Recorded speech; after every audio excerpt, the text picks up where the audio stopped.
Oh, we've actually got dial-ins now. Hey.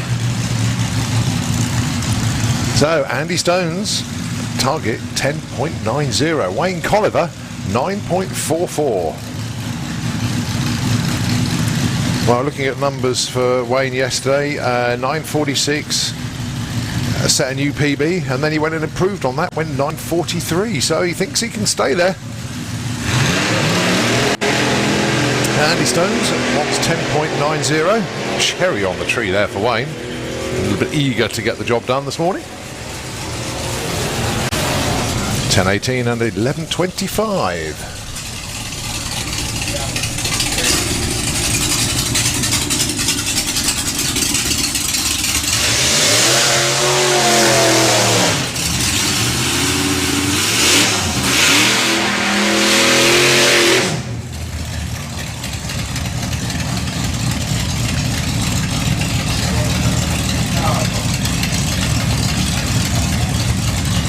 So young Bobby with the altar, then my goodness me, what a weekend he's had.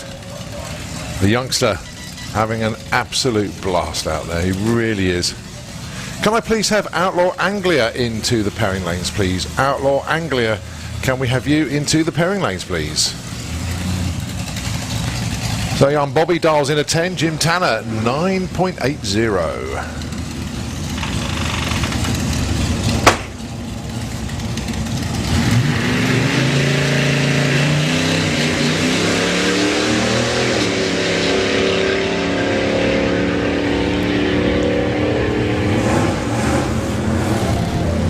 9.93, 134 miles an hour. Unfortunately, Jim, the car left the line, and that's about all it wrote. What a shame.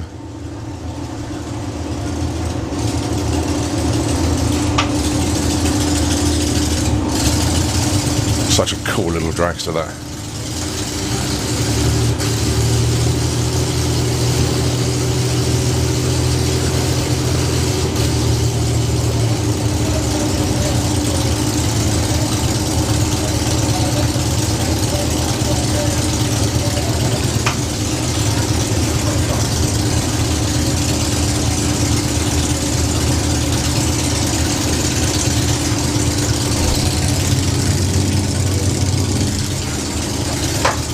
Next up then, Tim Roy with the Boston Straggler. One of the few cars that just doesn't do a burnout at all, doesn't need to. 12-cylinder Jaguar engine.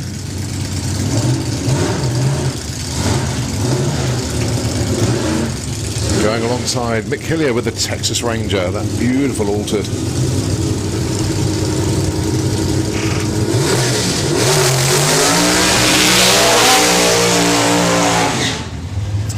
In actual fact, just had a look at Tim down in the burnout box. He was sat there, and what he does, he just spins the wheels to scrape the massage. Doesn't do an actual burnout. And just sits there waiting patiently for whoever's in the other lane to do what they need to do, and then come up to the line.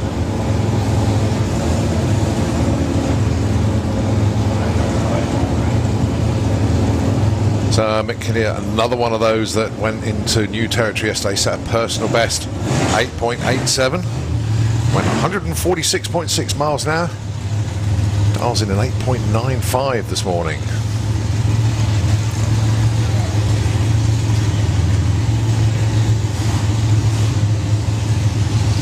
Uh, 12.20 target for Tim. Again, personal best from him yesterday. Well, it was low as 12.33 and then went 12.29. Constantly improving.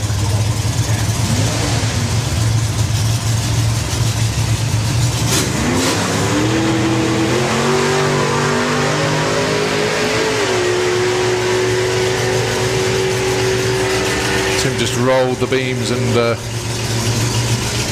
get time oriented. Very nice run there from Mick Hillier. 8.99 on his target, 8.95. Another call out for Outlaw Anglia into the pairing lanes, please. Outlaw Anglia.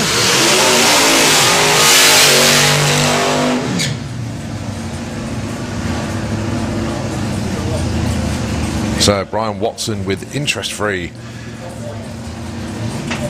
Well, sorry if I sound like a broken record, but when people set personal bests And for Brian yesterday, incredible weekend for him.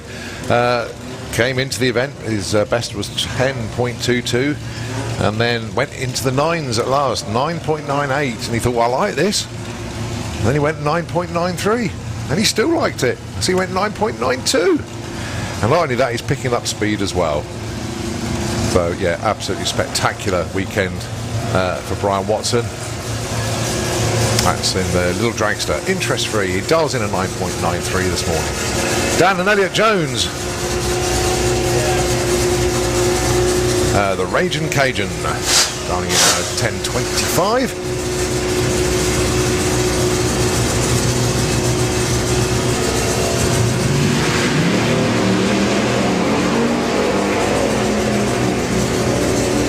Well, they both went red. Unfortunately, Raging Cajun won't get a time either, went before the tree actually ran. Whoa, 9.86. Brian Watson.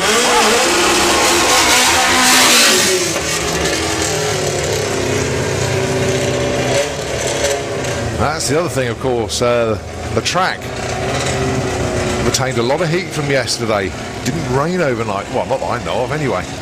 So it's in excellent condition out there. Hardly any preparation required from the track crew this morning. They still went out there and did their thing, but track really good.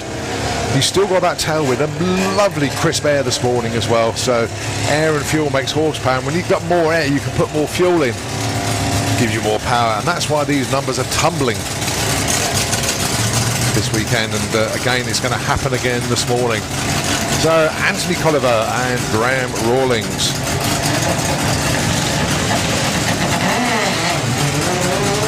So Graham Rawlings went in the 9.6s yesterday. Tell you what, I wonder if he can beat 9.67. Oh, very nearly 9.72. And a 40. That's another personal best. So that little altered there for Anthony Colliver, constantly, it's a fresh car out this year. Just getting used to it all, but 14.02 off the throttle at the stripe as well, only 87 miles an hour. More to come. Cooped up, Ollie H. Smith. Used to have an 11-second car. Now he's got a 10-second car. Very, very happy chap indeed.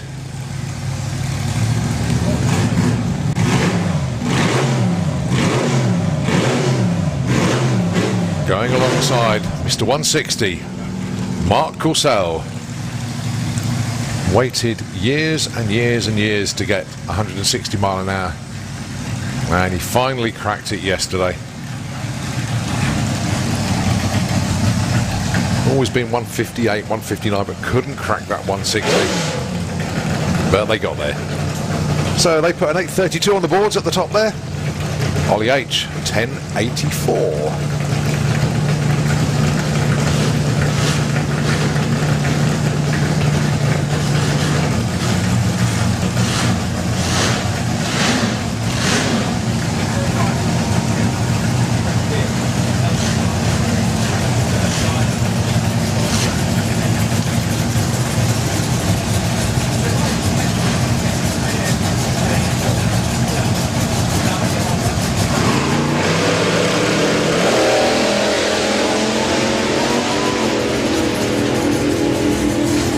This is a good looking matchup.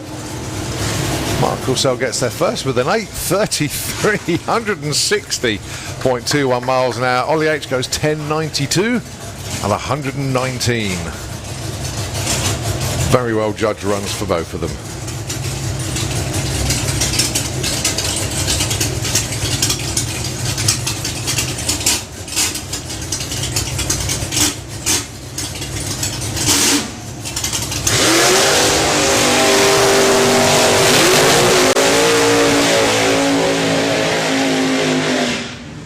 Both of these teams setting personal best this weekend, and to say that the King's Topolino with the young shoe Callum Swinchap behind the wheel surprised themselves, I think, fair to say.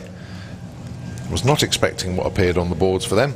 Their PB coming into this was 8.88, and then went 8.80. Wow, really put one in there, and then when the conditions I didn't think were as favourable later in the afternoon, they went into the 8.7s. 8.79. Steve Heaven with the Tight Fit Dragster, and I know Russ is tuned in. Very good morning to you, Russ. Always sends me a message. But they are going so well. New PBs this weekend, 8.33, 158 miles an hour. And I tell you what, wouldn't be surprised if they improved on that this morning. Why? Well, the air is fantastic. Track has got tons and tons of grip. Tailwind as well, got all the right ingredients to go quick.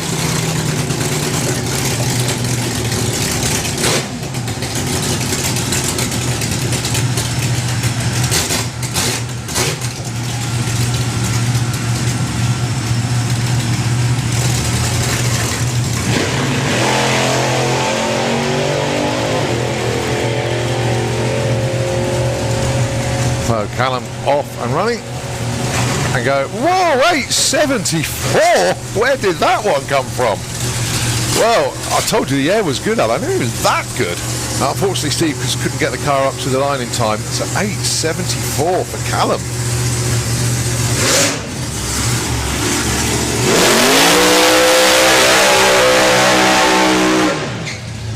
Oh, I've been looking forward to Chris Manning and the Dragster gang coming down to the start line this morning.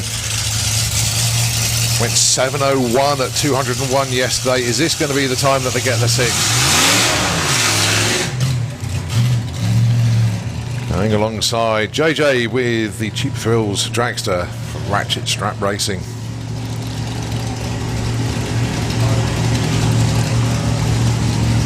Well, Chris Manning yesterday, as I say, 7:01, 201, outstanding performance. Oh, so close to that 6-second pass. You could see that this morning. It's like Mother Nature is looking down on us this morning and just giving us these phenomenal conditions. Tailwind, a little bit of sunshine, awesome racetrack, lovely crisp air. It's just all there for us. So let's see if Chris Manning can really go for it this morning.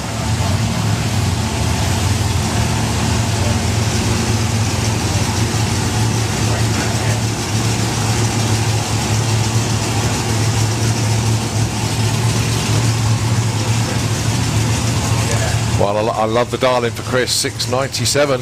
They're going for it. And I'll tell you what, they won't mind if they break out.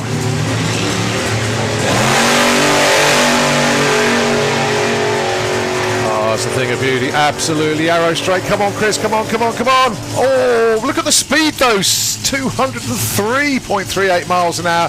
A new personal best on the speed. Just misses the 6, but 203. That's the fastest that Chris has crossed the stripe, but 7:07 is still an outstanding run. 10:68 for JJ on a dial-in 10:61, so very well judged run from them. Well under the win margin, actually, those two crossing the line was 0.007 of a second, ridiculously close at the stripe. So well done, guys, very, very good indeed.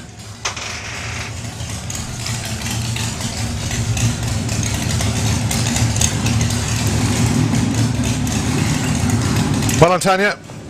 New PB on the speed. Well done. Brilliant stuff. Excellent.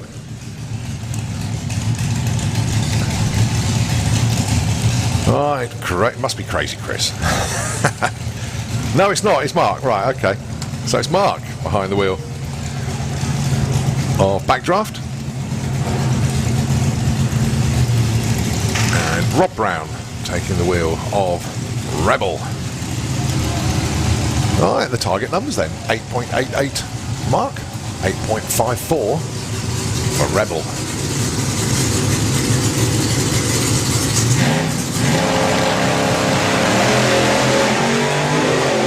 Oh, a little bit wayward for Rebel off the line there. Oh, still a bit wayward. Oh, 8.88 on an 8.88 dial. That was absolutely superb. And a driving job of our driving jobs for Rebel. That boy can drive. A cracking run there for backdraft. Absolutely nailed one together there.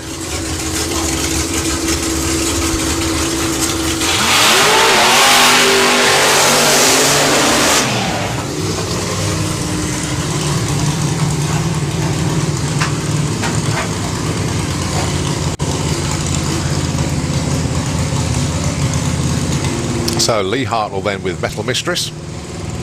Oh, I can see Crazy Chris now.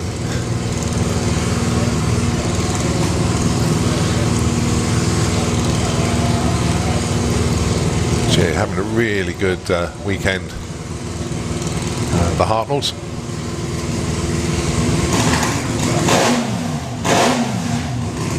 Going alongside Dan Boone with American Pie.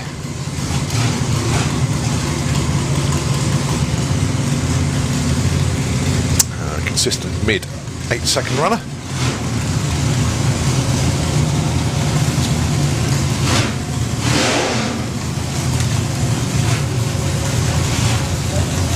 Best of an 8.6.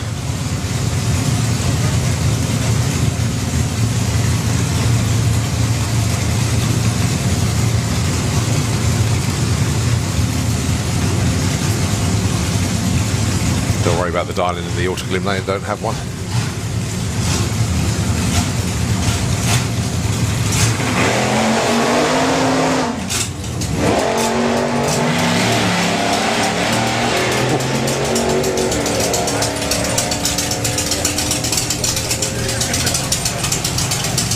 So 40 and a 904.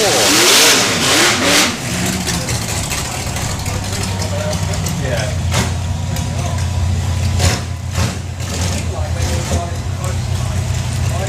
So back round once again. This is, well, two cars that couldn't actually take the run, but now going for it. Jim Tanner and Steve Heaven.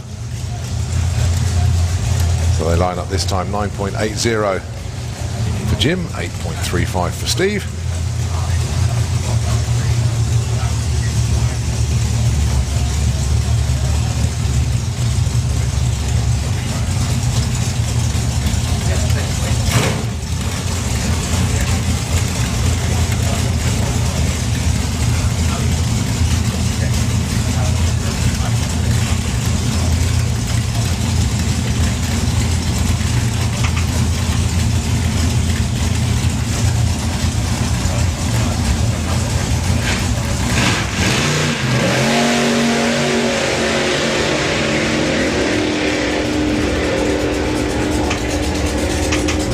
Steve's going to get there first and goes 8.76 out of 153, and Jim goes down at 10.84, 141.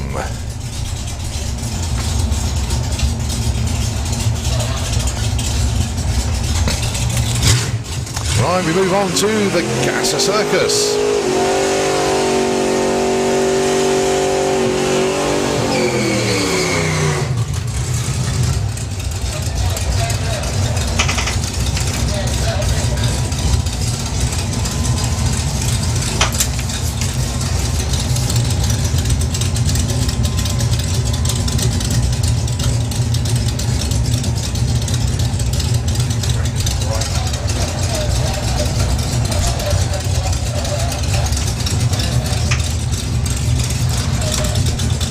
So Graham Barton with High Anxiety, the Austin Devon.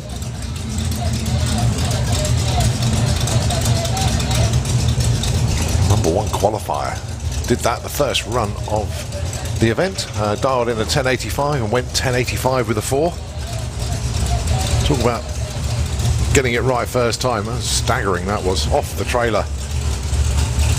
Straight into the #1 spot. But I'm going to have to shut him down. There's just getting radio feedback from the top end, so just need to find out what's going on up the top. Well, it gives me a chance to give you a very good morning. Haven't had a chance to say that. There's a lot more people here now than there was when we opened the track up for the first runs of the morning, so a very good morning to everybody. Welcome to day 3 of the Hot Rod Drags. And if the last 2 days have anything to go by, then you're in for an absolute cracking day today. Obviously, we finished way before 8 o'clock because that's how long we ran until yesterday. Hopefully done by about sort of 5-ish. Just to give everybody a chance to get home and get themselves ready for the, well, hopefully for everybody, a working week. Strange world we're in at the moment.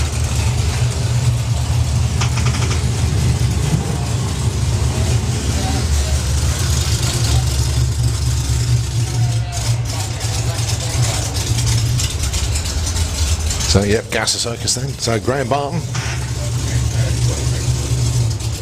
was your number one qualifier.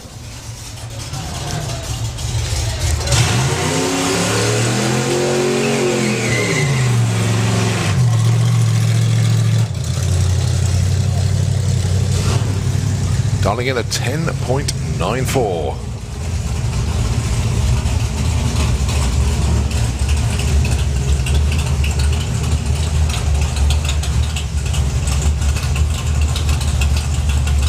I'm not 100% certain, but I think this Austin Devon is from around about 1949, just after the war.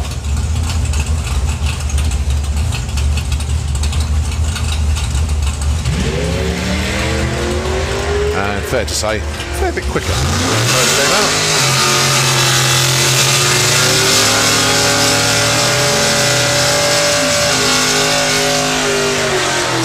Goes 11.09. Nick Barnett and Steve Matthews.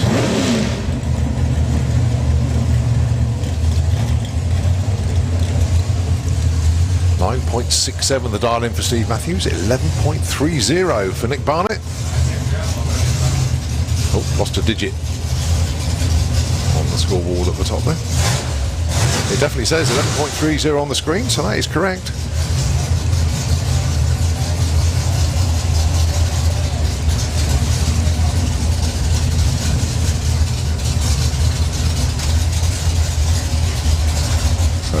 Timing crew just having a look, but yeah, 11.30 the target number for Nick Barnett.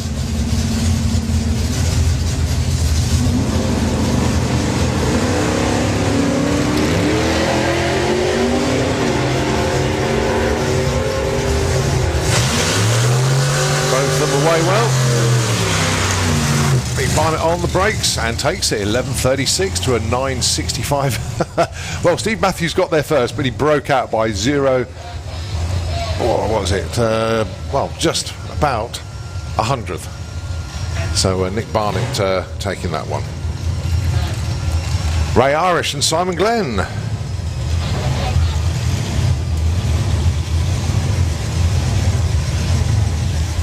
Ray dialing in a 10 flat. Simon Glenn a 13 flat. So 13 plays 10, which means a 3-second head start. Well, Ray Irish has just gone sailing by. And Ray goes through with a 10.82. And a 14.22 there for Simon.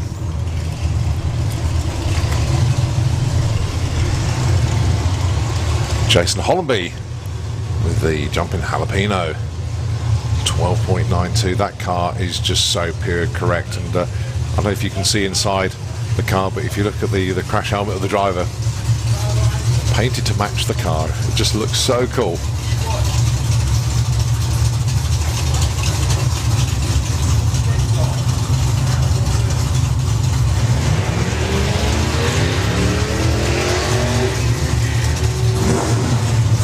So let's see how close to 12.92 we can get.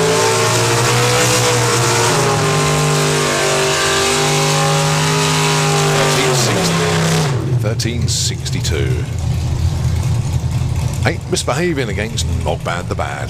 Sean Milsom and Nervous Nick.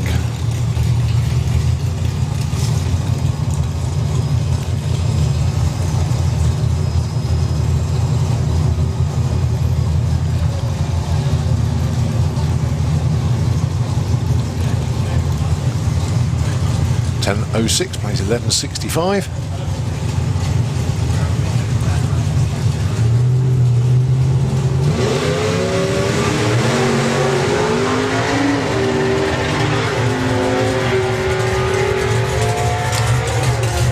well, some draws alongside. And takes that one with a 10.43 against the 12.05.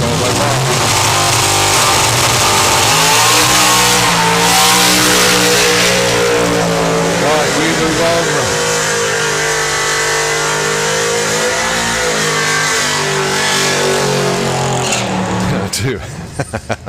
to Outlaw Anglia. Eliminations round 2. But the great thing is, with this particular event, we have a secondary ladder as well. So basically, everyone who was eliminated or didn't qualify in the field as such comes out for the another bracket race. Or comes out for a bracket race. So that's going to be really good to see that one. So first up then is continuation of eliminations, and we've got a big birthday shout out coming up as well. And I'm just having a look for the banner, but yes, it is Georgia Goodwin. She's down there, the birthday girl. Many happy returns indeed. Happy birthday.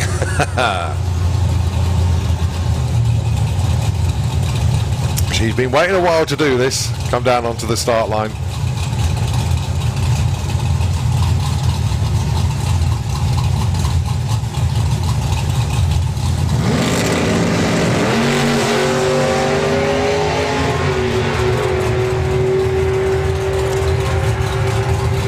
So Gina going through with an 8.34, a 9.60. But once again, many happy returns to Georgia down there.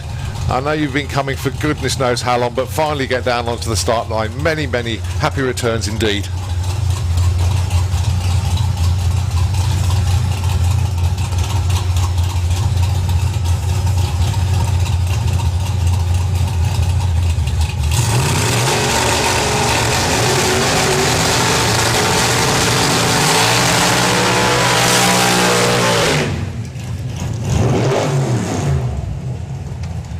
The great thing about that birthday shout out, I had 4 different messages come through about that birthday and I got all of them.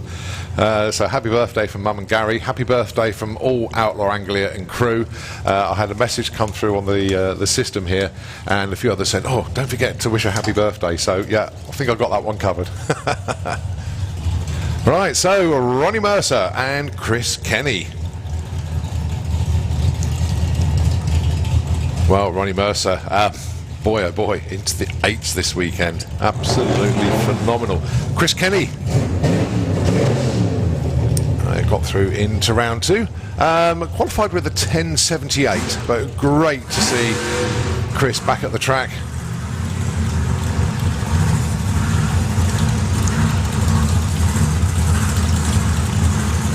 But Ronnie Mercer, has he got another 8 for us? The conditions are pretty much bang on to do it. It's either that or going to be a very low 9.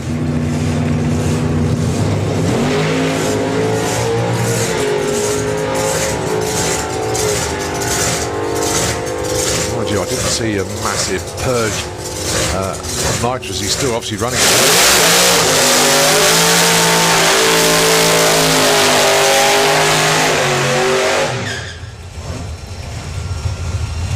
So Ronnie is through. Chris Kenny goes through with a 10.80, 123. Right, John Webster, what a debut for him this weekend. Going alongside Phil Druitt.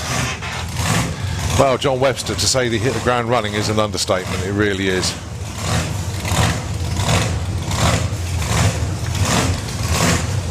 .55 off the trailer.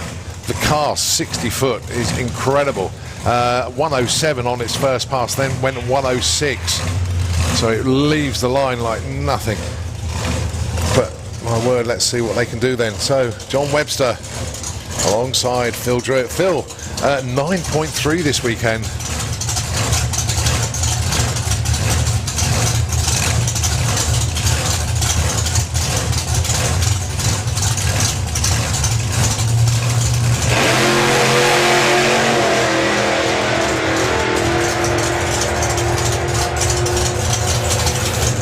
John Webster takes that with a 7.62 at 179 miles an hour. And that looks soft.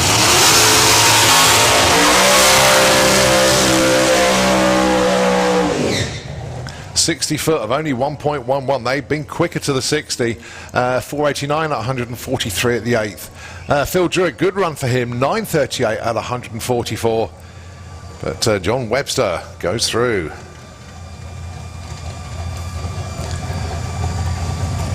It's only his third full pass, and he's running 7.6. Mick Taylor with the Banshee. Well, he will never, ever forget this weekend. Fair to say that the journey that they've had over the years to reach this point has had more ups and downs than every roller coaster in Blackpool put together. But they've achieved their final, well, not their final dream. They just keep wanting to go quicker, but they achieved the dream. They got it into the sevens, and as I say, take a sledgehammer to open the door. That's what they did. Went 7-7 to 2 in the end. Car is handling a very slight pedal there, but it's going to be another 7. 777, 175 miles an hour. That car is working, and it's working well. Banshee team extremely happy with life at the moment, and why not? Got a 7.7 second bracket car now. Awesome. So, Colin Miller. Awesome run in the dark last night. Went into the 7-1s. Going alongside Dave Pearce. Dave qualified in the 9-7s.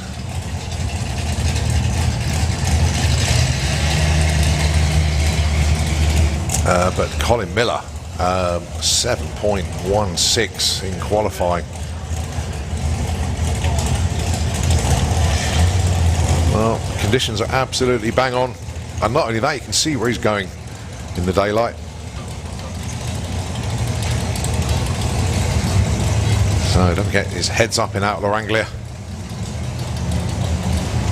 Hold on tight, let's see what Colin Miller has got for us this morning. Got to get past Dave as well though, don't forget. Oh, and that hasn't rattled the tyres at all. That is arrow straight. Oh, what have we got for us? Oh, pop at the line. 704 at 178 miles an hour. Just a tiny pop at the finish line. 974. But oh, that was outstanding from Colin Miller. 704. But did drop a little bit of speed at the stripe. I'm pretty sure I just saw a little backfire or something happen just before the stripe.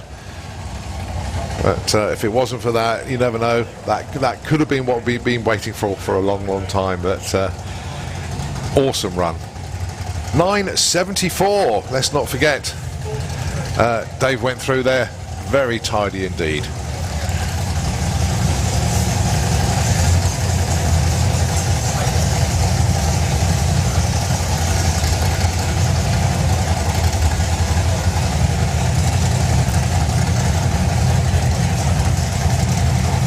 So Spencer Tidswell and Martin Tane. This is part of the bracket race that we've got going on within Outlaw Anglia.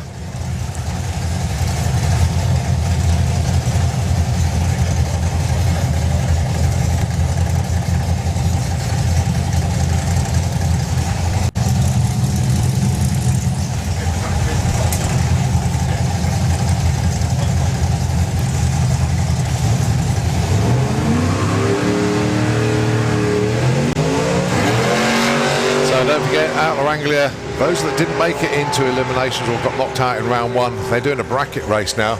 So Spencer Darling 1090, 980 and 1126. Spencer Tidswell takes the win on that one.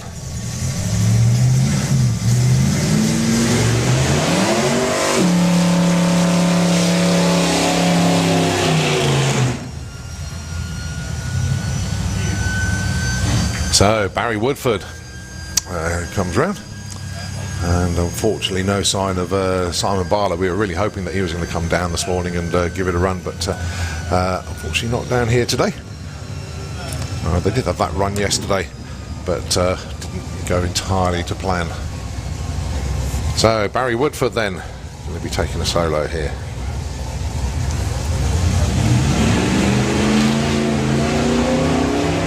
So he dials in 11.25.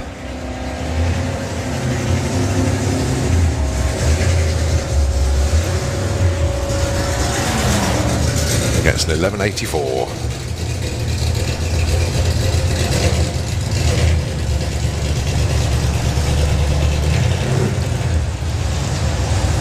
All right, Pete Butler and Rob Nixon. So,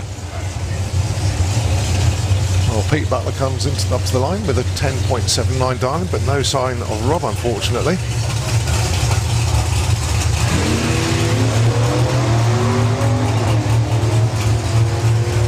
So Pete with that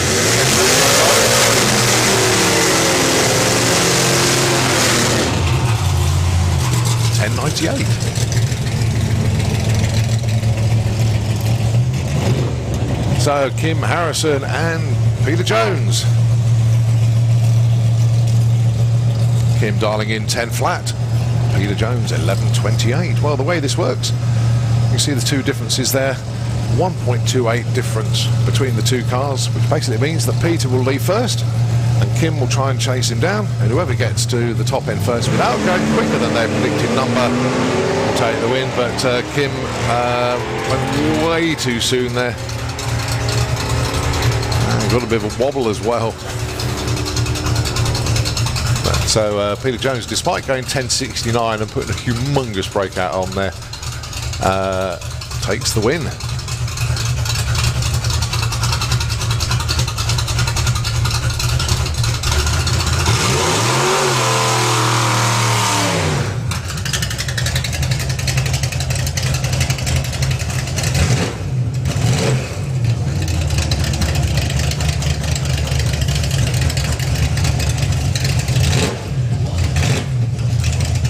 Andy Cunningham with Agent Orange.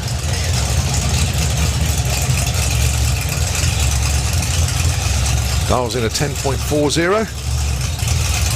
Well, the early part of the weekend he'd cared to forget, but it seems to be getting better and better as it goes along. Should have been alongside Al O'Connor, but no sign of Al's gasser this morning, unfortunately. That'd be cool for Andy Cunningham to go alongside Al.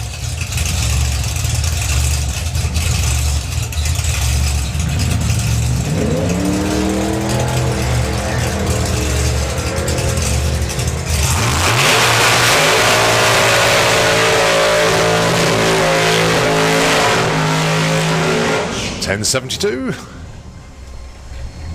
130 miles an hour. Nicely done there, Andy Cunningham. Right, Supercharged Outlaws. Dave McCallan and Al Sims.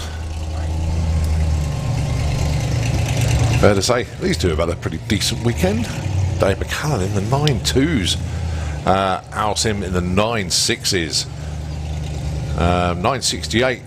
Quickest so far in Outlaw, Supercharged Outlaws, but he went 9.64 in Run What You've Run. Why don't you go a little bit quicker? The reason I'm saying that, really good air, that tailwind is still there. You never know, you might just see another improvement here. 9.14 and 9.61, yes, improvements for both. Dave McCallan, 9.14. Al Sim's going to be very happy with that timing slip. 9.61 with a 2, another personal best, 139 miles an hour at the stripe.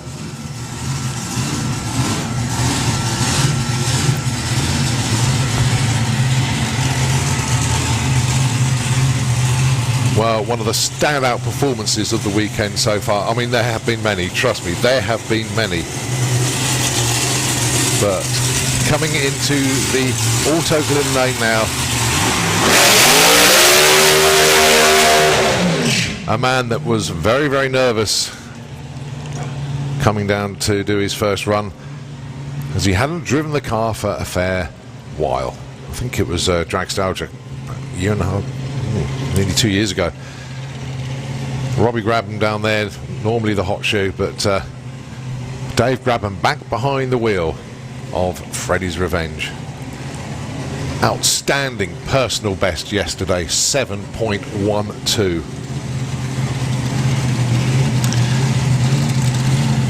Now, his first run back in the car, he went 7.23 at 188, but when he uncorked, that 7.12 at 192, it was just a thing of beauty. Obviously, everybody in the world of drag racing remembers Laurie Gatehouse this weekend, who passed away during the week. He did so much for the fuel altereds, and just hearing some of the stories of what Laurie did over the years was just really heartwarming, and rightfully so. Dave Grabban carrying a tribute to Laurie on the front of the car. A little bit of tyre shake, but the foot is not lifting. That's going to be another 7. It's a 7.21, 189.66. That is well and truly sorted down there, gang. Fantastic performances this weekend.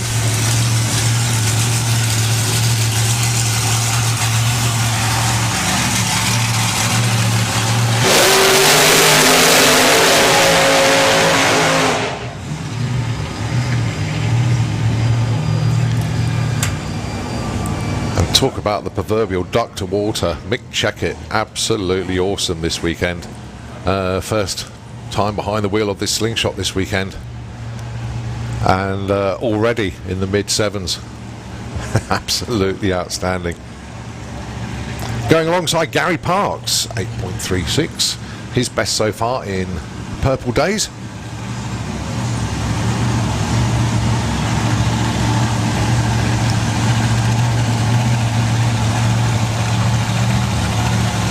So I don't know if all the Checkett family are here or if they're all tuned in, but a very good morning to you.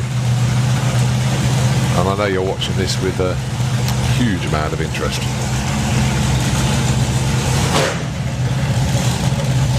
Makes you wonder if Chevrolet Checkett wants to get behind the wheel of this one in the future. Currently in Junior Dragster.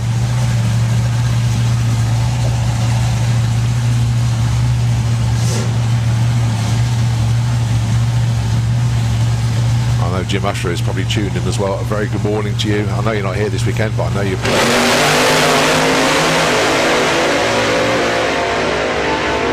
Oh, that is a great looking run for Mick Checkett. What's he got for us this time? 7.65 at 180 miles an hour.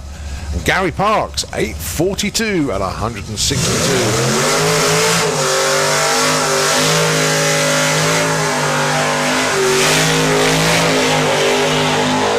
Two very, very good runs indeed. As I say, yeah, a very good morning to Jim Usher. Hope you're keeping well, mate. And obviously we look forward to seeing you next year when you bring the Hemi Hunter back to the track. Now, Andy Park. Well, what can be said about Andy Park this weekend? First time ever into the 9.7s this weekend, and capped it with a 9.74. And then he came down for the late runs, the last run of the weekend, sorry, the last run of the day yesterday, went 9.63. 139 miles an hour. And to say that he was deliriously happy is the biggest understatement I could ever say. And even with that run, 9.90, 138, despite turning left off the start line, a brilliant weekend for Andy Park. And he also picked up a trophy already. He's got one of the Dirty Dozen trophy from the NSRA this weekend. So big congratulations to Andy Park, and 9.63 as well. Outstanding.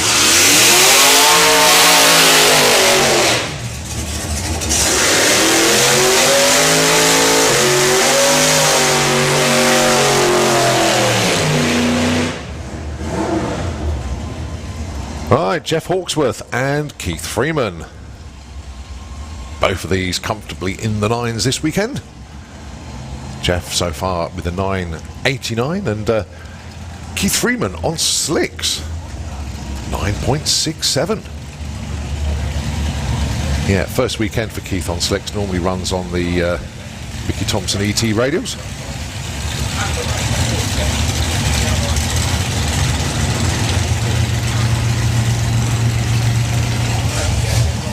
So this is the last pair in Supercharged Outlaws, and then we go into Run What You Brung. And trust me, some of the stuff in Run What You Brung has been epic this weekend.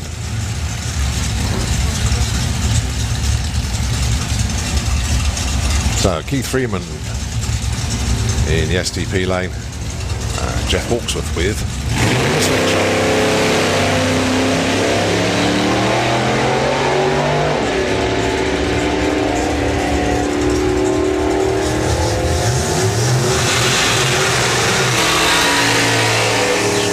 Jeff Hawksworth will take that. 9.63 is quickest of the weekend so far. Well done to him. And Keith Freeman goes through there with a 9.86. Right, we're into Run What You Brung, and contender for the most number of runs this weekend.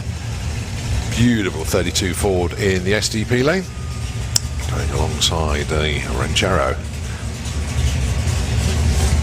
Now, I must repeat, I don't have names on the timing system for all of these cars and drivers, so apologies for that. Most of the time when you get Run What You Brung, you don't know who's going to be turning up. 1070 and 1173. Now, I saw this Camaro run yesterday. Did have a look at it last night. It was parked up in the pits just by the fence, and very, very tidy Camaro indeed. 1967, first gen, vinyl top, very, very tidy car indeed, and really good to see it on track.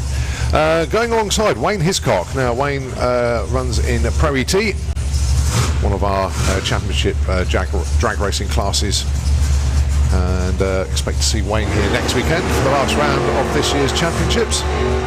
Of course, it's an abbreviated season, only 3 rounds.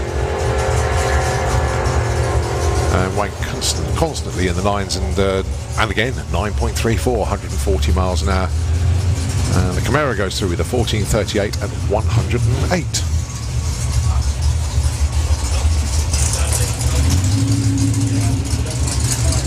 All right, Beavis Allen with the Impala.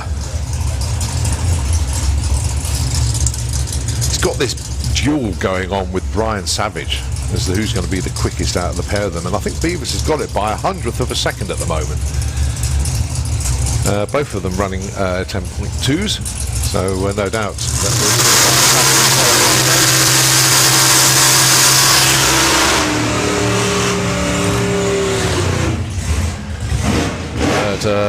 this is actually quite a decent matchup actually between these two. Very, very close together on the numbers. Both of them running 10s.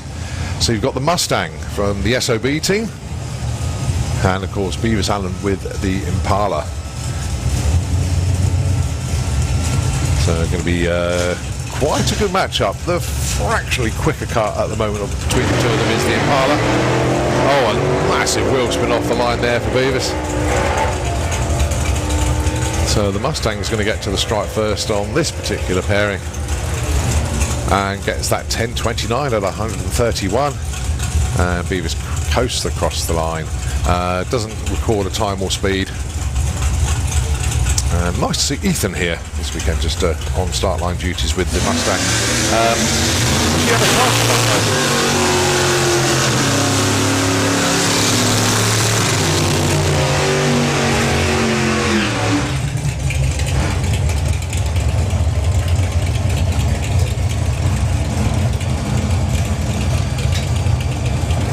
Right, there's quite a few of these here this weekend, and they're similar colours as well, so I have to be pretty careful with which one's which, and they're all running with Outlaw Street, so there's a few Camaros floating around, and I only know one of the drivers, so I have to make sure I get the right one.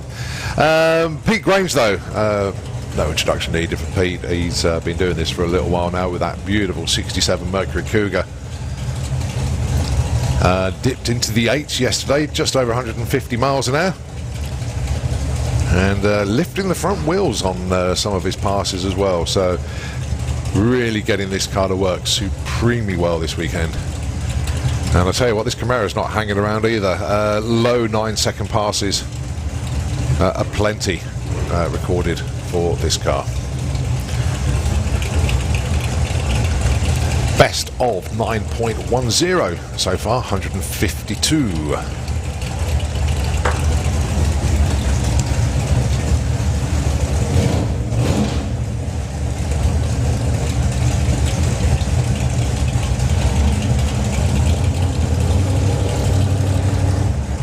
run 9s at 150 odd mile an hour, you're going to be needing somewhere around 900 to 1,000 horsepower. Serious amount. Let's get these cars moving. Oh, front wheels come up once again there for peak range. Lovely reaction time as well, 0.08. 128 to 60 and 902 at 149 miles an hour.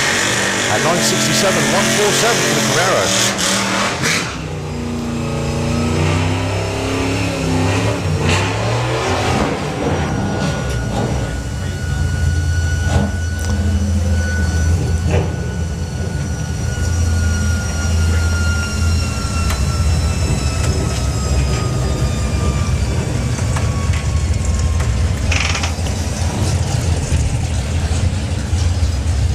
So continuing with Run What You Brung, and two cars that I haven't seen run this weekend so far. So new additions to the timing screen, that lovely little Anglia.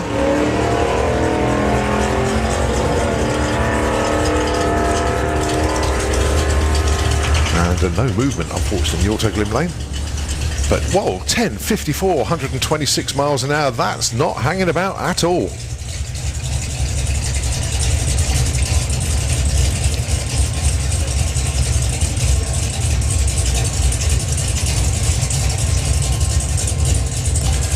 Well, total loss of drive, unfortunately. Not quite sure what's happened to the car, but just been pushed back. And let's hope we see that Chevy back down at some stage during the day. Well, these two were having some good runs yesterday, the Vauxhall and the Hillman. The Butcher Shop van, my word, it just rusted, patinaed completely now. It does look like it's been an abandoned project. And the look of it now is just absolutely right. Not that it wasn't before, but it just looks so cool.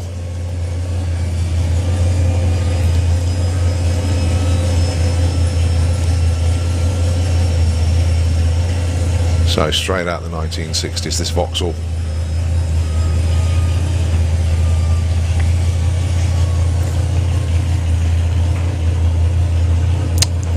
Vauxhall Deluxe. But full cage inside that car. This ain't no slouch, that's for sure.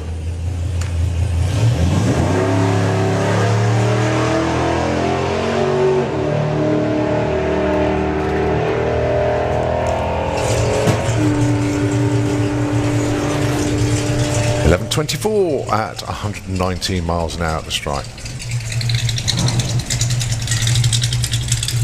All right, John Davison with the Soper and Heck Plymouth runs this car in Nostalgia Superstock. Local guy, and attends quite a few of the local shows as well, and drives there, of course. His car is totally street legal, and the only thing he does when he gets to the track is just swaps the tyres over, puts his slicks on. And so going alongside the Hillman. So John Davison, regular mid 10-second runner, being as low as 10.4. Maybe he might have been quicker than that, I'm not sure. Goes 10.52 on this pass, 128 against 11.77, 112. 69 Camaro in the Auto Glim lane, another one of those that got good runs in yesterday, and the Morris Minor, a contender for most number of runs over a weekend.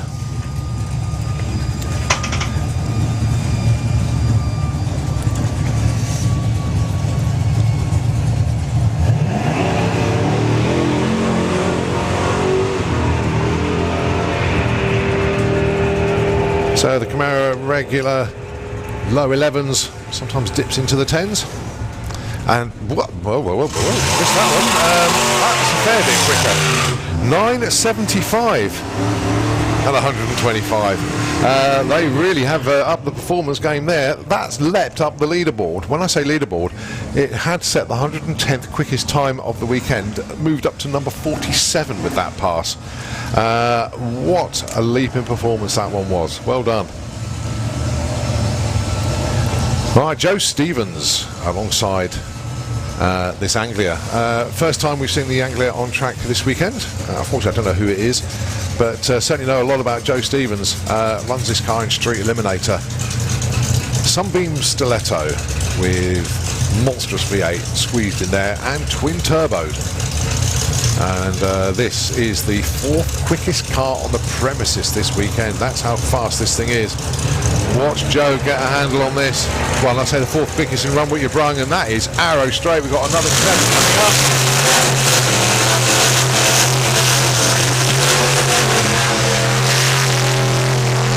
Oh, beautiful. 7.88, 179 miles an hour there for Joe Stevens. 12.94 at 104 for the Anglia in the Auto Glim lane. Right, the Rat Rod runs in the 9s, unbelievably. Seriously powerful bit of kit, this one. Going alongside Dan Williams with the Williams Brothers Racing Impala. 327 cubic inch small block Chevy in there. But it doesn't hang about, this Impala.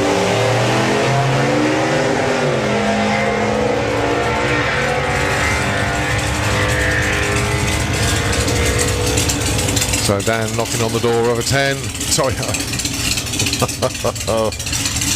Really? If that's right, that is absolutely outstanding. We're all shrugging our shoulders with that one. The reason I'm saying that, 10.54, that car shouldn't go that quick.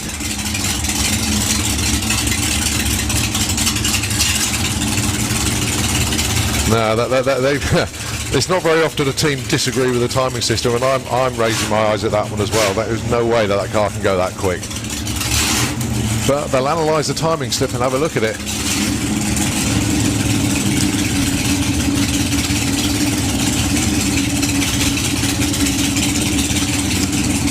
You know, that car should be running very high 10s.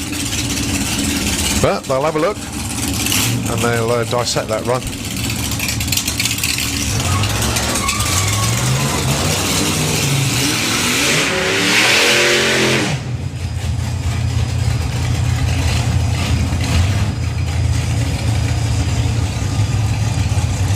I've got to take my hat off to young Bobby in this Wild Bunch Altered. He's running in the Wild Bunch, so obviously he's got his runs there, and he just can't get enough of it, so he brings it down in Run What You Brung as well. He's paid his dues, he can do that, and just keeps going quicker and quicker all weekend long, going alongside this rod. Oh, and now Bobby's pulling wheels off the line. What's up with the guy? The youngster knows no fear.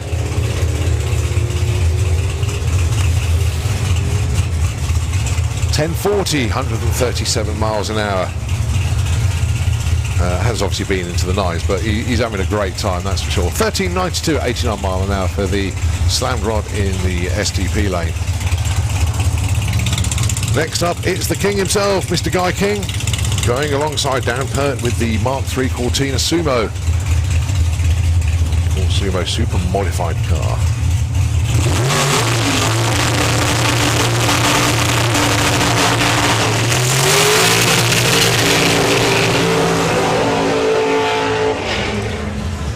Well, the car all weekend long in the Auto Glim lane, the Cortina, had been running in the 8.7s, but they uncorked one late in the day yesterday, got it all hooked up. They had no tyre shake and went 8.28 to set their best time of the weekend, and the run looked absolutely superb. Going alongside Guy King with the another one of the Williams Brothers Racing Team cars, this one the Chevelle. Had plenty of match races with Chris yesterday, but Run What You Brung fully booked for today, so Chris couldn't get in, but Guy King had already booked So he's out with the Chevelle. Has dipped into the 9s with his car, but I would expect to see somewhere in the region of a 10.05 to a 10.10 on this pass. So well, the team knows the car as well.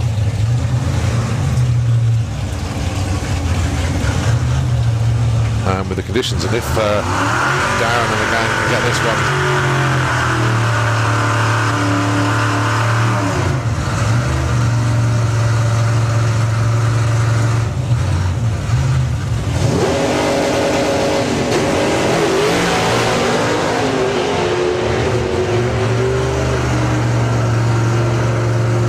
So good straight run there for Darren. Goes 8.28, 166, and Guy King goes 10.11 at 131.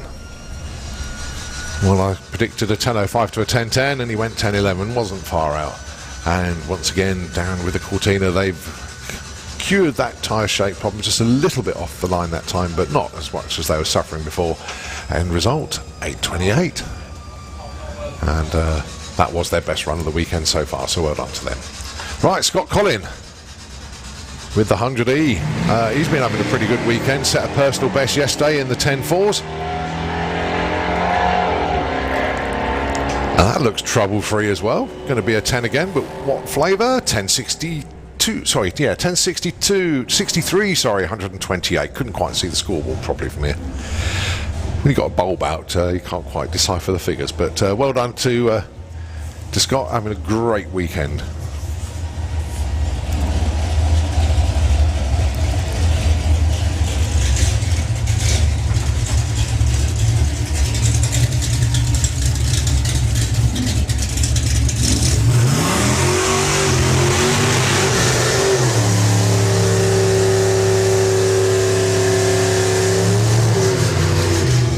'69 Camaro in the right colours as well.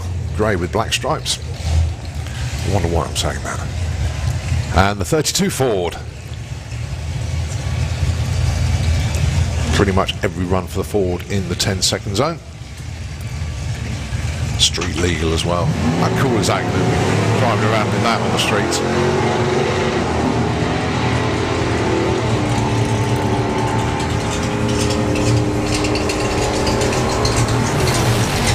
.94, 10.92. Can't have it every time.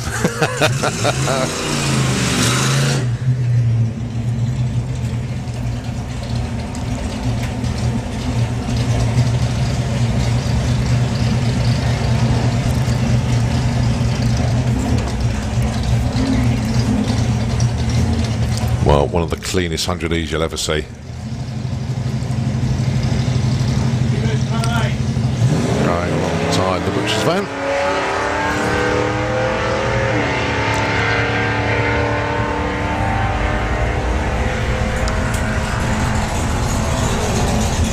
$11.50 at 110 and $15.23 at 89.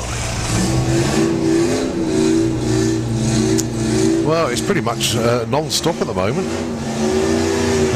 Difficult to sort of get any announcements out, so I'm going to have to talk over some of the racing, unfortunately.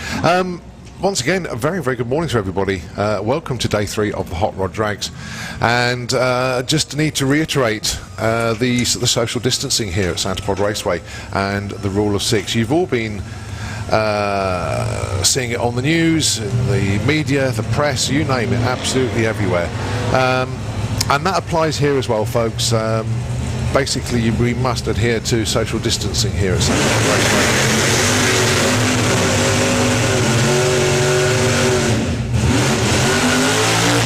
I'm obviously not going to talk over the burnouts because nobody can hear me. But the rule of 6 applies. So if you're in a family of 6, you know, you can be together, absolutely no problems at all. If you're in a group of 6 but from different households, yeah, that's fine, but you must socially distance. And if you're closer than 1 metre together, you need to be wearing face masks. If you are going into the pod shop, you have to wear a face mask. They will not let you in if you do not. The banking.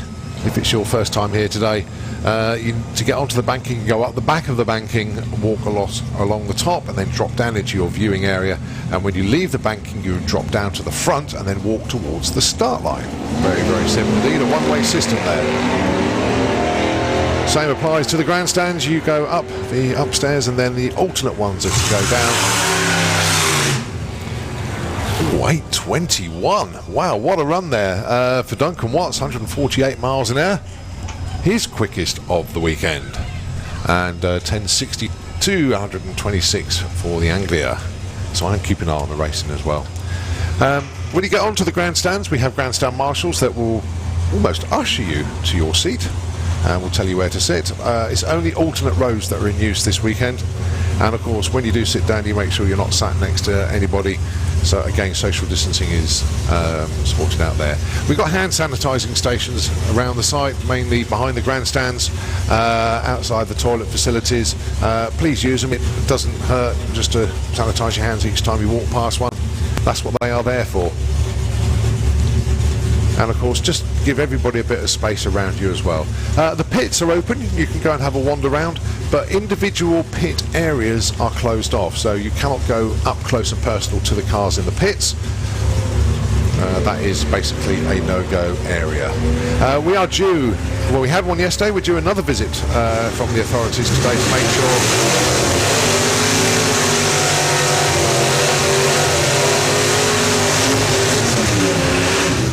as I say, due another visit from the authorities today to make sure that we're doing it right and to ensure that Santa Pod Raceway is a COVID secure location. We really do thank everybody for their continued cooperation on this. And just one other area that we need to point out are the pairing lanes themselves. No members of the public are allowed in the pairing lanes except for the crossing point. And we respectfully ask the teams, when they come down into the pairing lanes, not to have children or alcohol with them.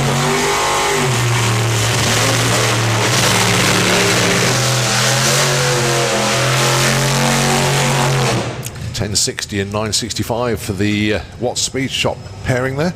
Yeah, the final part of that message, just before the burnouts went out, with regards to the pairing lanes, when the teams come down, obviously it's minimal crew members. I think it's 2 is the maximum allowed. But if you come down into the pairing lanes, no children and no alcohol. So that is a polite request, please. No children, no alcohol in the pairing lanes. Right, Filmals, and of course this 9-second rat rod. In actual fact, a 9-second Filmals as well. He's having a cracking weekend. His first run of today.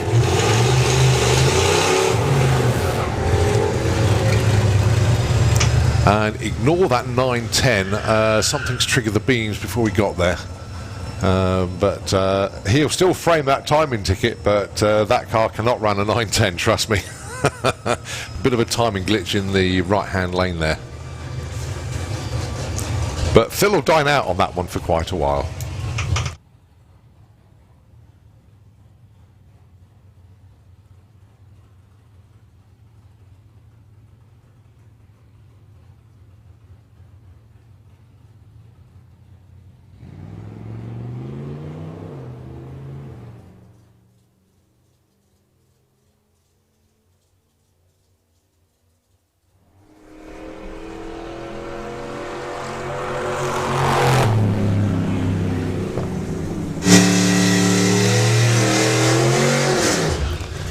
Well, the timing crew are having a look at that. So there's a couple of cars that have given us some very strange readings at the moment, but they're on that one.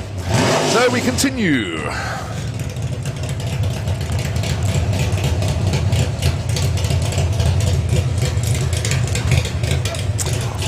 Whilst it's just a little bit quieter, whilst Alfie Ratton comes up to the line, and got to say, this Opel Kadett is absolutely drop dead gorgeous. And as I say, the Ratton family have been involved in drag racing for many a year now, and Alfie adding another chapter to the story for the Rattons. This Opel Kadett blisters its way up the quarter mile.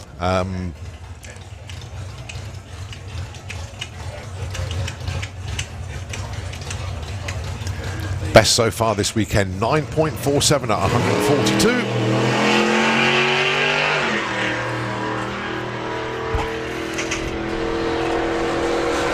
Arrow straight, no dramas, and he's improved again, just by 100th though, 9.41 at 142. Well done to Alfie and of course the Ratton Gang, well done. Nothing better than setting personal bests. Oh, we've got some great cars coming down actually.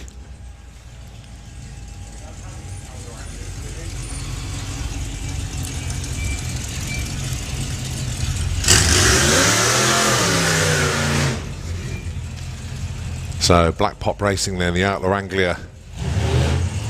God, look at the way the chassis twists when the car lurches forward. Interesting combination on the back there. Rear wing, wheelie bars and a tow bar. That's just... you don't expect to see all three of those on a car. But street legal. And obviously tows at something.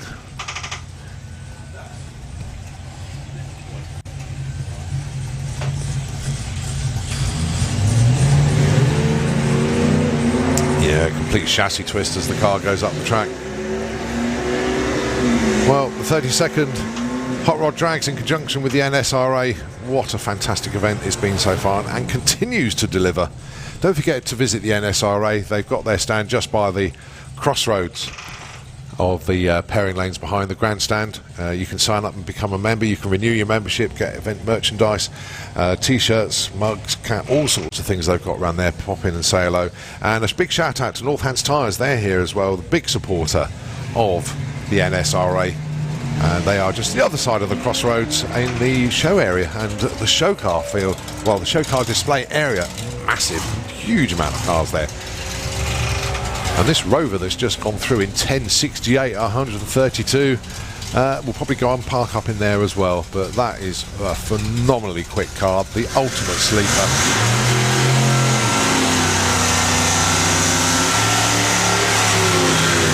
In a funny sort of way, it looks like it's just come from Downing Street in the 1970s, having just transported Maggie around and has come up to the track nearly 50 years, well, 45 years later.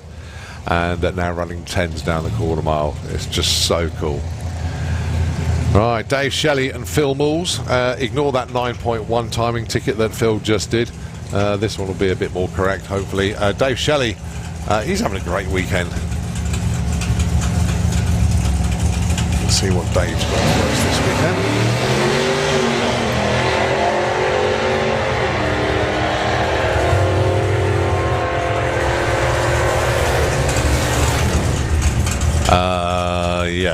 That's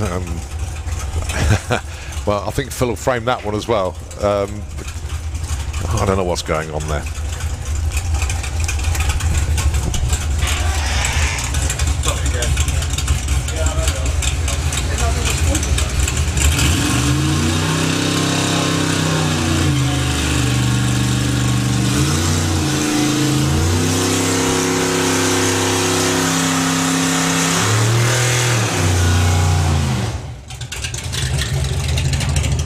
So the Outlaw Street Camaro back round once again. As I say, one of the cleanest 100Es you'll ever see.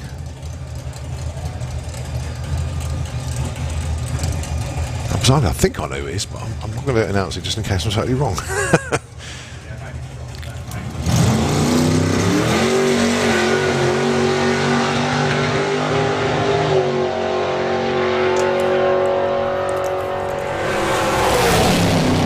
928, 151. And 100E goes through with a 1496 at 88 miles an hour.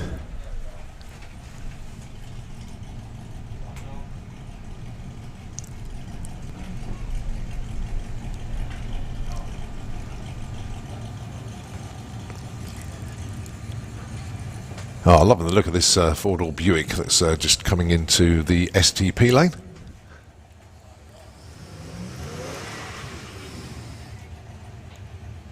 And one of the few cars are actually running through the exhaust pipes and not having cutouts.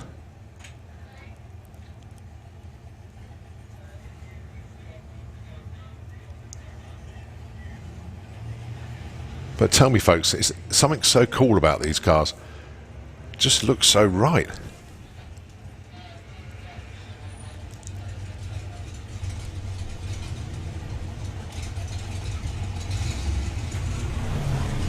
(16:01) at 86 miles an hour. So just having a look at this Anglia that's coming round into the STP lane. The paintwork, preparation, the look, stance, absolutely everything is just absolutely spot on. Very, very tidy looking car indeed.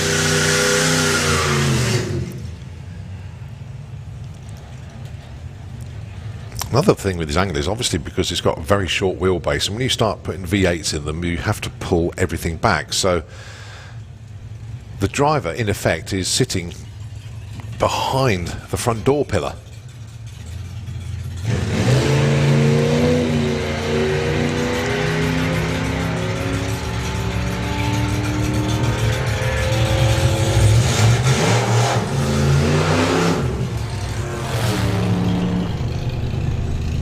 (12:83) at 103 miles an hour at the stripe.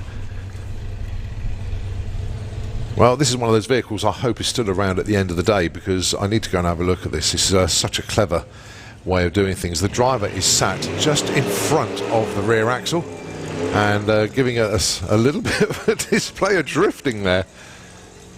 Car was going great guns yesterday, not its best run of the weekend.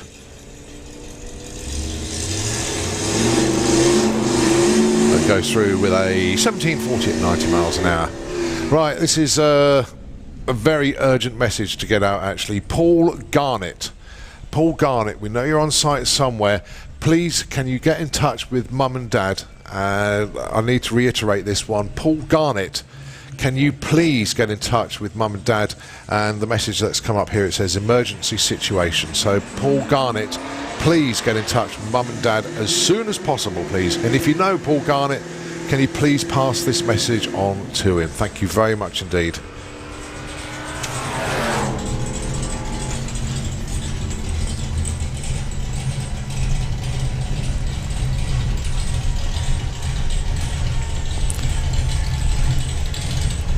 Around about 8.5 litres of V8 engine nestling in the front of this fantastic Rover P100.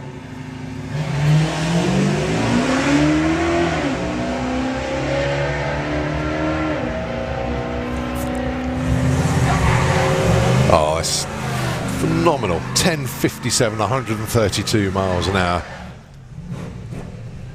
One of the coolest cars around, it really is. Time now coming up to 10 to 11 in the morning, and the next session for our invited race class is 11:30, so just over half an hour away. For those of you that need liquid refreshment, Fueler's Bar will be opening in about 10 minutes time, and don't forget we got the Santa Pub Garden as well. That is actually showing the live feed as well, and replays and all sorts of things over there.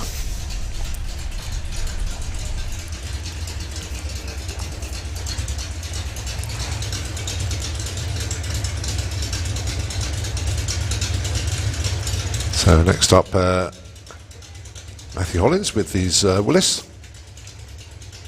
Had to go in the Cheap Thrills dragster yesterday. Probably enjoyed himself immensely in there, but back in his usual ride. But this time with a passenger.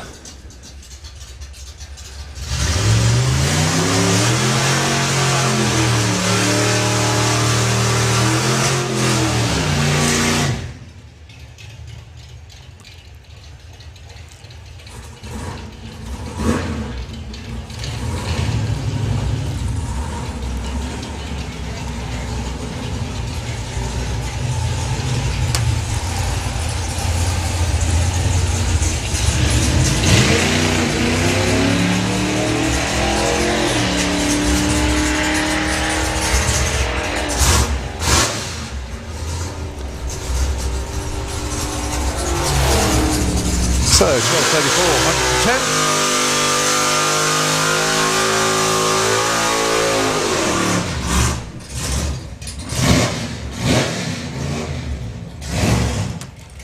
Right, Beavis Allen then with the Impala.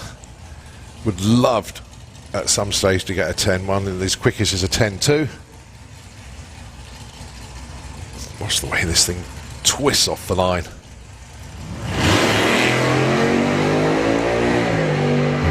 And bizarrely, that's a very flat launch, to be honest.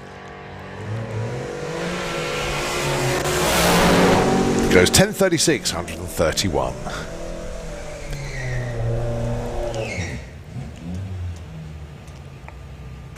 Oh, very tidy little Anglia, and looks like all the body panels are pretty original, apart from maybe the wheel arches that have just been flared slightly just to allow a slightly wider track.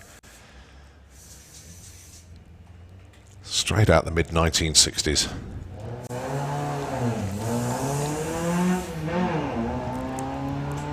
It's a shame that Ford didn't put this performance option on the car way back then.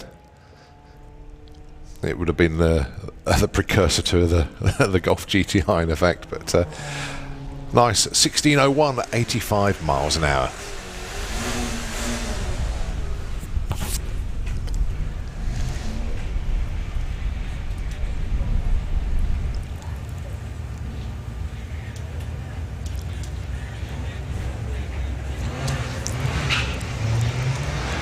So yeah, just down to one lane at the moment.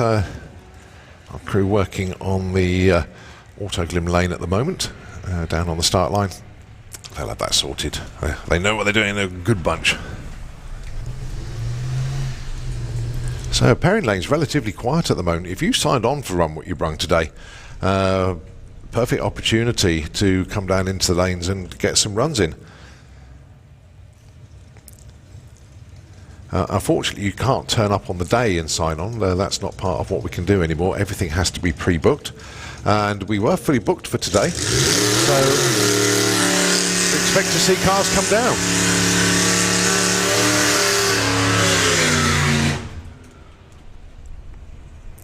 And the Buick going up to the top end there. 16 at 86 miles an hour. And the Black Anglia comes down for yet another pass. And why not? But it's certainly worth going to have a look at the NSRA car display over there. All socially distanced, so the cars are very, very well spread out indeed. Got a big display area where they're all parked up, so certainly go and check them out. NSRA actually very, very busy today, because not only are we here at Santa Pod Raceway for the Hot Rod Drags, there's a few of them over at Sywell Aerodrome for the Pistons and Props show over there, and the NSRA have got representation there, and also over at Bicester Heritage. There's a few of them there as well, so they're spreading themselves out, spreading the word about the NSRA this weekend. And of course, this is one of their key events, the NSRA Hot Rod Drags here at Santa Pod Raceway, the 32nd running of the event. Scott Collin in the STP lane. What's he got for us on this run? 10.57, 128. Very, very consistent indeed. Has had the run in the 10.4s, but to have a bracket 10.5 car, you should be actually entering like Pro ET with that. You do very, very well indeed.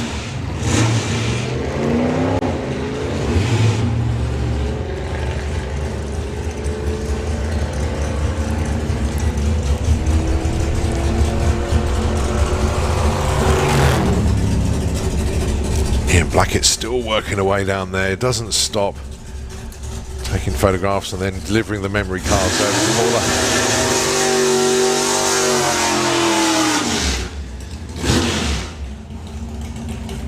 Dave Cherritt, the Dark Revenger, set a personal best yesterday.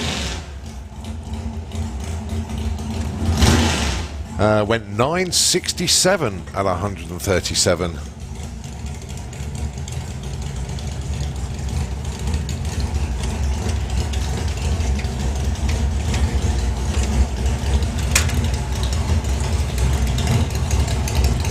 Always good when a racer sets a personal best, and especially one like Dave that's been doing this for donkey's years. Just when you think the car can't go any quicker, it does. Very good racer as well. Runs in what used to be Super Street, but now runs in Pro ET. Has to dial the car in for consistency, but events like this he can uncork it. And oh boy, 961, that's another personal best this weekend. 137.29 miles an hour, and Dave Cherrett has just knocked another 600ths off his PB. Well done, Dave. And of course, Steve, well done.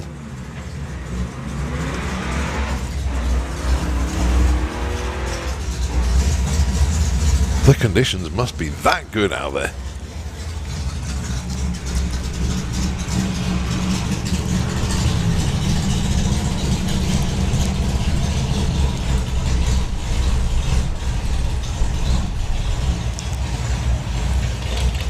Our first run of the day for Steve Gotts with the Fright. They've had an awesome weekend. Bit of a lion as well, I think. Or is it, Steve?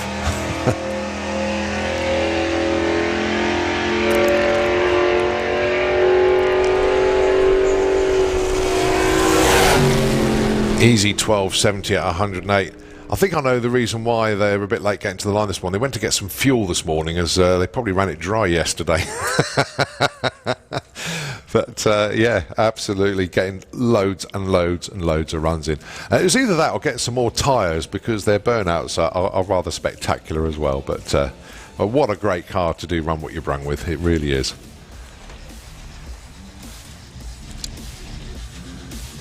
Head of the lanes at the moment, Matt Hollins with the Willis, having just done a passenger run. But the lanes are relatively quiet. But we are getting ready for the continuation of our race classes due in about half an hour's time.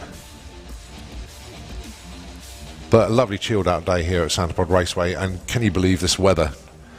The mid to latter part of September, and the weather forecast today predicted to be around about 22, 23, possibly even 24 degrees today. Absolutely perfect.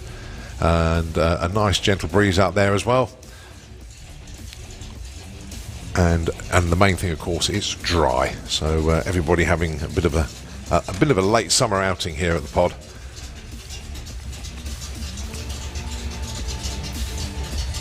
And one thing that you do need to have a good event is the weather on your side, and it's certainly proving its point this weekend.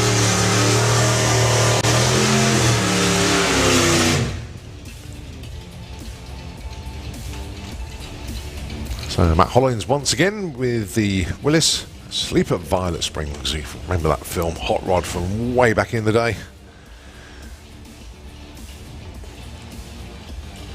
Always remember that film, and that was the only decal that car ever carried back in the day.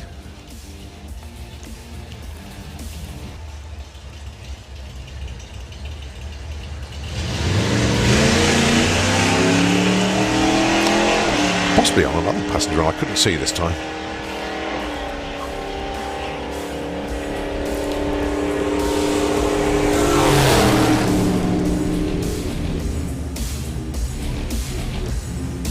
.12.29 at 110 miles an hour at the stripe. Good morning to our photographers out there this morning. Haven't said hello to you yet, Julian. Having a chin wag with somebody in the grandstands. Who else can we spot? Oh, Ian Blackett is down there as well. Morning, Ian. A few others dotted. I don't know who that is by the STP sign. And I've also seen Steve Moxley floating around.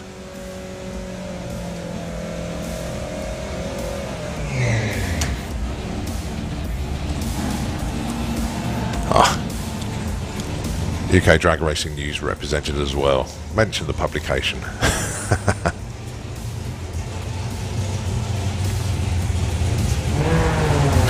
Old school Fords.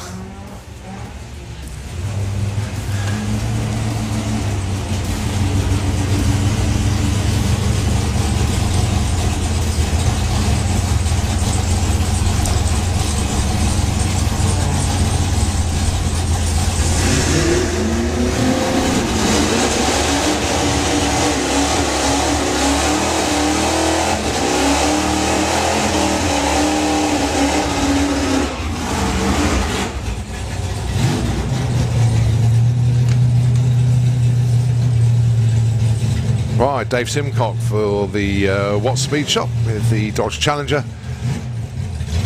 and the Rover. Now then, both of these 10-second cars, but two totally different ways of going about it.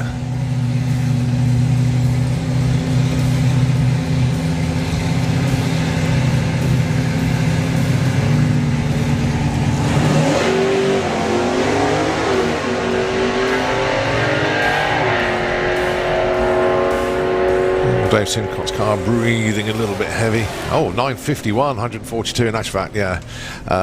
Dave's is the quicker of the Watts Speed Shop cars. Not doing it an injustice there by saying it's a pair of 10-second cars. 951, 142. 1061, 132 for the Rover.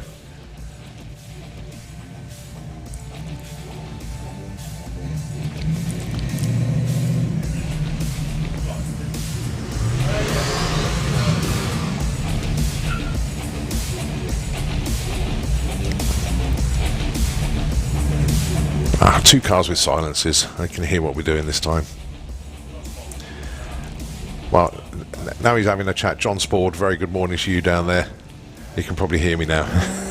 You can indeed. He's on the phone earlier. And of course Julian down there as well.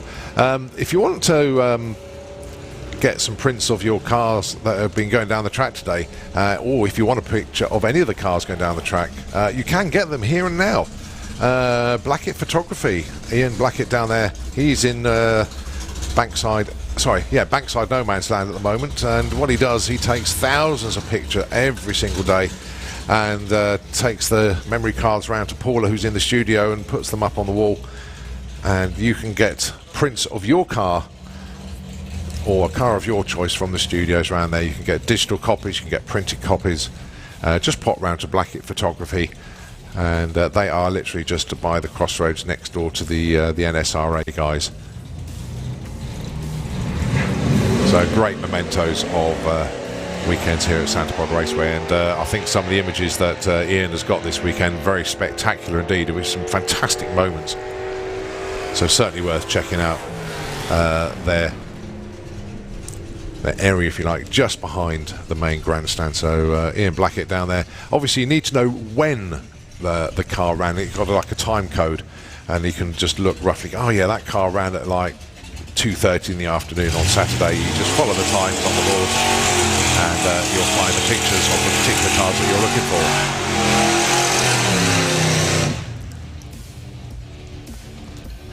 Well, timing's fixed in the Auto Glim lane.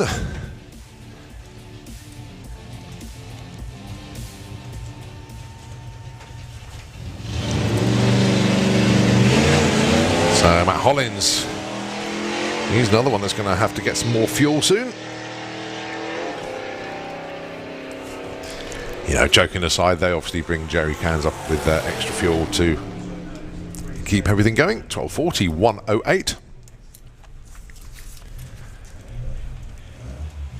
And it's 11:05, which means Fuelers Bar is now open. So if you need liquid refreshment of that variety, pop over to Fuelers Bar, they're now open.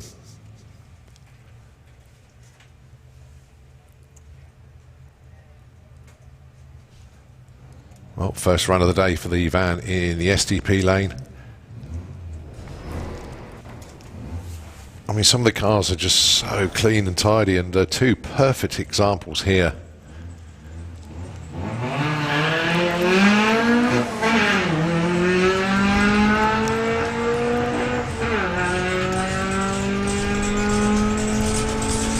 Both of them way quicker than when they came out of the factory first time round. 14:59 and 14:90. They'd have been lucky to break 20 seconds when they came out first time round, and probably done about, what, 60 miles an hour at the stripe. It's all changed now.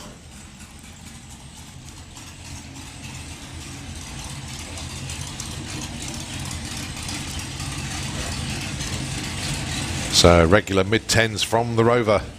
Another one of these cars that goes super quick down the track, and yet has got a tow bar and full electrics on the back.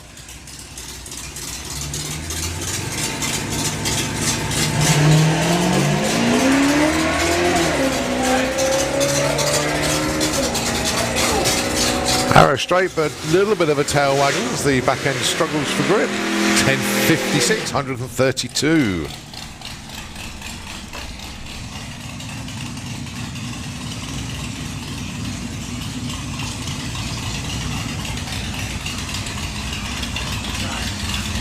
Right, from the Wild Bunch, Bobby is back for another run.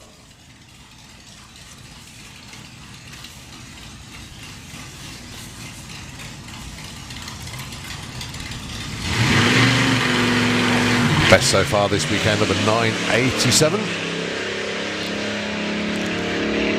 And as the Wild Bunch entry goes down the pairing lanes, when he comes back, the pit crews will tell him that it's Wild Bunch into the pairing lanes, please. Wild Bunch, can we have you into the pairing lanes for your second visit to the track as a class today? So Wild Bunch into the pairing lanes, please.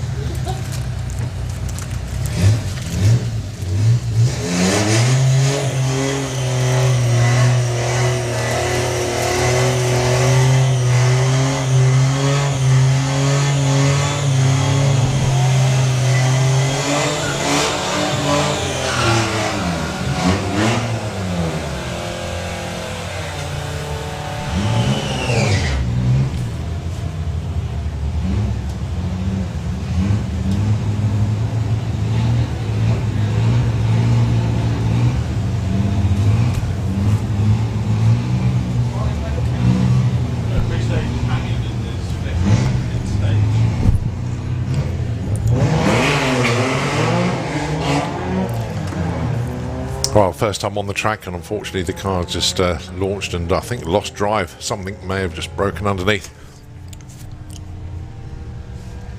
No issues in the auto lim lane. Anglia goes through with a 16.19 at 80 miles an hour.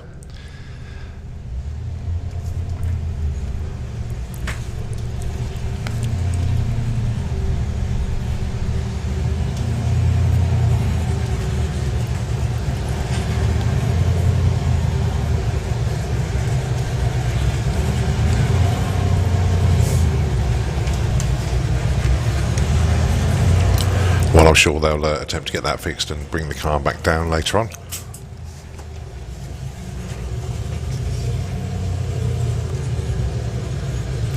Gives me a chance to have a look down on the front of it, but that's a proper old setup there for the Prefect. Supercharger sticking out the front. That hasn't come here to go slowly, that's for sure.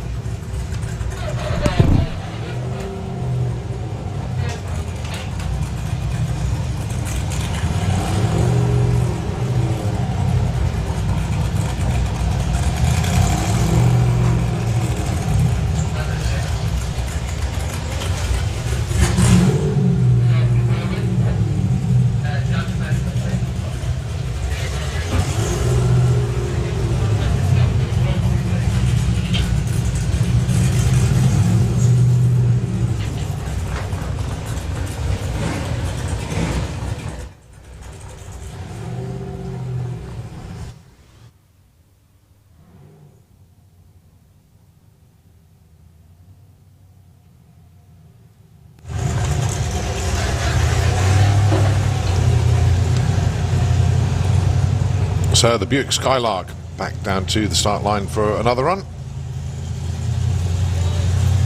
Around about 1970 this car first appeared. 50 years later it's here at Santa Pod Raceway having a go at Run What You Brung. Some cars don't last 10 years, they become scrap. Other cars, they just live on and have new leases of life, and that Buick Skylark, perfect example. 1625. Right, Mick Payne with the retirement package.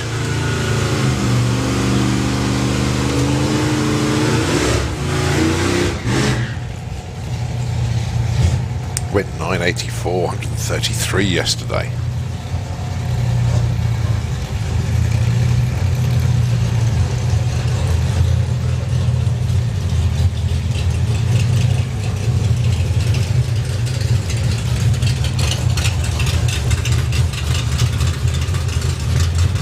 Chevy to the fore once again in the auto eliminate. I'm not quite sure if that's Paul Stevens though. I need to look at the front of the car to determine it.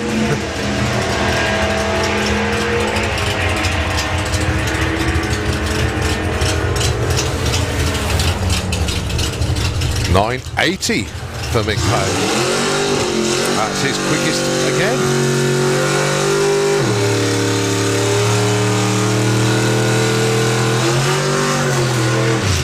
And he's upped it to 134 miles an hour, taking advantage of the nice crisp air this morning. And he's still got that tailwind as well. So 980, 134, Mick Payne, well done.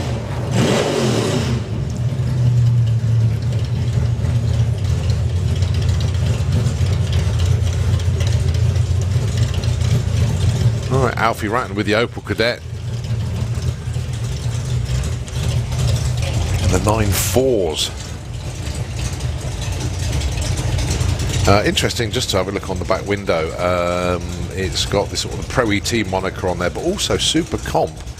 And those of you that know your championship drag racing in the UK, Super Comp runs through an index of 8.90. So you never know, that might be the target for the car in the future.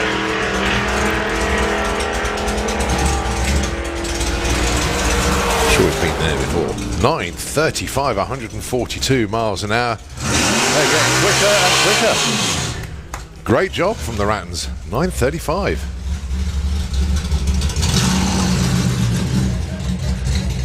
Uh, 1477 at 91 miles an hour for that white van, getting some good laps in and getting quicker as well.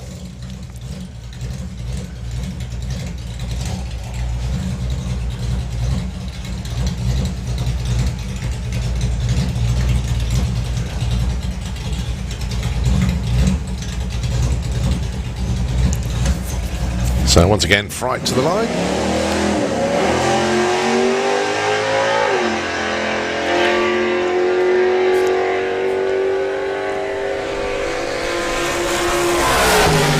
.1134 at 118 miles an hour, getting quicker. Right, so the Wild Bunch coming down into the pairing lanes. Just a little bit of track preparation, and then we'll be ready to go with the next session for the Wild Bunch. So just a little bit of track prep, a little bit of music coming from the tower instead of myself, and we'll be back with you. We continue with the Wild Bunch. Well, looking at numbers for Wayne yesterday, 946. Set a new PB, and then he went and improved on that, went 943, so he thinks he can stay there. Andy Stones wants 10.90. Cherry on the tree there for Wayne. A little bit eager to get the job done this morning. 10.18 and 11.25.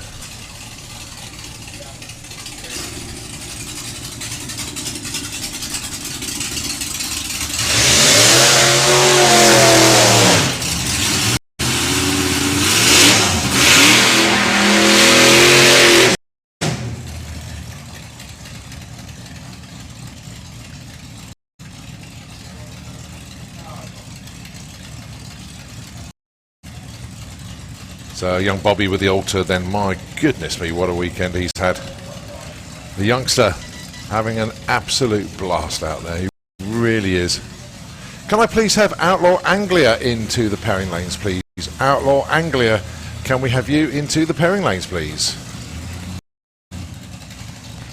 So young Bobby dials in a 10, Jim Tanner, 9.80.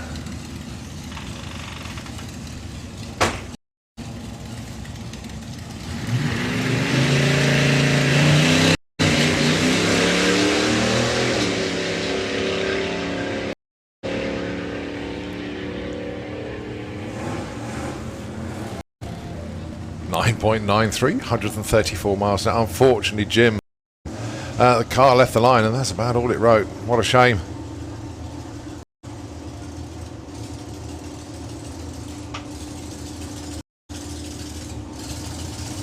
Such a cool little dragster, that.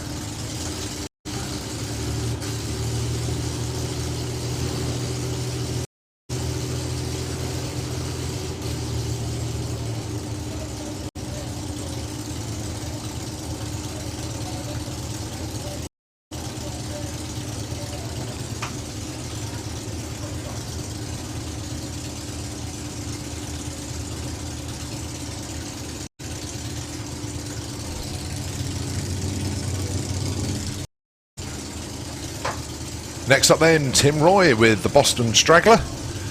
One of the few cars that just doesn't do a burnout at all, doesn't need to. 12-cylinder Jaguar engine.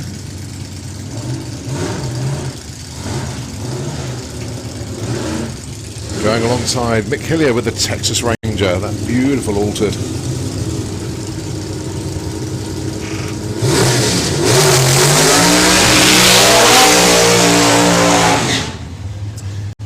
I just had a look at Tim down in the burnout box. He was sat there, and what he does, he just spins the wheels to scrape the massage. Doesn't do an actual burnout.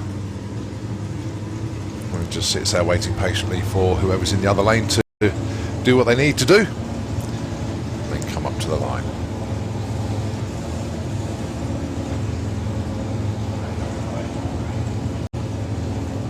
So Mick Hillier, another one of those that went into new territory yesterday, set a personal best 8.87, went 146.6 miles an hour, dials in an 8.95 this morning.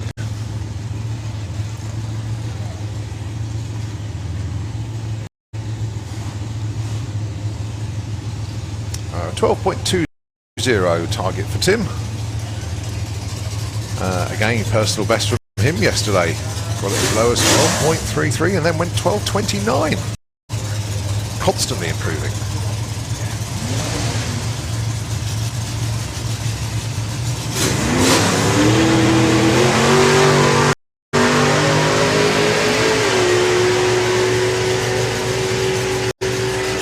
Tim just rolled the beams and get a time oriented. Very nice run there from Mick Hillier. 8.99 on his target, 8.95. Another call out for Outlaw Anglia into the pairing lanes, please. Outlaw Anglia.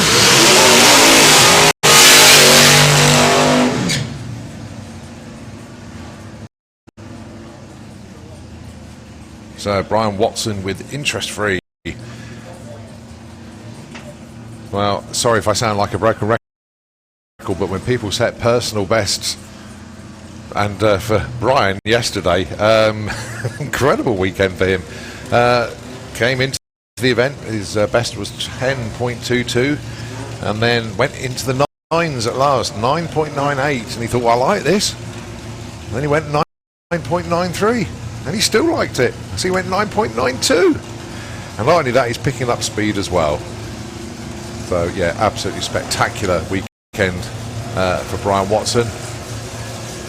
That's in the little dragster, interest free. He dials in a 9.93 this morning. Dan and Elliot Jones,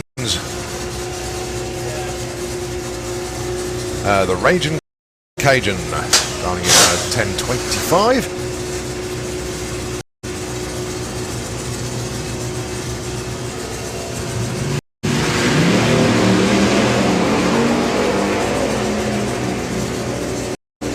Well, they both went red. Unfortunately, Raging Cajun won't get a time either. Went before the tree actually ran. Whoa, 9.86. Brian Watson.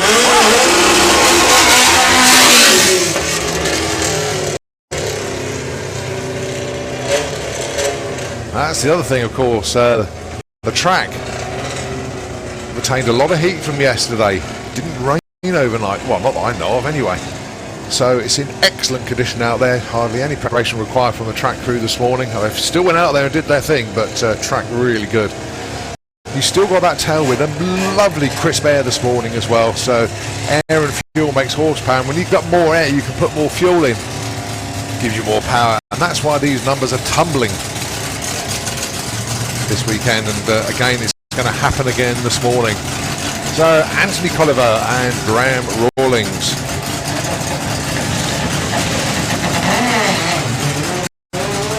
So Graham Rawlings went in the 9.6s yesterday. Tell you what, I wonder if he can beat 9.67. Oh, very nearly 9.72. And a 40. That's another personal best.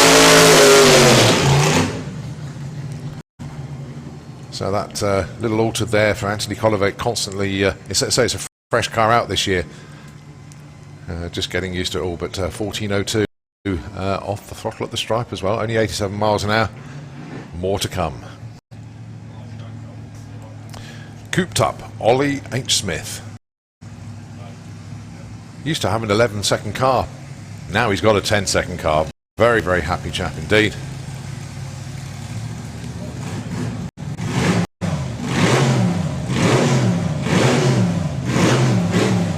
Going alongside Mr. 160, Mark Courcelle. Waited years and years and years to get 160 mile an hour. And he finally cracked it yesterday. Always been 158, 159, but couldn't crack that 160. But they got there. So they put an 832 on the boards at the top there. Ollie H, 1084.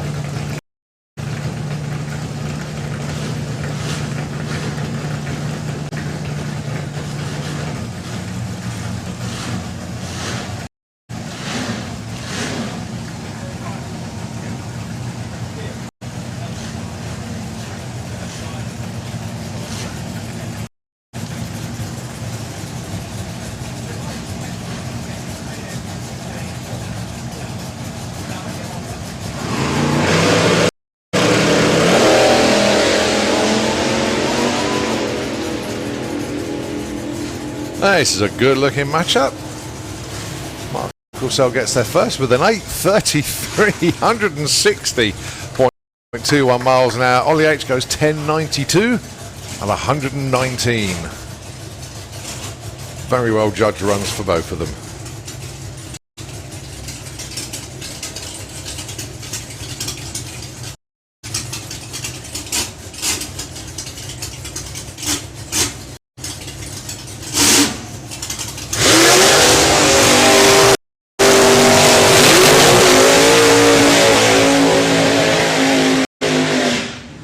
Both of these teams setting personal best this weekend, and to say that the King's Topolino with the young shoe Callum Swinchap behind the wheel surprised themselves, I think, fair to say.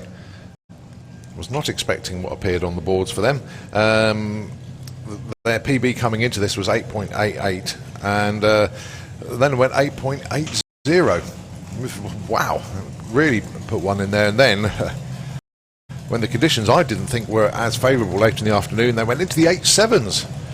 8.79. Steve Heaven with the Tight Fit Dragster, and I know Russ is tuned in.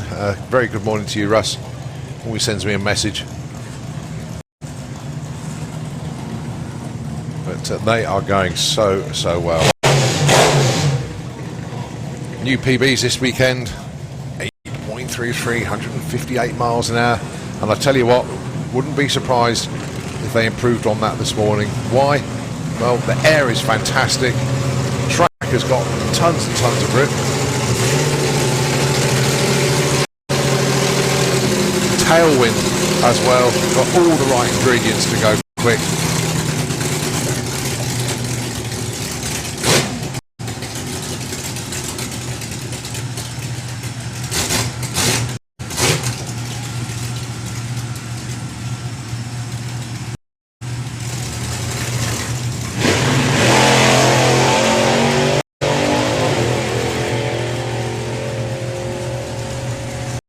So Callum off and running, and go, whoa, 874, where did that one come from? Well, I told you the air was good. I knew it was that good. Unfortunately, Steve just couldn't get the car up to the line in time. So 874 for Callum.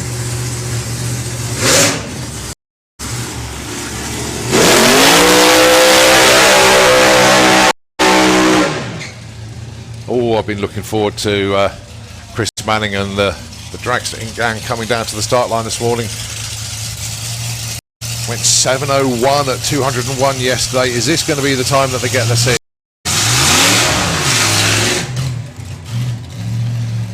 Going alongside JJ with the Cheap Thrills Dragster from Ratchet Strap Racing.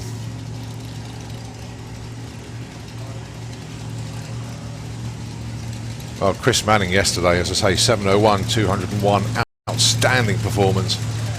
Oh, so close to that 6 second pass. You could see that this morning.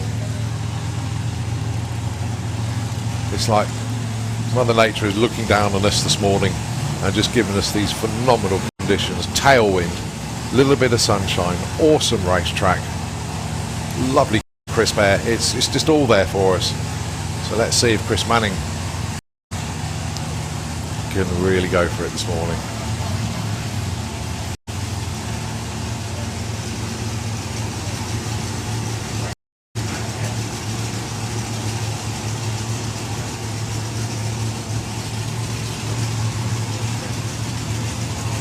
Well, I love the dial in for Chris, 697. They're going for it. And I'll tell you what, they won't mind if they break out.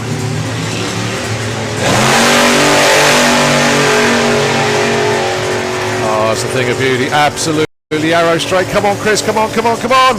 Oh, look at the speed, though. 203.38 miles an hour. A new personal best on the speed. Just misses the 6, but 203.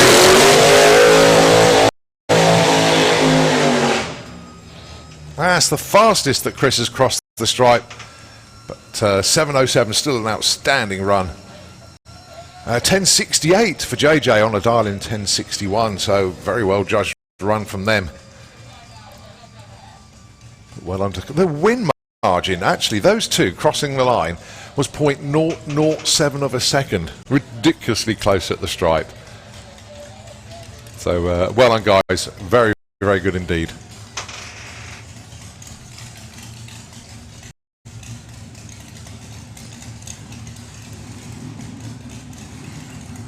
Well done, Tanya. New PB on the speed. Well done. Brilliant stuff. Excellent.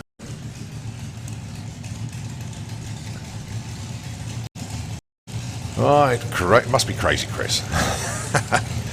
No, it's not. It's Mark. Right, okay. So it's Mark behind the wheel of Backdraft.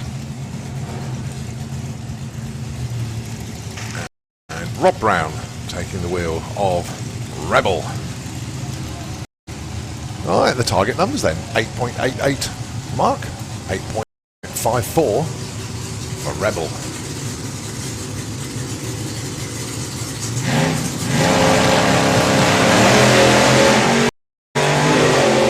Oh, a little bit wayward for Rebel off the line there. Oh, still a bit wayward. Oh, 8.88 on an 8.88 dial. That was absolutely superb. And a driving job of our driving jobs for Rebel. That boy can drive. A cracking run there for Backdraft. Absolutely nailed one together there.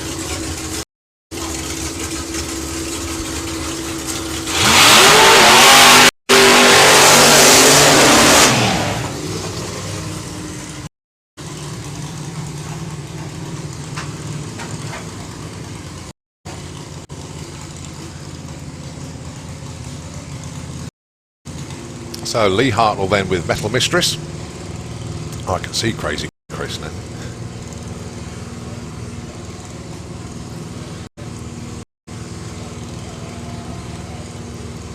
Gee, having a really good weekend, the Hartnells.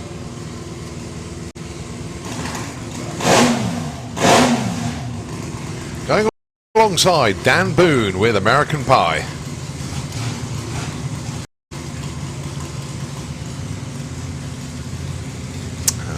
Consistent mid 8-second runner.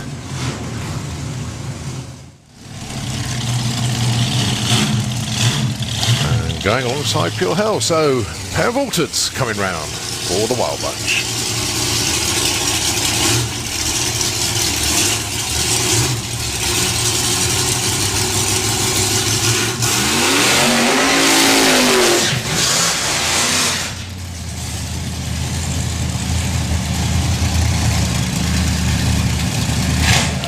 So they actually have their own way of doing things, fair to say. So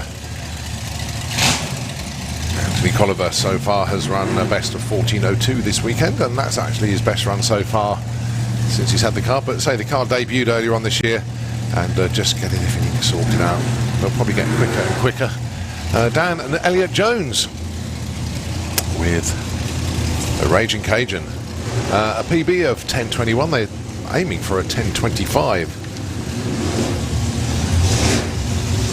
The Collivers, the eventual target for them, 11:50. Good to see how close they can get to that. It would be nice for them to get into the 13s, but that's a much, much better launch. Well, they're certainly going to go quicker than 14 seconds without a shadow of a doubt. 10:19. Oh, and 11:96. That's more like it. Well done, gang.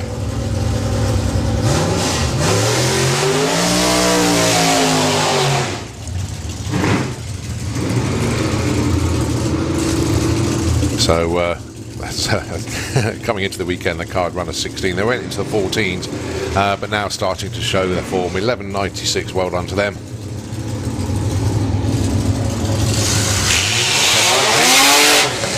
For the Raging Cajun, guess what?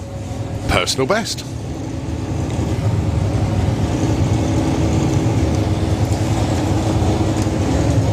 All right, Tim Roy and Mick Hillier. Boston Straggler is now on 12:29. Mick Hillier really having a great weekend. Has got the car down as quick as 8.87. Oh, certainly a rear wheel problem there. Whether the axle's actually broken, but something's certainly not right with the car there. Mick Hillier, 881. Wow, phenomenal run from them. 146.66 miles an hour. Well, they've 246.6 mile an hour runs this weekend, but that was certainly the quickest though, 8.81.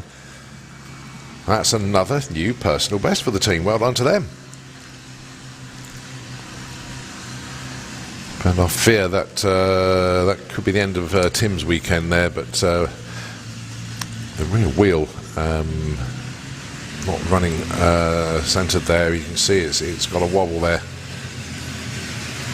The car's been pulled back. So, oh, what a shame. They've had a really good weekend.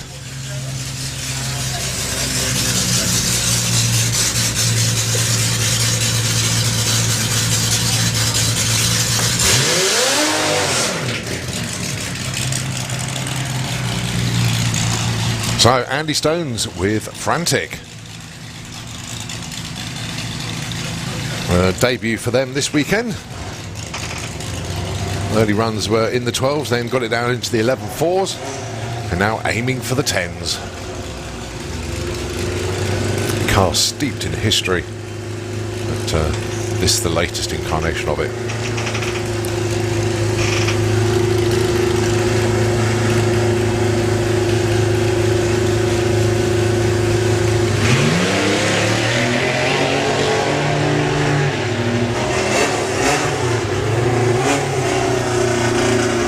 Best so far, 11.47, and goes 11.85 at 112. Graham Rawlings with the Little Digger. Target time 9.70, has been as quick as 9.67 this weekend. VW flat 4 powered.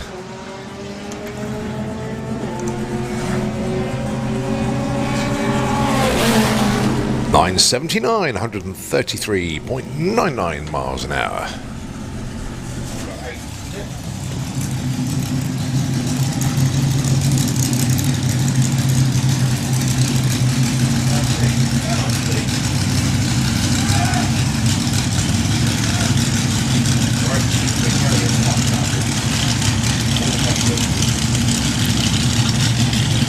So Jim Tanner finding a way through the traffic, coming up to the line alongside the second of the Collivers with the Misfit.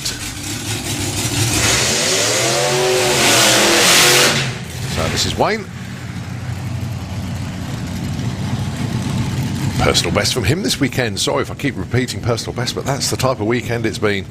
Into the 9.4s first time, and first time over 140 miles an hour for Wayne.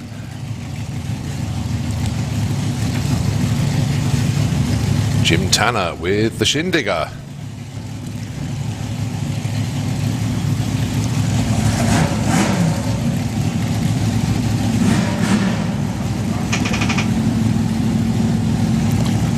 Target time him 9.80.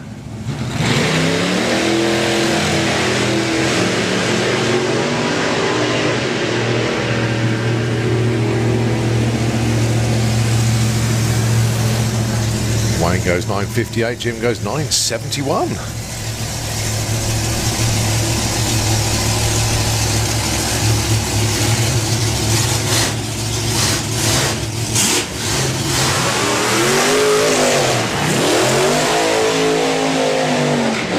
All right, Supercharged Outlaws, can we have you into the pairing lanes, please? Supercharged Outlaws, come down into the lanes.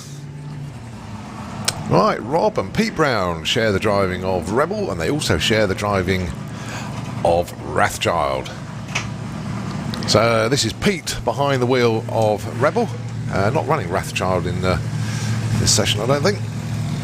Going alongside Ollie with Cooped Up.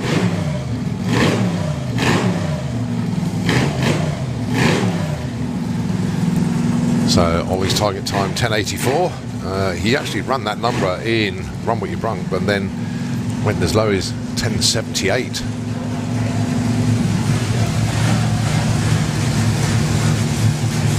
Rebel had one of those runs yesterday. It was a little bit heart in the mouth moment for the team.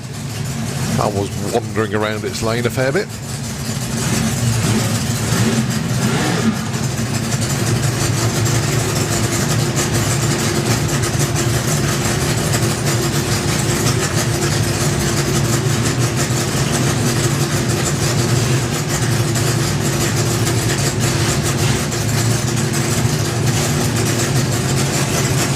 So 8.54, 10.84, the target numbers.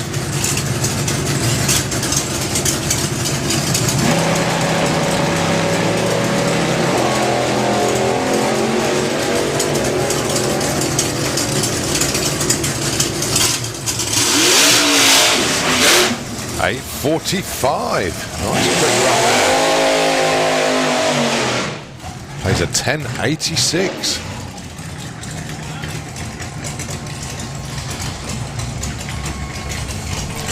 Right, it is a good matchup of the low 8-second slingshots. Steve Heaven and Mark Corsell, both dialing in the 8.3s. Mark with an 8.33, Steve with an 8.35.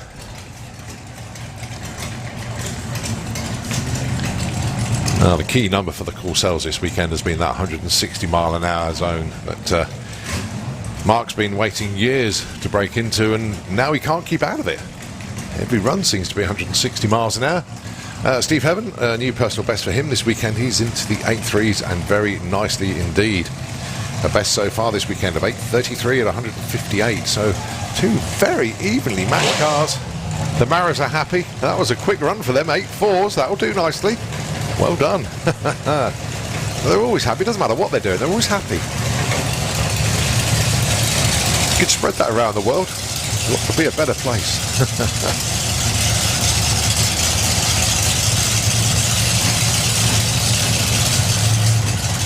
Well, the Rebel team have got a perfect viewpoint to see Mark Corsell go past them. There he goes.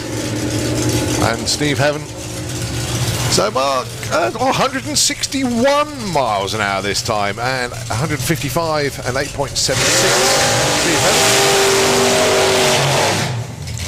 So Mark Corsell goes 161 miles an hour. He's finding even more speed now. Well, he'll be happy with that timing slip as well. Well, he's got bored of running 160, so he's now got 161.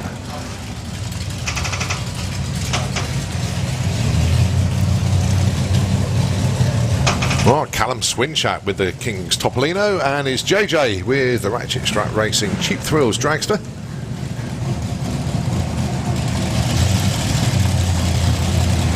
Target time for the Topolino then, 8.80, went into the 8.7s yesterday. 8.79, 148. And JJ, fair to say that the car suffered a fair bit of damage last time out. But they've taken a few weeks to get it all back together and done a great job, and now they can start building up on the performance once again without wounding the back end of the transmission. Oh, Callum away very nicely indeed.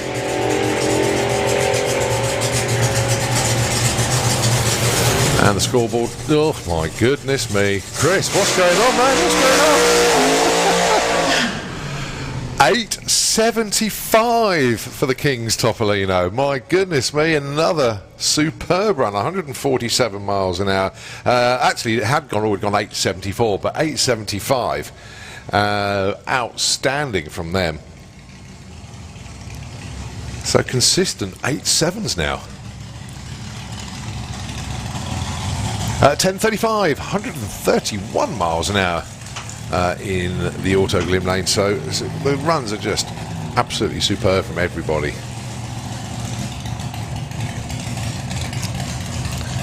Right, Crazy Chris. Backdraft going faster than it's ever been.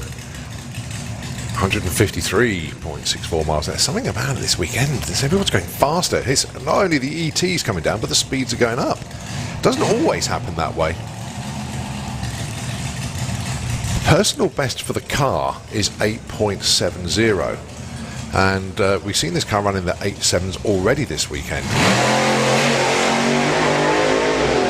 That is great looking run. The wheelie was perfectly controlled. It's going to be an 8, but what type? Oh, 8.62! Oh my goodness me!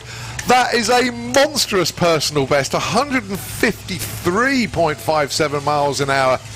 Oh, wow, wow, wow, wow, wow.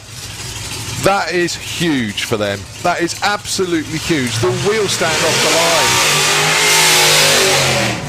told the story. It wasn't moving around the lane. It was arrow straight, and that allowed Chris not to lift his right foot under any circumstances. And the quickest way from A to E is straight, and that's exactly what he did. Kept that one all together, and a huge personal best. 8.62. It's only 800ths of a second, but in the world of drag racing, that is a lifetime. Well done to them. Brian Watson and Bobby Wright.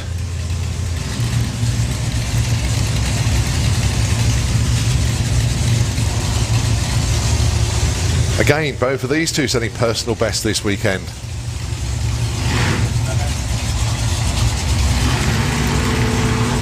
Bobby's been in the 9.8s. Brian Watson has been in the... Oh, he's been in the 9.8s as well.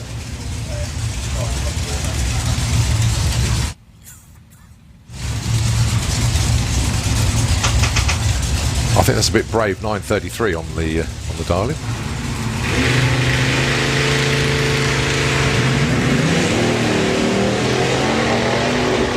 If he does, it's just knocked another half a second off his best. But Bobby goes through with a 9.93 and a 9.88 for Brian Watson. But once again, congratulations to the Backdraft team. That was outstanding. 8.62 to knock 800ths off your PB. Brilliant. And Claire is going to be bouncing around like she's got a trampoline underneath her. Well done.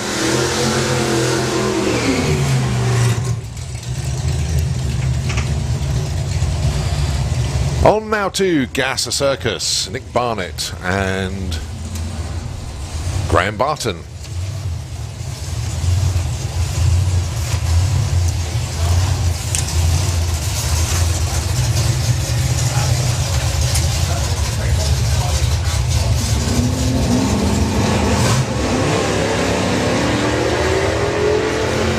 The Darlings then 11.31 and 11.05.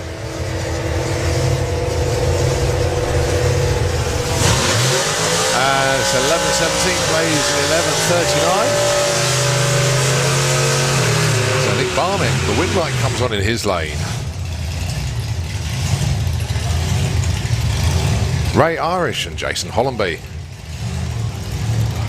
At 12.92 for the jumping jalapeno, and the Gas Junkie dialing in 10 flat. That's a nice easy one to work out. 2.92 second head start in the Auto Glim lane.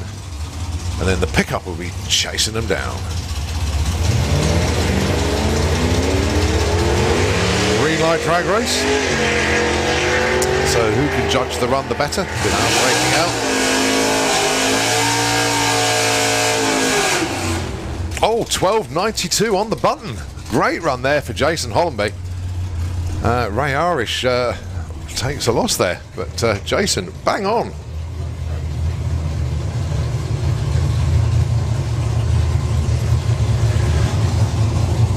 All right, Sean Milton on his own.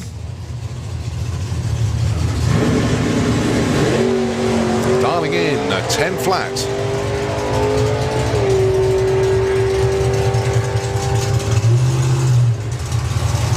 And goes 9.92. Oh, he's picked the right moment to break out, fair to say.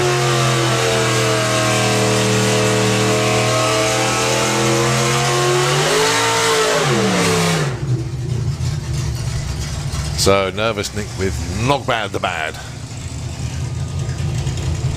Going alongside Simon Glenn.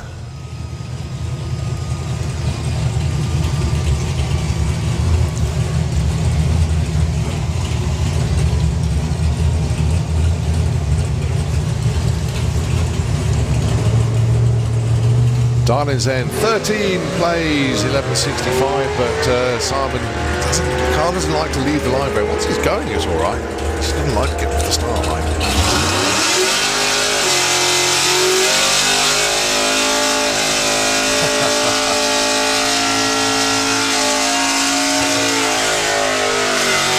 Nick breaks out with an 11.58. Steve Matthews with Honky Tonkin 9.6. The target number?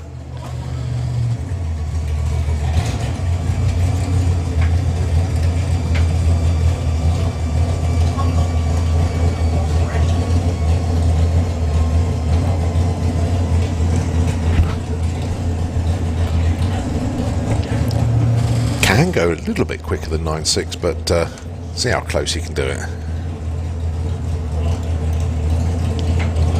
Seems to have settled the wheelies down a little bit as well. That car was reaching for the sky. Yeah, much calmer now.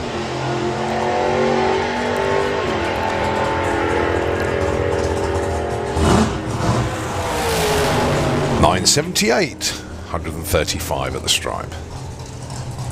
Right, we move on to Outlaw Anglia. Don't forget, we've got two parts of Outlaw Anglia now. We've got the main eliminations for the class, but then we've got the ET bracket as well. First then, he is on a solo. Now, I'm not quite sure what happened in the previous round, because Gary Bird and Ted Booth were supposed to race each other, but neither of them came down. So neither of them went through. So Jinnah has got a solo here.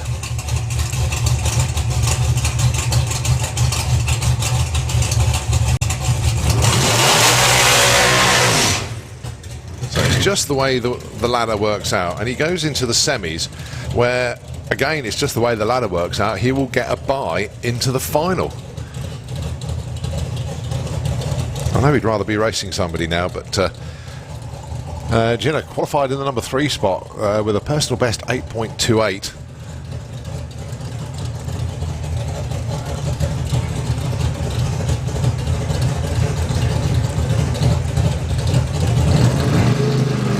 Yeah, doing the sensible things, just saving it for later rounds.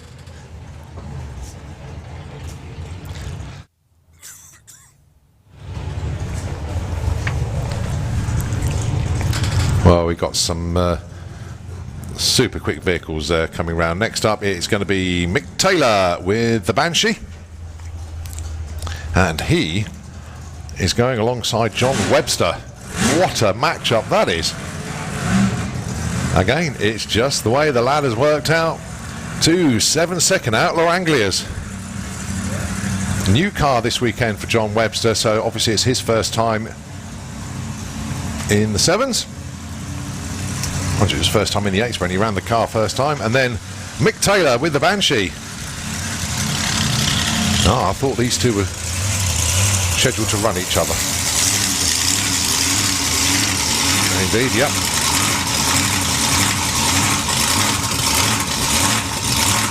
So Mick Taylor with Banshee, John Webster.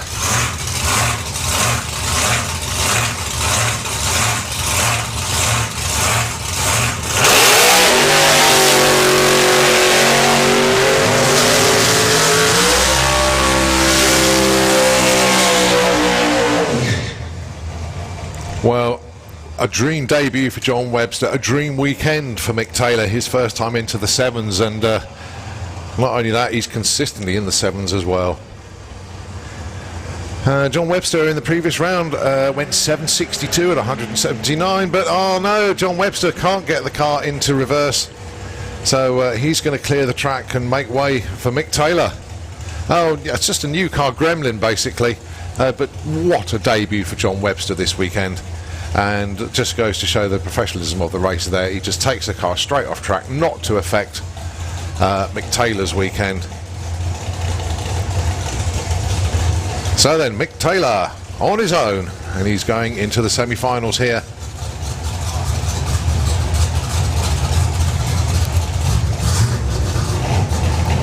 And again does the sensible thing, breaks the beams, and he wants to save it for later on. It's just the way this is working out at the moment, because there's an event win up for grabs here.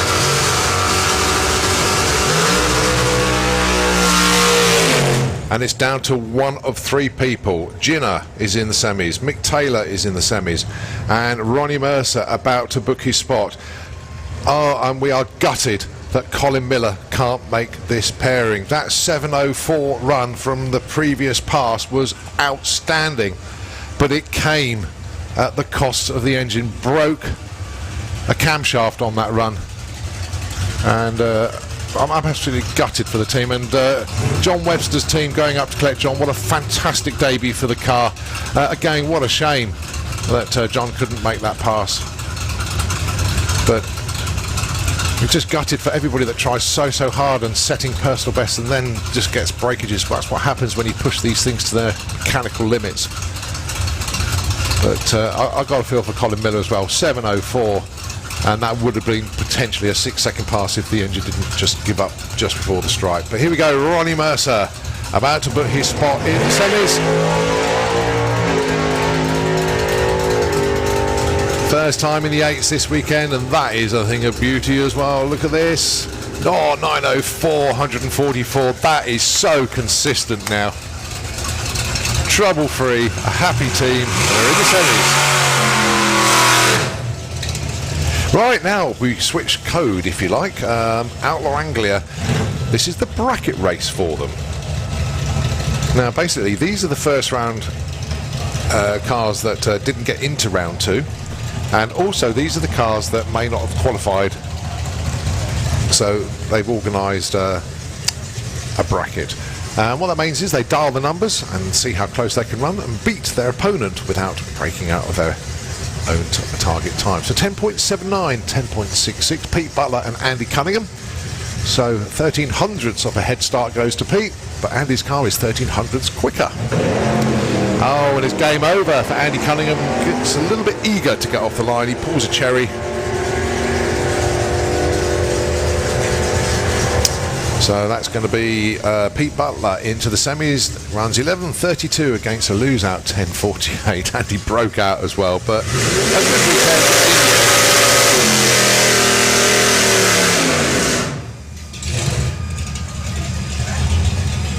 So this is Peter Jones. He gets a bye here. So he's going to go into the semi-finals to race Pete Butler.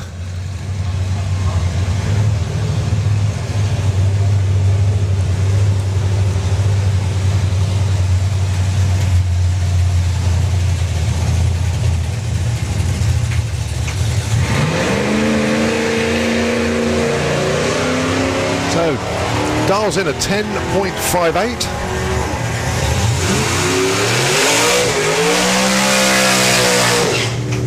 Goes 10.50, breaks out. That doesn't matter.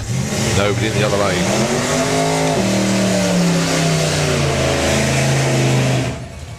So last pair then in the bracket race for Outlaw Anglia, and it's Barry Woodford and Spencer Tidswell.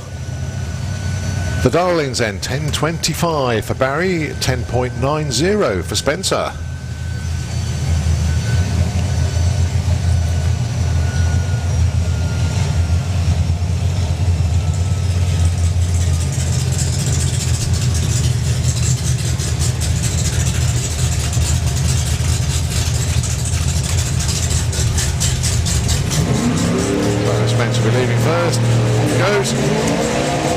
Circus off in pursuit.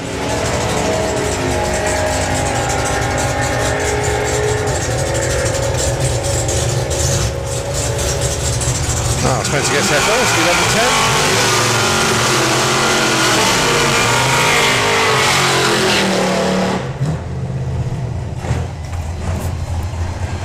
So this is Gary Hill on a time trial. Going alongside Rob Nixon.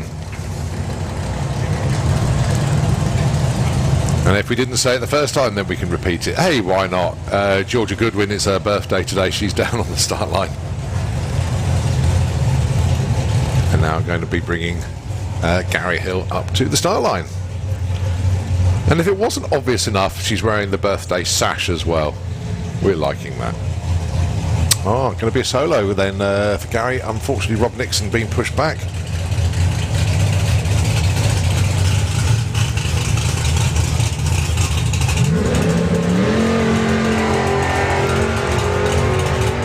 So, good looking run for Gary Hill. He actually qualified with a 9.65.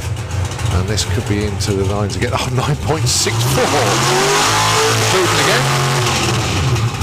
And once again, happy birthday to Georgia.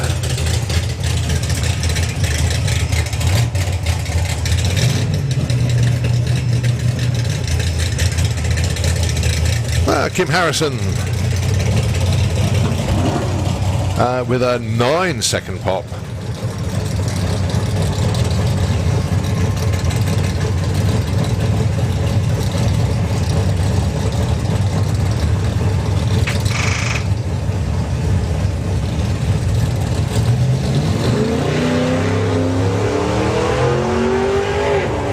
I remember when this car was running in the 13s and then in the 12s, but Kim has just got quicker and quicker and quicker, and now in the 9s.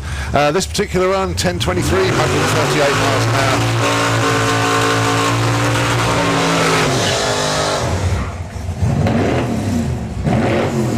hour. Chris Kenny and Phil Druitt. Oh, it's so good that all of the Outlaw Anglias are coming down for this session.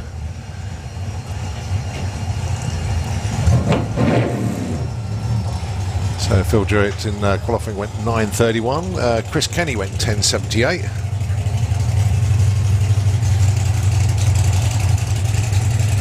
I think these are little grudge races that they've set up in the pits between them, and why not?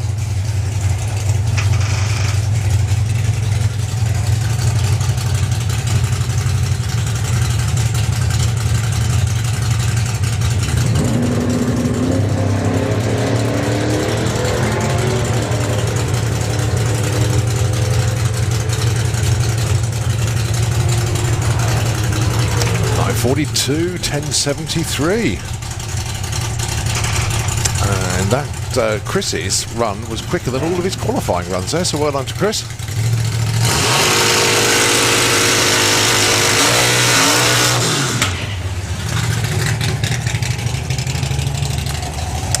Martin Payne then.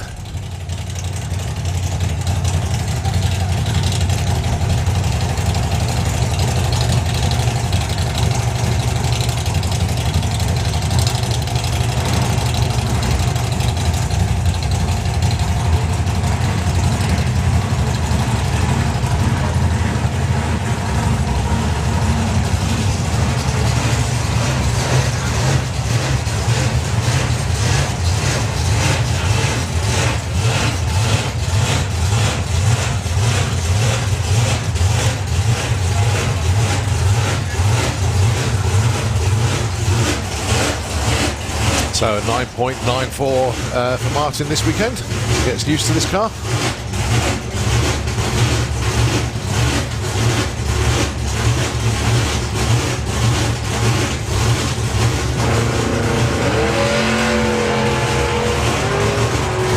Bit of a hot skip and a jump there on the trans brake, I think.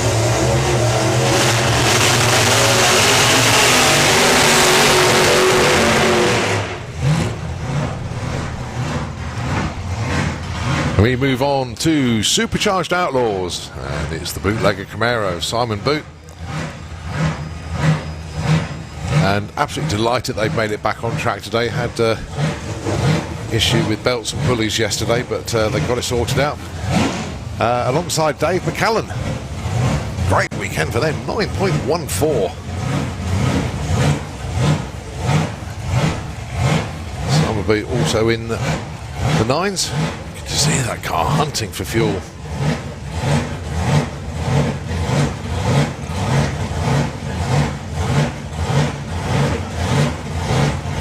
No, something not quite right underneath the car. What a shame for Simon.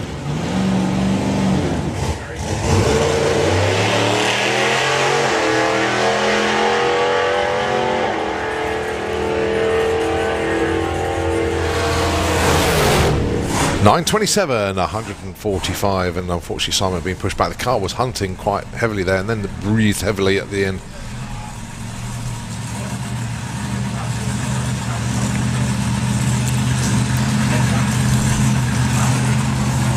Ian Marshall, one of the most respected start line guys in the world of drag racing. I'm not saying that just over the UK and Europe. He's worked in the States as well, so he knows what he's doing. And if he tells you to shut off, you just know he's made the right call.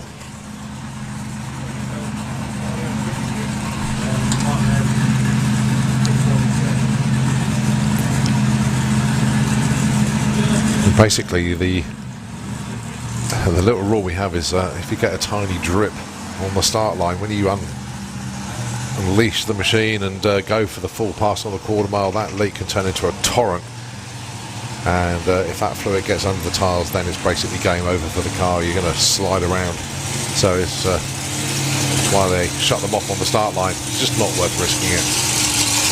So then Gary Parks up next.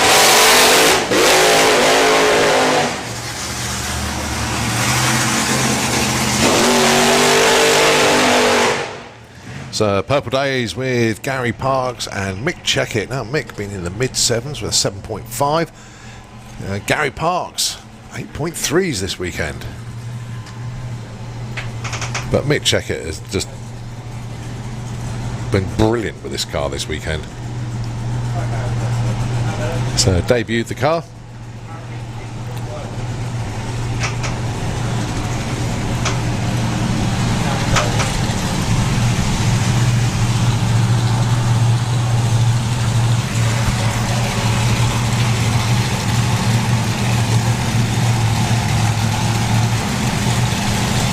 So the team straight on. You see they've got a can of de-icer with them.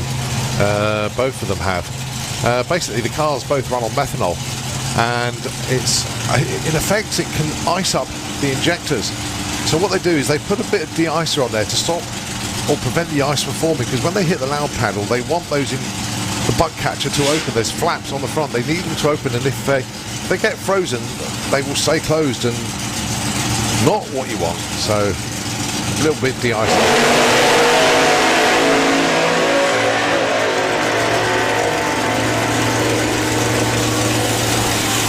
764, 8.4, two very, very good clean straight runs from both of them. 179.92 miles an hour there against 160.74. Both of them very confident.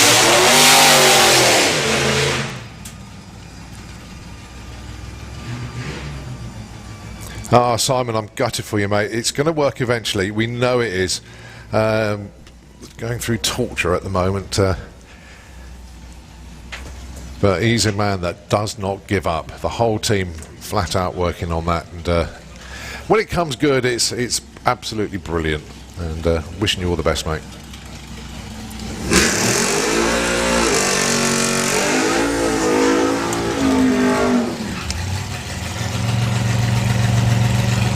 Al Sims with the pickup. Oh, what a weekend he's had. 9.61 he's lowered his personal best to this weekend. Going alongside Jeff Hawksworth at 9.63, so these two extremely close together on the performance stakes this weekend. But you've got to remember the pickup is street legal, runs in street eliminator as well. Lovely little wheelie off the line. Still got the tailwind helping him a bit as well. Lovely warm track. Air probably still very good as well. 974 plays 935. Oh, very good move there for Jeff Hawksworth. Just found 0.3 of a second. Really looking forward to this one then. Dave Grabham, Hillary down there, a very, very good morning to you down there. Your man's doing pretty good this weekend, isn't he? Of course, we're talking about Dave Grabham driving Freddy's Revenge, and my goodness me, new personal best. And I know they're very passionate about their altered, and they really are remembering Laurie Gatehouse this weekend. It's a sad loss to the world of drag racing, but he's passed away this week, and racing in their memory this weekend. But coming round into the Autoglim lane is Joe Bond with the Bond, Hannes and Osborne Slingshot Dragster going alongside Dave Grabham with Freddy's Revenge.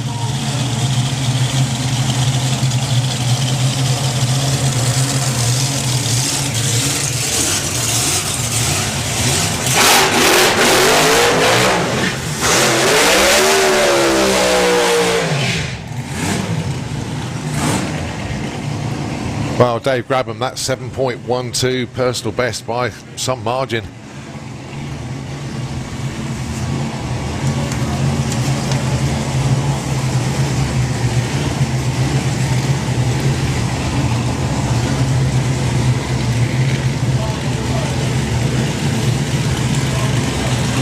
Joe Bond ran on the Friday, and fair to say, didn't go entirely to plan, but they are back today, having done a huge amount of engine reworking and rebuilding. And when we heard that they'd got it all fixed and coming back down, we're absolutely delighted for them.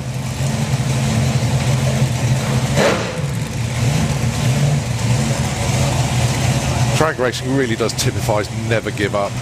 If there is a chance that you can get it fixed, then these teams will go for it. So Dave Grabham with Freddy's Revenge, and of course Joe Bond with the Slingshot.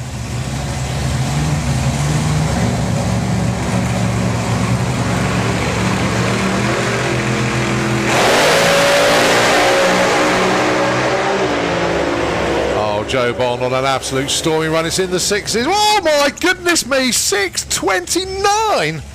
Wow, 7:34, 188 for Dave Grabham. But goodness me. Oh, actually, I'm going to stand up for that one. That was absolutely outstanding.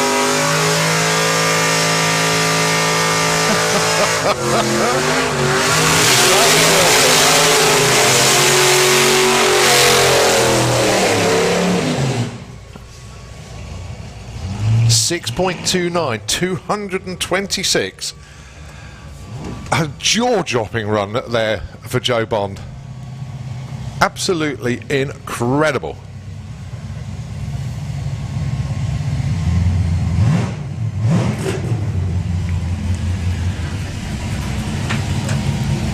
Good run once again from Dopey there, 7:34, 188. Very, very happy indeed for Dave, Hillary and the team, and of course Robbie there as well. But outstanding pairing, that one. Joe Bond 108 to 60 foot. He was 4.13 at 181 miles an hour at the 8th. This is Keith Freeman and Andy Park. Andy Park went 963 in the dark last night.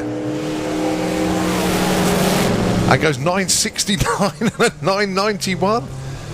Oh, Andy Park, I tell you what, his weekend just cannot get any better, can it? Every single time he's just flying up that quarter mile.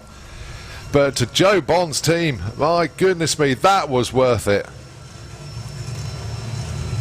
When it went pop on Friday, oh, the despair in the team was evident, but to turn that around and go 6:29 today was phenomenal. I'm running out of superlatives this weekend.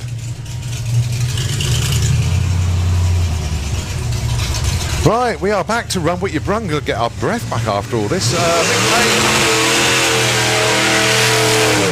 With the retirement package. This is running in the 9s.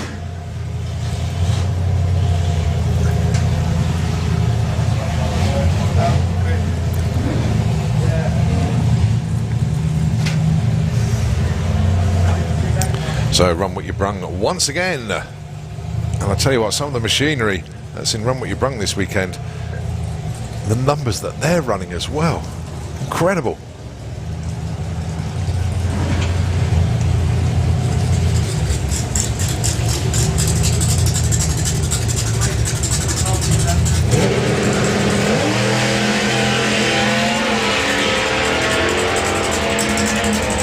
So Mick Payne with a Willis. He's running some very stout numbers indeed this weekend. I think, well, that's his first 10 actually. Most of them have been in the 9s.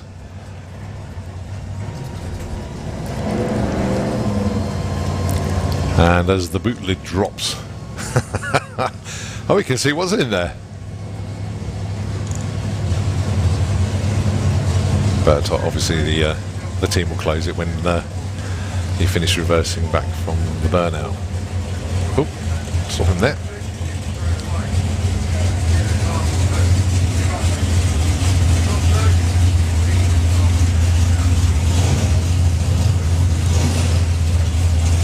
So Rob Nixon then in to Run What You Brung now.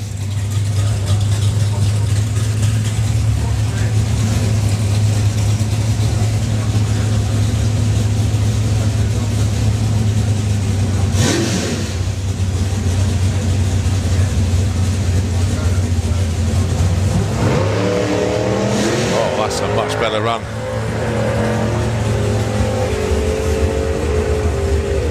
So Rob Nixon then goes through with a 993. They'll take that one. 15.27 in the Auto Glim lane, but Rob Nixon into the 9s. Well done. So Glyn Boardman and Duncan Cannonball Watts line up for the Watts Speed Shop here.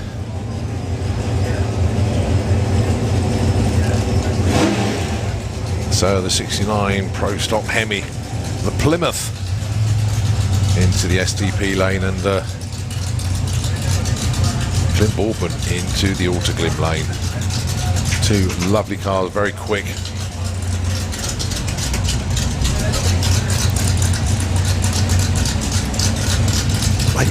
.2 from Duncan earlier on. Carries the front wheels way past the tree.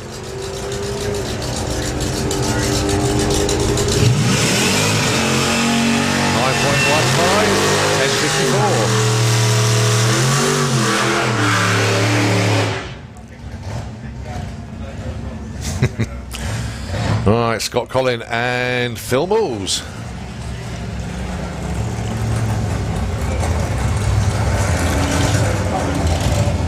Very consistent 10.5 second car this for Scott.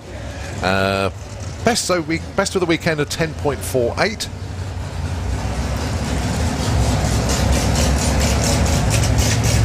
And 980, the best run for, oh, yeah, something just broke. Not quite sure what that was, but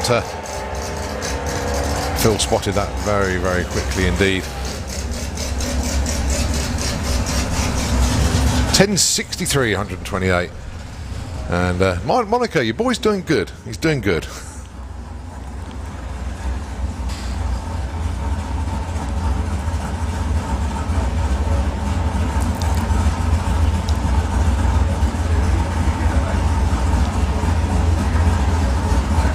So shame there for Phil, whatever that was. Oh, Phil got out of the car as well.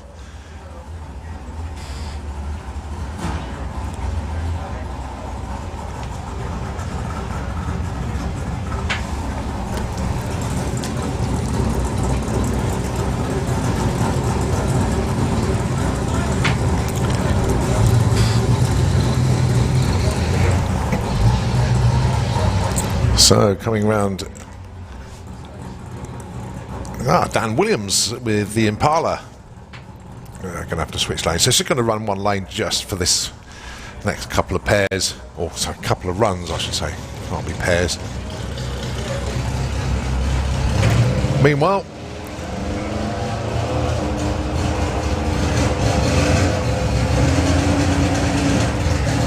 in the Autoglim lane, He's going quite slow actually. Not quite sure what the issue is there. Just under 18 seconds there, 71 miles an hour, so that'll take.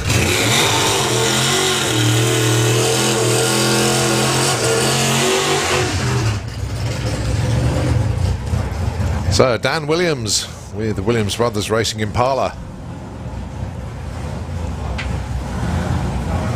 Now I had a bit of a bizarre run earlier on which we ignored because the ET that popped up on the gantry wasn't right, but let's see what Dan's got for us then.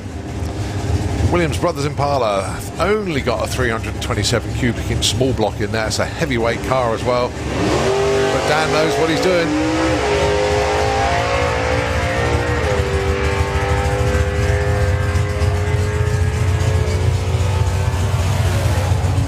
11:05 at 120 miles an hour. That's a bit more like it. Well done, Dan. Next up then, Guy King for Williams Brothers Racing.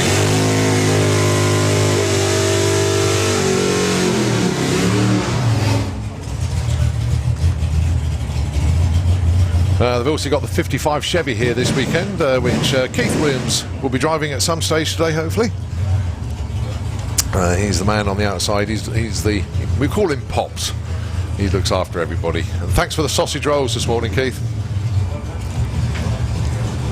Feeds the team as well.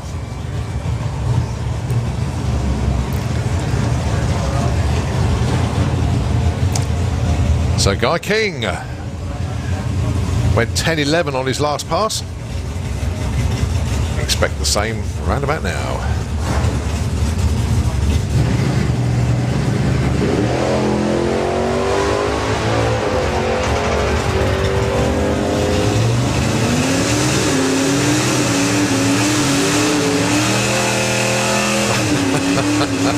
Well, exactly the same as last time. Two 10.11 second runs there for Guy King.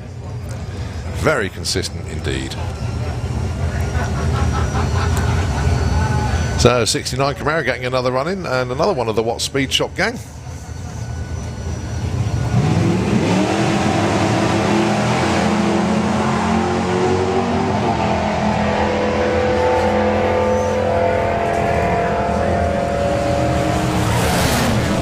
Very nice 966 and 138 and 1094, 124.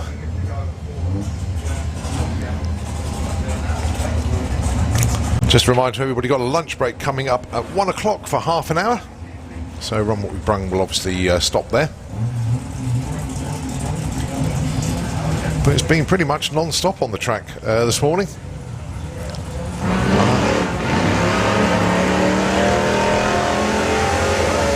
Again, some outstanding runs today to continue the theme of the weekend. 1069, 127 miles an hour, and the little van goes 1452 at 92. There really have been some outstanding passes, even from cars that you wouldn't expect it to come from. How about John Davison then? The Soper and Heck Plymouth. Going alongside that gorgeous 67 Camaro. Don't forget John Davison is street legal. He just switches his tyres when he gets to the track. Local guy.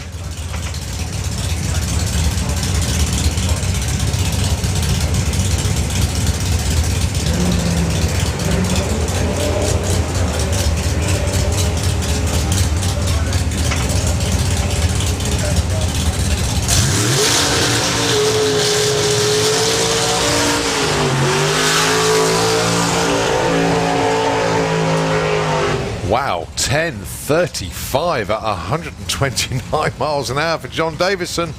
He's going to be rather pleased with that timing slip when he gets back to the pits. How about a 13:48 at 100 for the Camaro? But John Davison, 10:35. I honestly think that's yet another personal best that's been set here this weekend. But when the conditions are as good as this, then that's what's going to happen. You know, everything is in their favour this weekend. The track has got so much grip, tailwind as well. It's got heat from the sun. It's just all the right ingredients.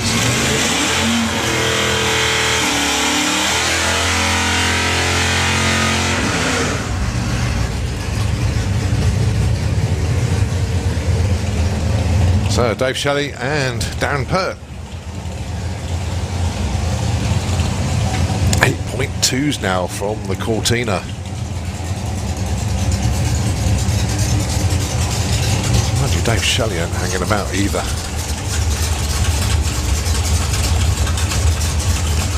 He's in the, what, the 10.4s?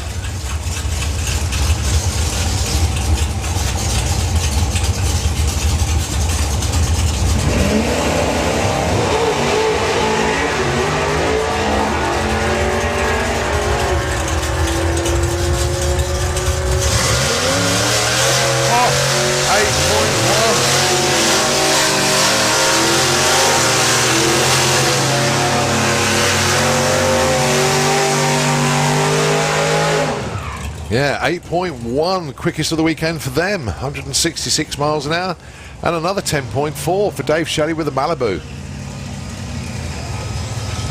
And the Rat Rod, that's been in the 9s this weekend. And bearing in mind the amount of engine that's sticking above the roofline of the guy, can hardly see where he's going. And the Outlaw Street Camaro, that's another one that does hang about.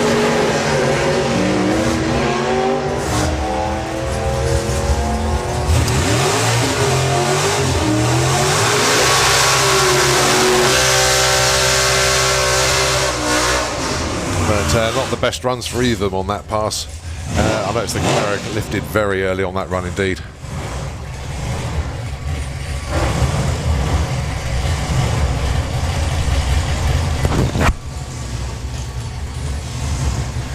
Right, Gary Hill from Outlaw Anglia lost his tyre pressure gauge somewhere. And if anybody finds it, please let them know. And then bizarrely, the next message, tyre pressure gauge has been handed into signing on. So the two messages tie in quite nicely. Tyre pressure gauge has been handed to signing on office. So Gary, if you pop over there, that's probably the one that you've lost.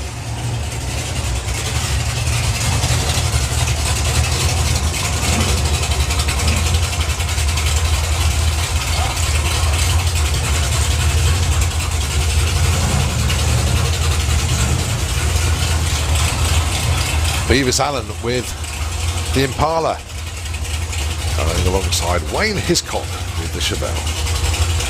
10-second Impala, 9-second Chevelle.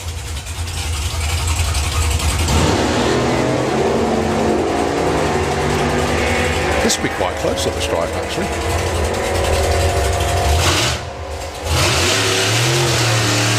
Yeah, 9:47, 10:37. And when I say it would be quite close at the stripe, how about the margin between them up there? 0.0044 seconds. It's insanely close between the pair of them. Roaring Rat. Now then, those of you that know this car will know it's part of the Santa Pod history. It really is. And those of you, if you ever look at your programme, this is the car that's on the front cover. Steeped in history, this particular car has been in the UK for what, nigh on 40 plus years now. The Williams brothers looking after the car today.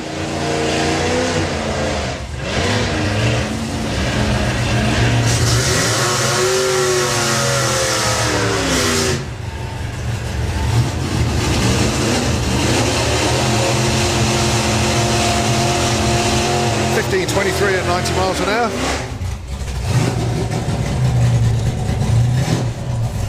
And that car should get progressively quicker as the day progresses.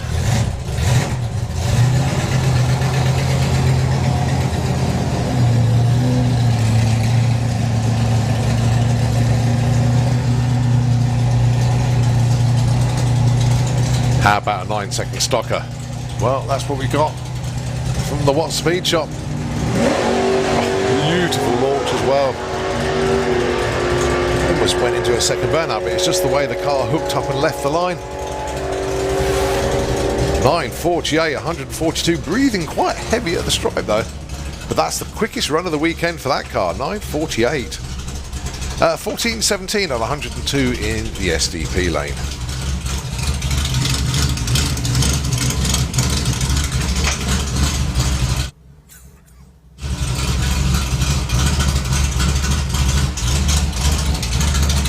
So just to repeat that last message I read out, the tyre pressure gauge that had gone,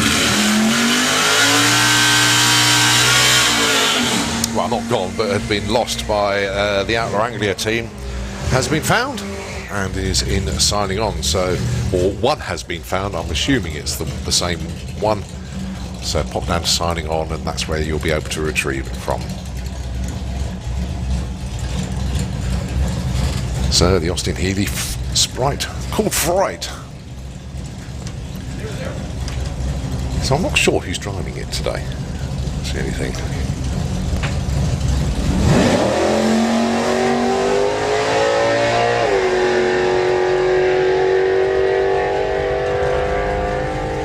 Been in a 10.2 so far this weekend, and it's about a 10.4.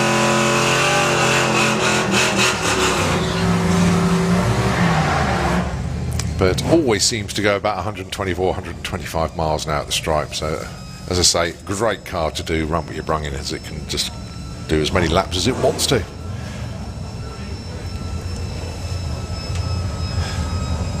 Well, we saw this Anglia come down earlier on, and it went about 30 foot before the car came to a stop, but hopefully whatever the issue is has been fully sorted. We think this car's not going to hang about either.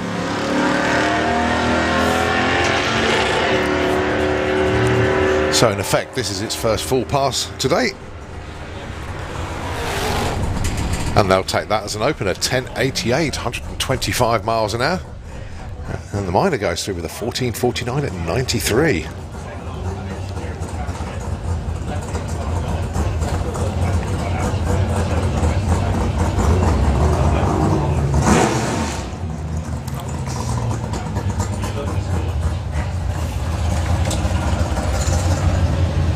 You've got about half an hour of run with your brung before we take the lunch break.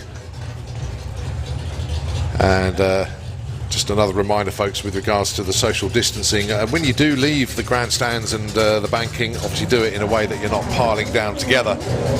And if you're queuing up for any of the facilities, you need to ensure that social distancing is continued to be carried out here at all times. The queuing systems have been put in place to allow everybody to be socially distanced. All of the tables and all the seating areas, again, have been set out so that you can sit down and be correctly socially distanced from other people. We've got plenty of Santa Pod staff on site to help you. We've got grandstand marshals to make sure that you find somewhere to sit where you're not sitting too close to another group of people. The same thing applies on the banking as well. Now, don't forget, it is, of course, the rule of 6 that everybody has to follow these days. Don't need to really go through every single minute detail of it, but you've seen it all in the press, you've seen it on TV, social media. It's absolutely everywhere. Got to do what they can to control the COVID situation. So no more than groups of 6 together. When you're wandering around having a look at things, just give the next person plenty of space. And especially in the pit area as well, it's obviously where all the teams are based. You can go and have a look in the in the pits, but individual pit bays are closed off, so you can't actually get too close to the cars and that. So another area that we cannot have the public in is the actual pairing lanes themselves. And in the pairing lanes, just a reminder to anybody that is in there, children aren't allowed in there, and there's a few instances where, I don't think they spotted it today, but hopefully not at any time, but just a reminder, children are not allowed in there, and obviously no alcohol either. Actually, that's another one that we have to be wary of. So no children, no alcohol into the pairing lanes at all. We've got a fantastic show car display area, and even the cars are socially distanced. It allows you to walk around and get photographs of them, have a look at them, but not too close, folks. And obviously, applies to all the cars there as well. I've got to say a massive thank you to all of the Santapod staff for continuing to keep us a COVID secure location here. We will possibly get another visit from the authorities today. We had a visit yesterday, and we do expect them back today. It's a smaller crowd today, it always is on the Sunday compared to the Saturday, but nevertheless we have to maintain the social distancing at all times. Walking around the facility last night, it was evident that pretty much every single person on site has taken note of what's at stake for us here at Santapod Raceway, and have literally carried it out to the letter, and massive thanks to absolutely everybody. It's enabled us to continue with this event because, trust me folks, the authorities do have the power to shut us down there and then, and thankfully we've been able to continue. So don't forget, our grandstand marshals, our bankside marshals are just doing their job. They're doing everything they can to help us to maintain running the events, to keep us COVID secure, and they're doing a great job, and I really do thank them. But it also takes cooperation from you, the spectators, you, the racers, everybody on site to do their part as well. And everybody's been doing it right this weekend. Don't forget, if you go into an area that is undercover, i.e. the pod shop, you have to wear a face mask in there. They will not let you in without one. And of course, literally anywhere you go undercover, please, you do have to wear a face mask. It's no longer a request anymore. It's not, oh, can you? You don't mind, do you? It's basically law now. You have to do it. And the staff here do have the power, and can, if they have to, ask people to leave the facility and say, sorry, you're going to have to go. Fortunately, I don't think anybody has been asked to leave, but they can do it if they need to. The reason I'm going through this now, obviously it's a little bit quieter out there, but also as we build up to lunchtime, our caterers will obviously get busy in the lunch break, and so if you are visiting them, obviously please do, but please do it in a socially distanced way. They've all got queuing systems out there. There's no need to pile in together. So, you know, just space yourselves out. I'm just looking down into the catering area now, and it's working absolutely beautifully down there, so well done to everybody down there. But when lunch break starts proper, people will generally leave together. Just make sure you space yourselves out as much as possible. Going forward, though, hopefully, you know, this the COVID situation will not get too bad, and we can continue running. And we are, of course, next weekend, our last championship round for our shortened season is next weekend. It is the STP National Finals.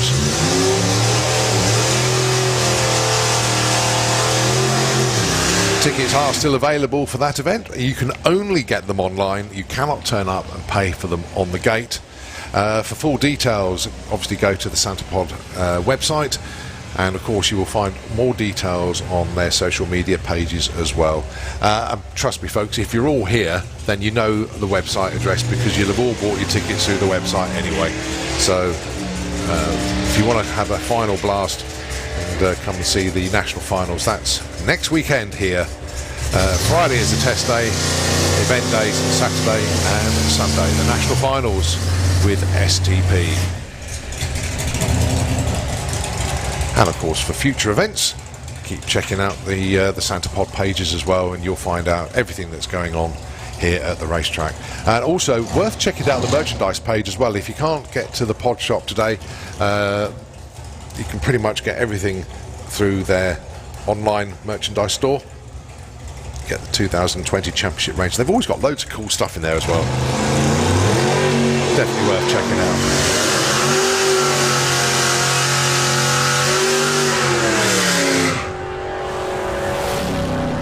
9:29, 151 miles an hour for the Outlaw Street Camaro going through.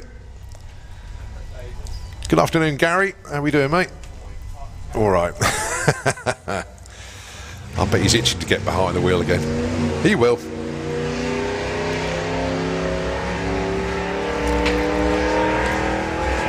So, Ron, we brung up to 1 o'clock. Oh, what a shame. Alfie Ratton just been pushed away, but that car has been awesome this weekend. I'll get that back to the pits and take a look and see what's going on.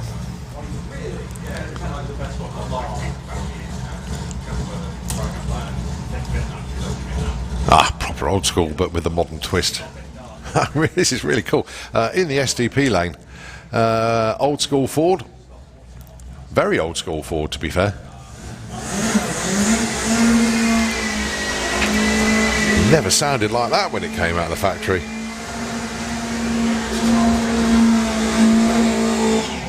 Did burnouts exist when this was made? They probably did, but you needed a huge amount of power to be able to do that back then, but then I don't think the drivetrain would have withstood it. But it's part of folklore now, it really is.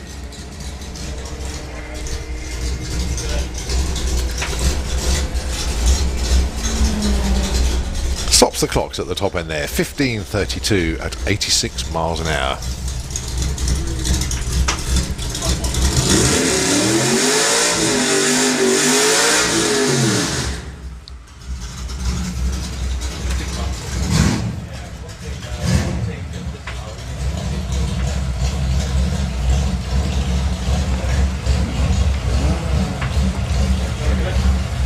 Well, the Dirty Dozen winners will be announced on the Santa Pod Facebook page at 2:30 this afternoon. Well, we know one of them already. He put it on his Facebook page last night. So there's another 11 to be announced. 1064, 124 miles an hour for Fright.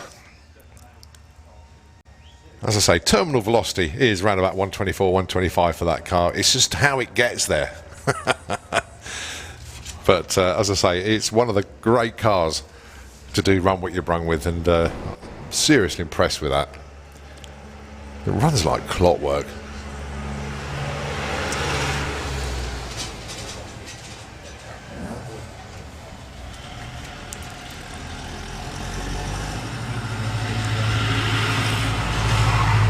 The thing is, they could change gear ratios to get it to go faster, but it won't get there as quick, so it's not always the best way to do it. They've been running that car for many a meeting now, and have just found the sweet spot with it. So just a tractor doing a little bit of work out in the Auto Glim lane at the moment. Those of you regulars to Santa Pod will think, hang on a minute, I don't recognise that tractor. Haven't seen that for a while. Well, you're right. This is the spare tractor. The other one, unfortunately, we broke it on Friday, and part of the front axle decided that it wasn't going to work anymore. So we had to get one of the Santa Pod cranes and very carefully lift the front end of the tractor and then guide it off to the first exit at the top end of the track. And bearing in mind that our main tractor actually ceased working at around about 330 foot, so that was quite a manoeuvre to get that tractor removed, but that'll get fixed, and that'll be pushed back into service as soon as possible. But always handy to have a spare. And the amusing thing with this one is that Ian had almost forgotten how it all worked, the old one, but he's got used to it again.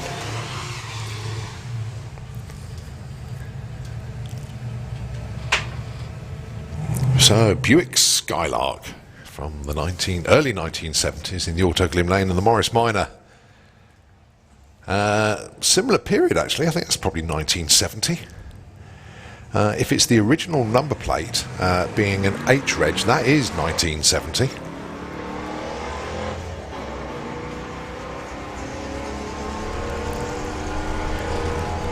So these cars produced at a very similar time, but different side of the Atlantic. 1462 and a 1610.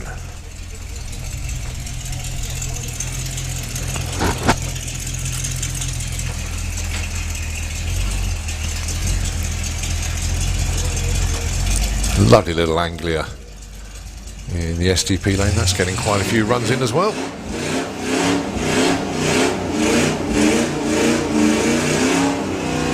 We just wind the clock back another 5 years to the mid-60s for that one.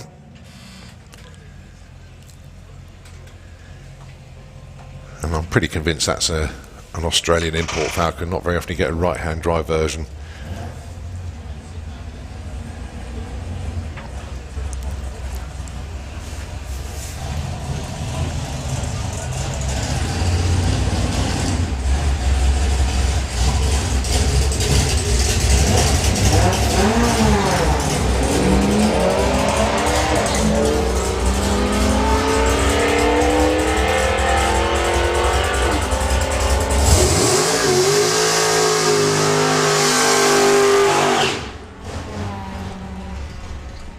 15:08 and a 13:68 for those two. Right, this is Wayne Hiscock with the Chevelle. Regular in our normal Pro ET National Championships.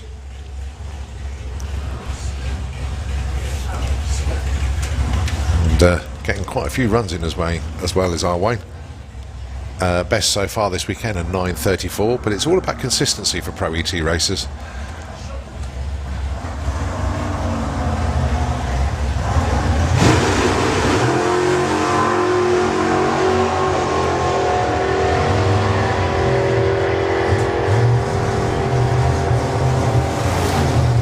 And a 9:50 this time around, 137 miles an hour.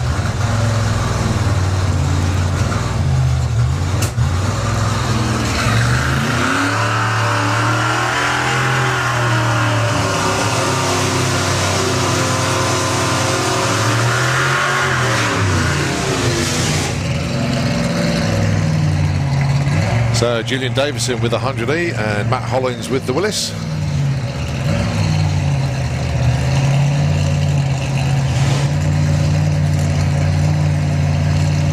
I think once again Matt Hollins on taxi duties. Julian Davison with a 100E.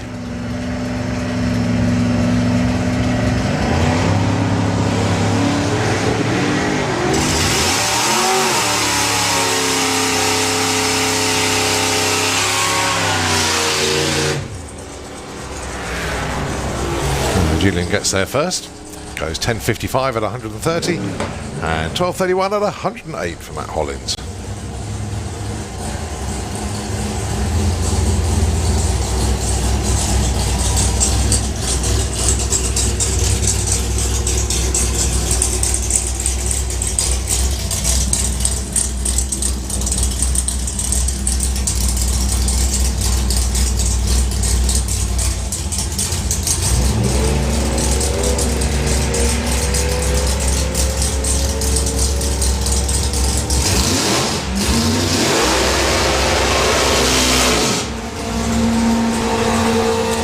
Anglia goes through with a 12:75 at 105, and that is one of the cleanest examples you'll find here this weekend. Let's take him to the racetrack. Now, don't forget, we have got the NSRA display show over there. Some beautiful cars over there. Definitely worth checking out if you haven't seen them already. What an eclectic mix of vehicles that you'll ever see. British tin, American muscle, hot rods, you name it. Absolutely everything is over there. You're going to find something that really takes your fancy.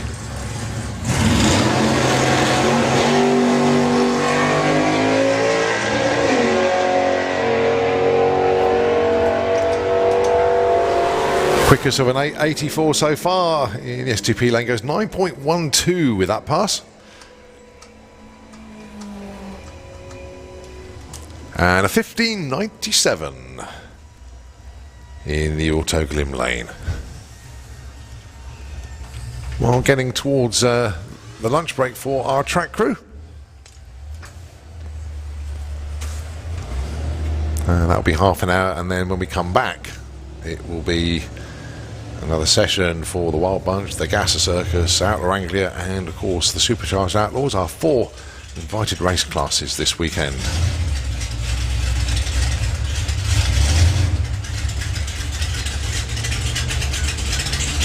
The Skylark back down once again. And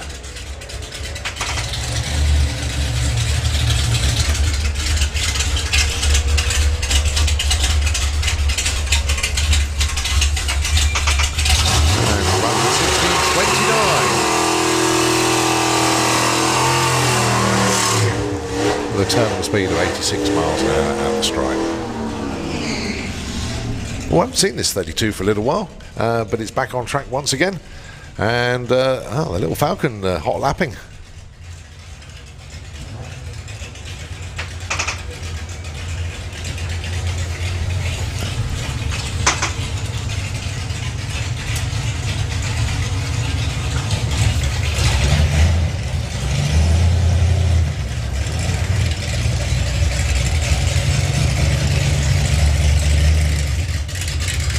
So the Ford being pushed back this time.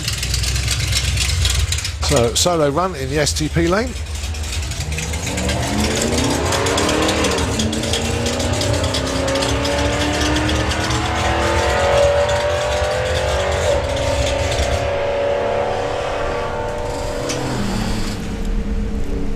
Goes through with a 1367 at 97 miles an hour.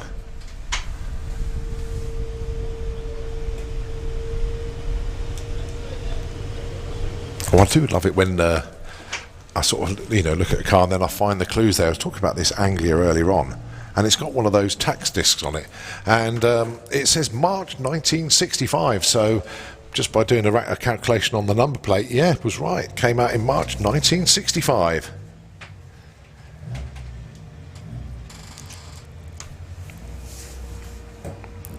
"55 years old.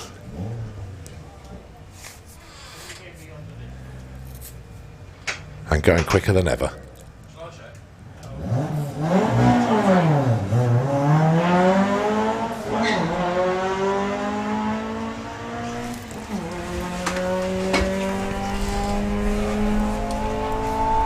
What's it called? And goes across the stripe with a 15.08 at 89 miles an hour. Well, just having a little look in the lanes, I can see one of the Gas Circus cars has come down actually. Graham Barton with high anxiety, probably going to do a run with your brung, or try and squeeze one in before lunchtime. Hello.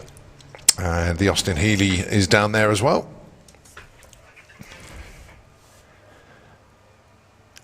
And we've still got this 32 that's going to put the run in as well. Just to show you, during the lunch break, if you look at the big screen in the Santa Pub Garden, they will be replaying the last rounds during lunchtime on the big screen, and of course on the live stream as well. So although the on-track action will cease for half an hour, it won't be the end of what you actually see on the screens and at home, as there will be replays of the morning's action from Santa Pod Raceway course, where we are right this moment with the 30-second running of the Hot Rod Drags in conjunction with the NSRA. Mentioned it earlier, but a busy weekend for them actually. Got them over at Vista Heritage, they're over at Sidewell Pistons and Props, and of course we're here as well. So 3 events the NSRA involved with this weekend, and that's a nice 11:15 at 120.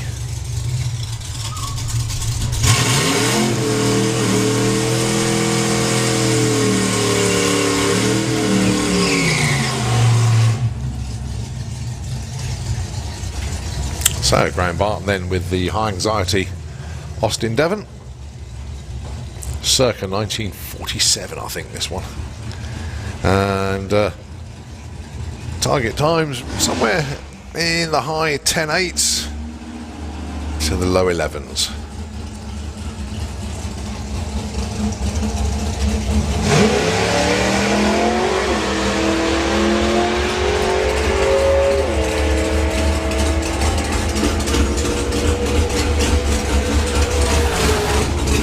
And a 10.99 at 118.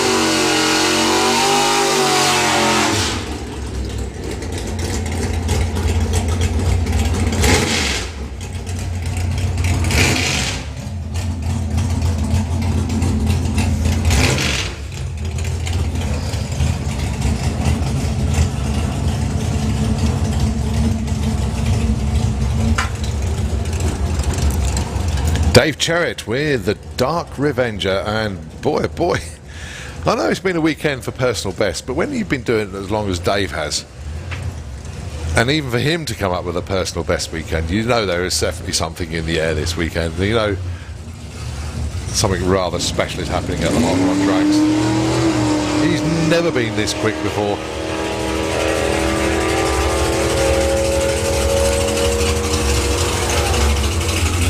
And Dave Cherritt 961, his best 964.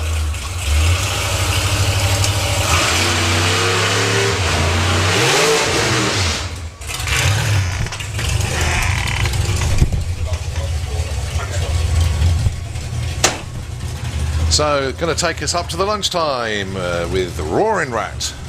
And as this car goes up the quarter mile, it will be lunch break.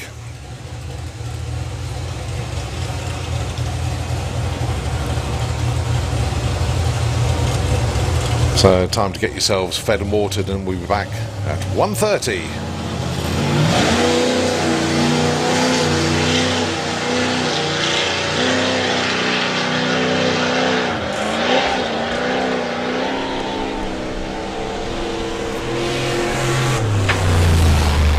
That's better. 1388, it's getting there. So, folks, we're going to have a half-hour lunch break now, allow our track crews to actually stand down and get themselves fed and water. It's been a warm day for them out there, so we will be back at 1:30 as we get ready then to do another round for our race classes that are here this weekend. But in the meantime, folks, don't forget your social distancing. Very, very important indeed. If you're going undercover with your face mask, give people plenty of space around you. And if you're queuing up for any of the facilities, don't forget your social distancing there as well. It is imperative that you continue to do that. Dire consequences for Santa Pod Raceway if we're seen to be not sort of breaking the advice and not taking notice, but it is law now, so you really do have to make sure that you give people plenty of space and ensure that social distancing is maintained at all times. Thank you very much indeed. We've got plenty of help on site if you need it. We've got hand sanitising stations all over the place, mainly behind the grandstands in the catering areas, but outside the toilet facilities as well. Feel free to have a wander around the pits, but don't forget you can't enter individual pit bays. But the main thing is continue to have a safe day, having a good day, and don't forget it's quite warm out there as well, so sunblock might be a good idea. We'll see you at 1:30.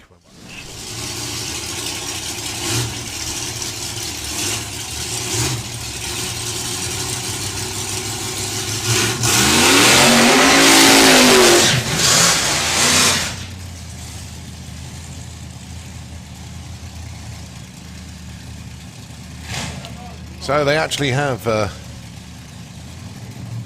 own way of doing things, fair to say. So Anthony Colliver so far has run a best of 14:02 this weekend, and that's actually his best run so far since he's had the car. But say the car debuted earlier on this year, and just getting everything sorted out. They'll probably get quicker and quicker. Dan and Elliot Jones with the Raging Cajun. A PB of 10:21, they're aiming for a 10:25. The Collivers, the eventual target for them, 11:50. Be good to see how close they can get to that.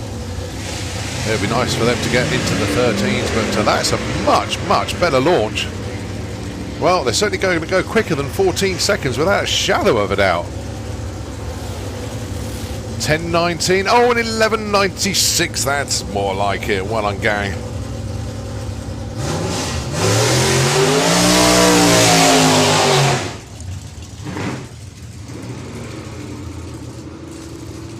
So that's coming into the weekend, the car had run a 16. They went into the 14s, but now starting to show their form. 11:96, well done to them.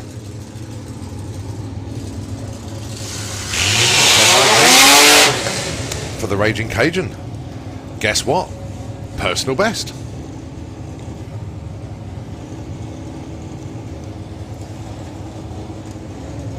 All right, Tim Roy and Mick Hillier. Boston Straggler. It's now on 12:29. Mick Hillier really having a great weekend. Has got the car down as quick as 8.87. Oh, certainly a rear wheel problem there. Whether the axle's actually broken, but something's certainly not right with the car there. Mick Hillier, 881. Wow, phenomenal run from them. 146.66 miles an hour. Well, they've 246.6 mile an hour runs this weekend, but that was certainly the quickest though, 8.81. That's another new personal best for the team. Well done to them. And I fear that that could be the end of Tim's weekend there, but the rear wheel not running centred there. You can see it's got a wobble there. This car's being pulled back. So, oh, what a shame. They've had a really good weekend.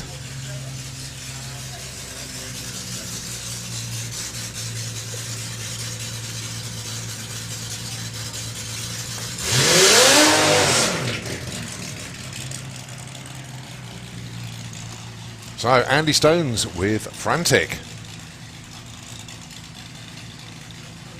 Debut for them this weekend. Early runs were in the 12s, then got it down into the 11.4s, and now aiming for the 10s. Car steeped in history, but this is the latest incarnation of it.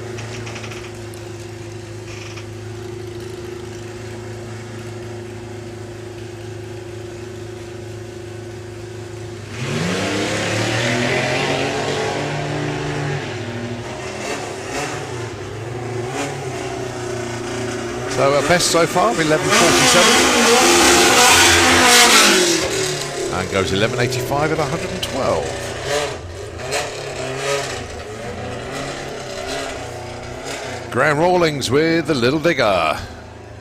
Target time 9.70, has been as quick as 9.67 this weekend.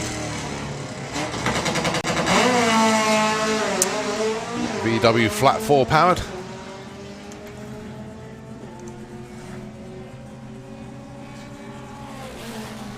$9.79, 133.99 miles an hour.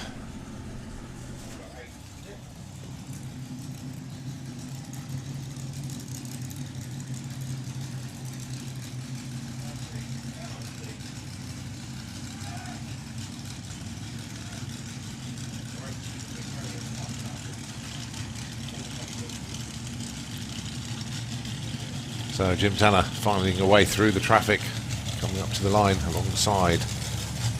The second of the Collivers with the Misfit. So this is Wayne.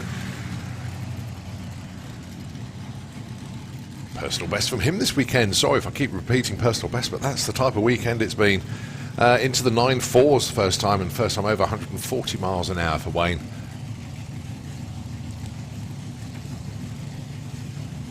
Jim Tanner with the Shindigger.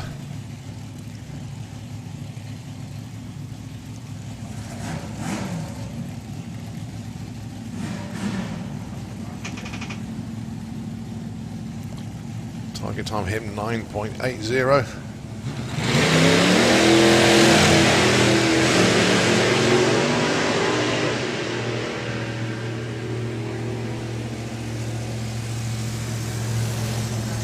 Wayne goes 9.58, Jim goes 9.71.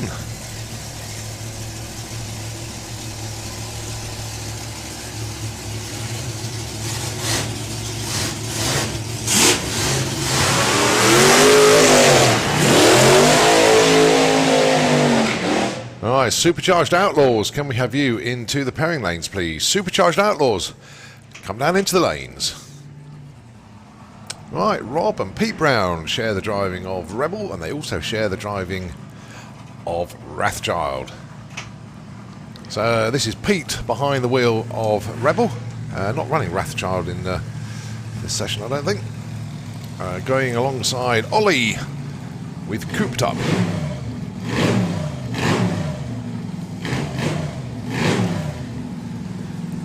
So Ollie's target time 10.84. He actually ran that number in Run What You Brung, but then went as low as 10.78.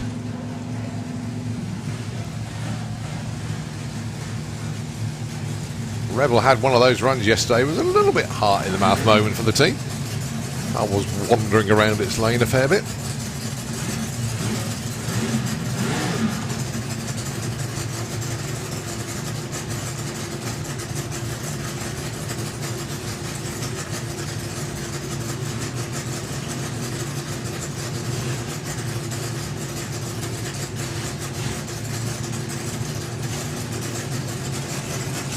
So 8.54, 10.84, the target numbers.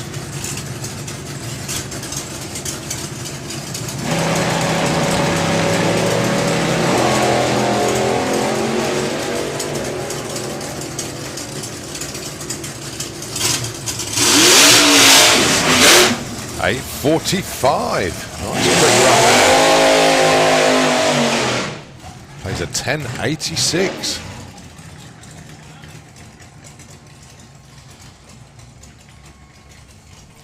Right, it is a good matchup of the low 8-second slingshots. Steve Heaven and Mark Corsell, both dialing in the 8.3s. Mark with an 8.33, Steve with an 8.35.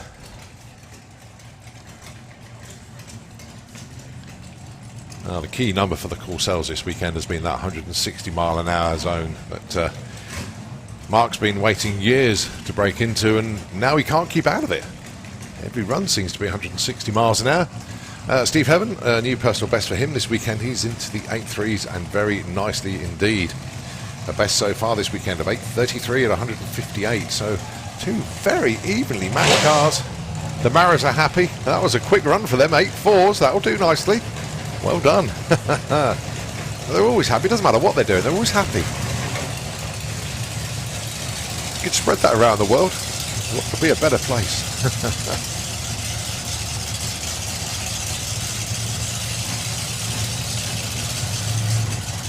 Well, the Rebel team have got a perfect viewpoint to see Mark Corsell go past them. There he goes. And Steve Heaven. So Mark, 161 miles an hour this time, and 155 and 8.76. Steve Heaven. So Mark Corsell goes 161 miles an hour. He's finding even more speed now. Well, he'll be happy with that timing slip as well. Well, he's got bored of running 160, so he's now got 161.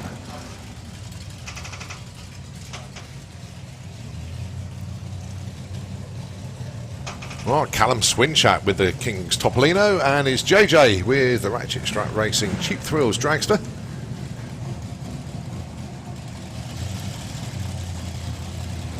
Target time for the Topolino then, 8.80, went into the 8.7s yesterday. 8.79, 148. And JJ, fair to say that the car suffered a fair bit of damage last time out. But they've taken a few weeks to get it all back together and done a great job, and now they can start building up on the performance once again without wounding the back end of the transmission. Oh, Callum away very nicely indeed.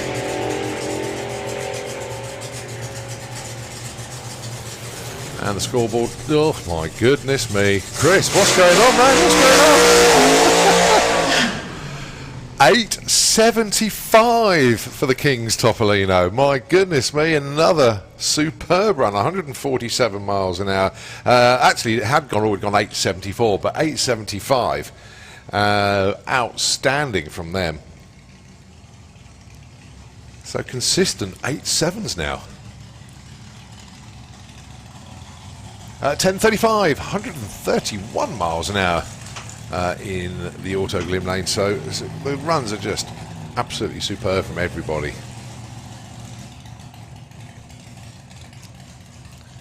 Right, Crazy Chris. Backdraft going faster than it's ever been.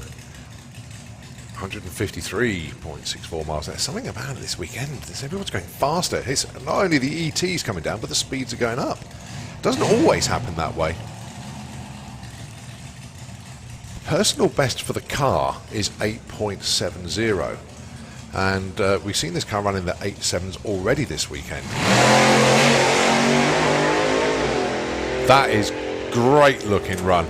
The wheelie was perfectly controlled. It's going to be an 8, but what type? Oh, 8.62! Oh my goodness me! That is a monstrous personal best. 153.57 miles an hour. Oh, wow, wow, wow, wow, wow. That is huge for them. That is absolutely huge. The wheel stand off the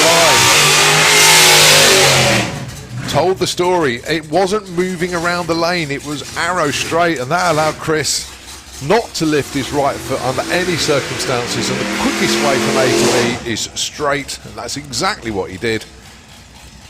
kept that one all together, and a huge personal best. 8.62. It's only 800ths of a second, but in the world of drag racing, that is a lifetime. Well done to them. Brian Watson and Bobby Wright.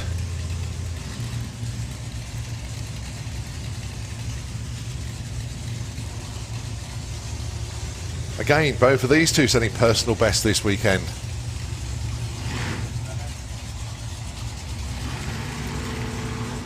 Bobby's been in the 9.8s. Brian Watson has been in the... Oh, he's been in the 9.8s as well.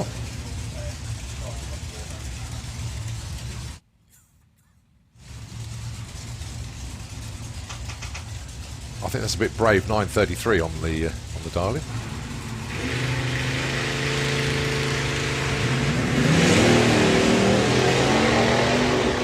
If he does, that's just knocked another half a second off his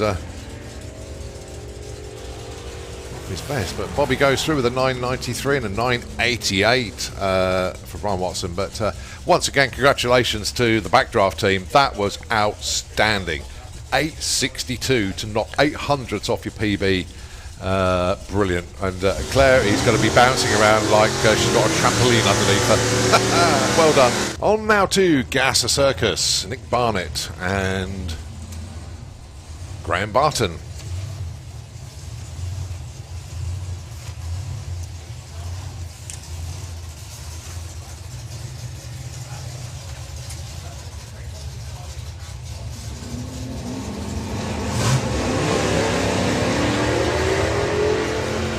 The Darlings then 11.31 and 11.05.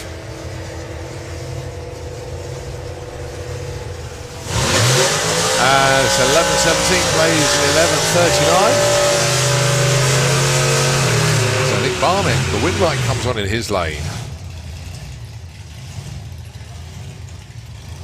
Ray Irish and Jason Hollenby at 12.92 for the jumping jalapeno, and the Gas Junkie dialing in 10 flat. That's a nice easy one to work out. 2.92 second head start in the Auto Glim lane, and then the pickup will be chasing them down. Green light drag race. So who can judge the run the better without breaking out? Oh, 12.92 on the button. Great run there for Jason Hollenby. Ray Irish takes a loss there, but Jason, bang on.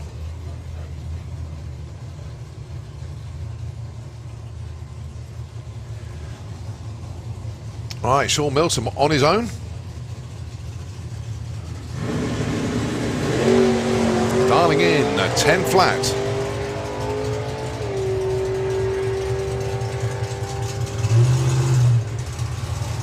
And goes 9.92. Oh, he's picked the right moment to break out, fair to say.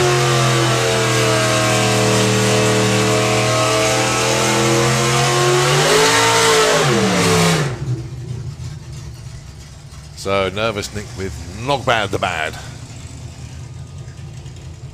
going alongside Simon Glenn.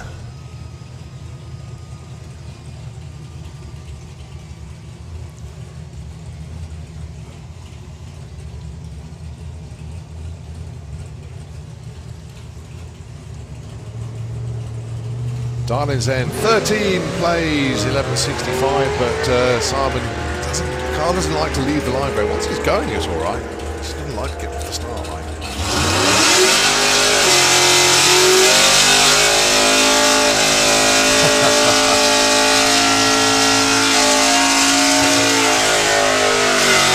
Nick breaks out with an 11.58. Steve Matthews with Honky Tonkin, 9.6, the target number.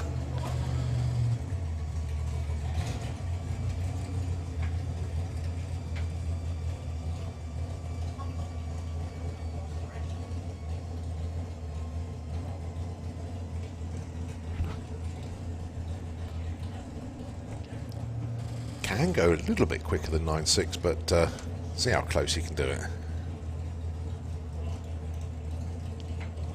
Seems to have settled the wheelies down a little bit as well. That car was reaching for the sky. Yeah, much calmer now.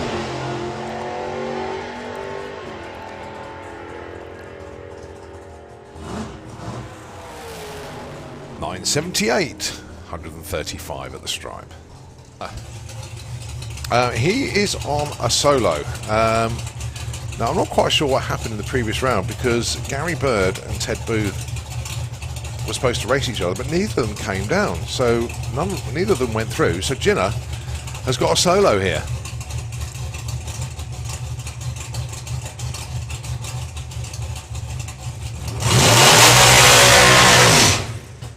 So it's just the way the ladder works out. And he goes into the semis where, again, it's just the way the ladder works out. He will get a bye into the final. I know he'd rather be racing somebody now, but Ginner qualified in the number 3 spot with a personal best 8.28.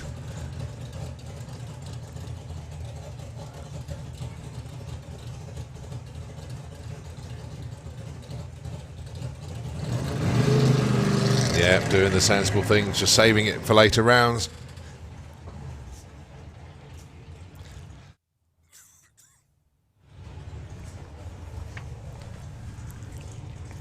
Well, we've got some super quick vehicles coming round. Next up, it's going to be Mick Taylor with the Banshee.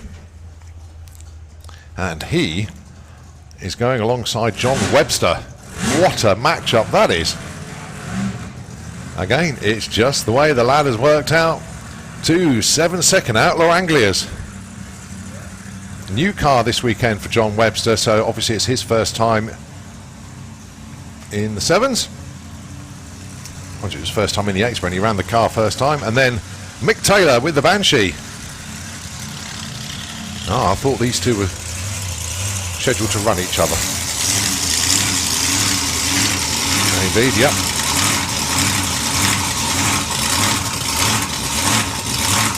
So Mick Taylor with Banshee, John Webster.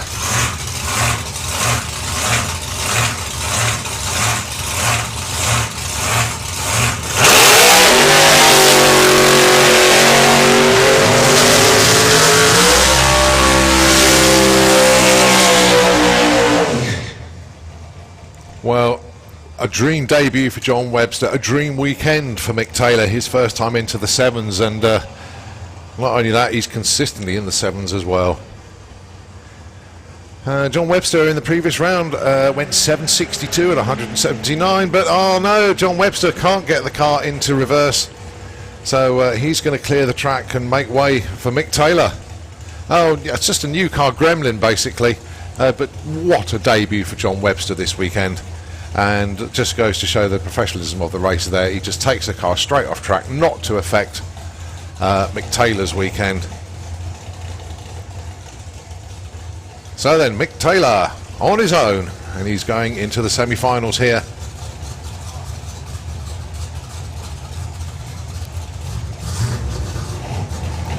And again does the sensible thing, breaks the beams, and he wants to save it for later on. It's just the way this is working out at the moment, because there's an event win up for grabs here.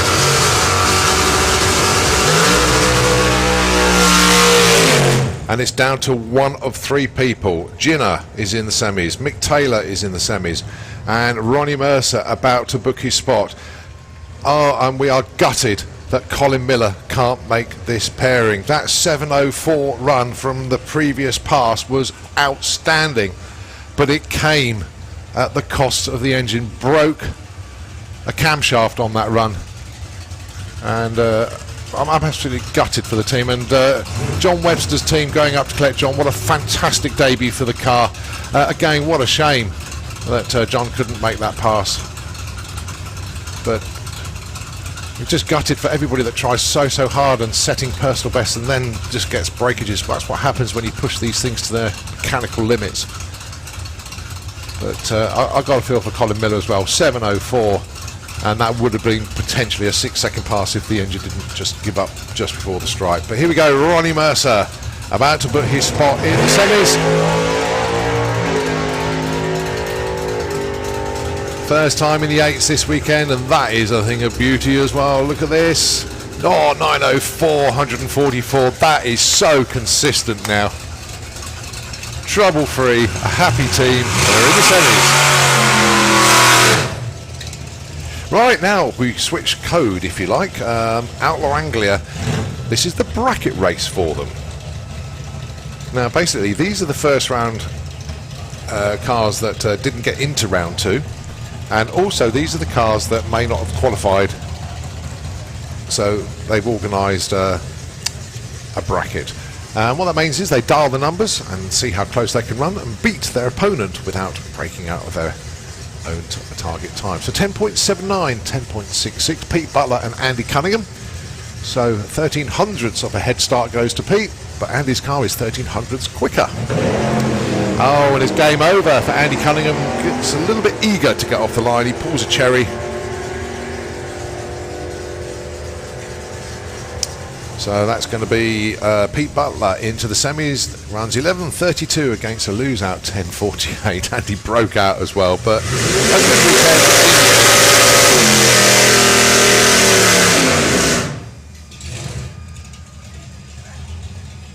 10. So this is Peter Jones. He gets a bye here. So he's going to go into the semi-finals to race Pete Butler.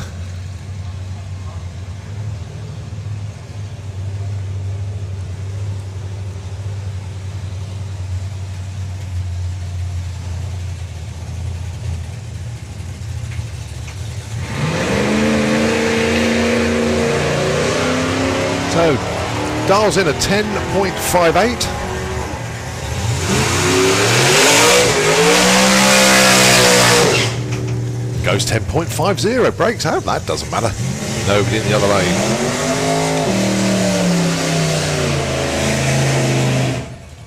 So last pair then in the bracket race for Outlaw Anglia, and it's Barry Woodford and Spencer Tidswell. The dial-ins then 10.25 for Barry, 10.90 for Spencer.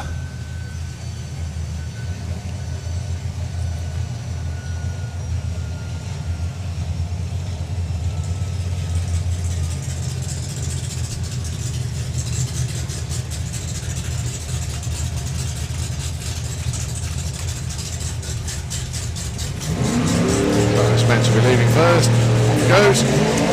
Barry sets off in pursuit.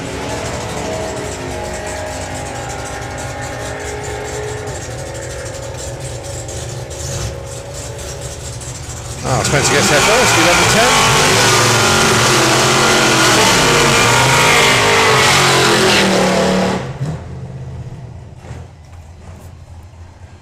11.10. So this is Gary Hill on a time trial.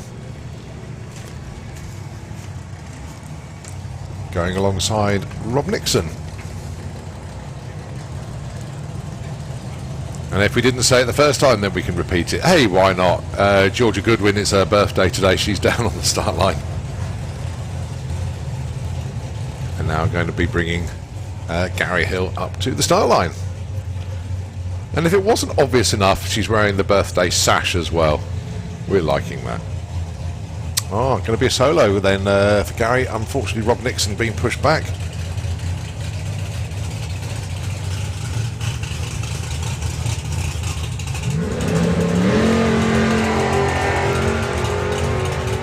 So, good looking run for Gary Hill. He actually qualified with a 9.65. And this could be into the nines again. Oh, 9.64. Improving again. And once again, happy birthday to Georgia.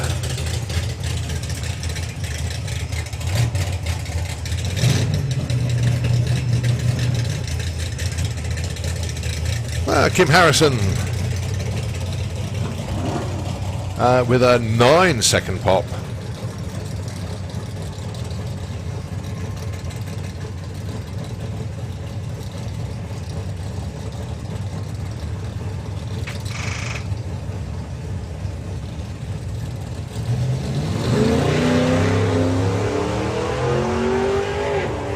I remember when this car was running in the 13s and then in the 12s, but Kim has just got quicker and quicker and quicker, and now in the 9s. This particular run, 10.23, 138 miles an hour.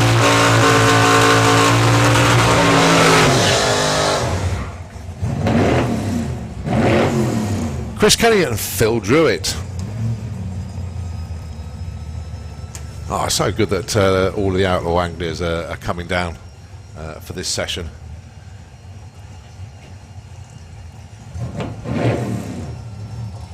So Phil Druitt in qualifying went 9:31. Chris Kenny went 10:78.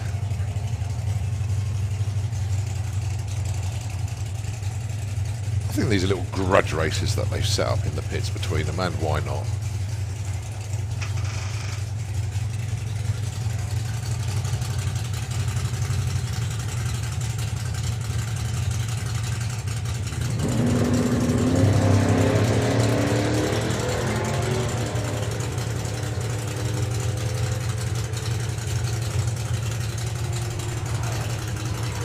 .42, 10:73. And that Chris's run was quicker than all of his qualifying runs there, so well done to Chris.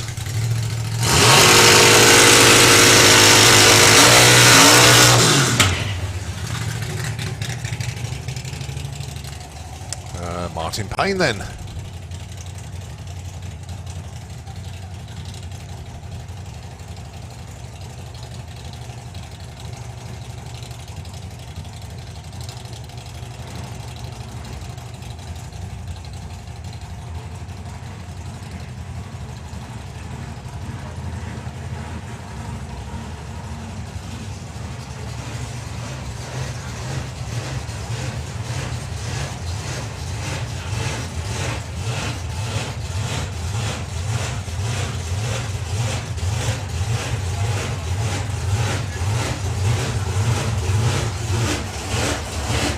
So 9.94 for Martin this weekend. He gets used to this car.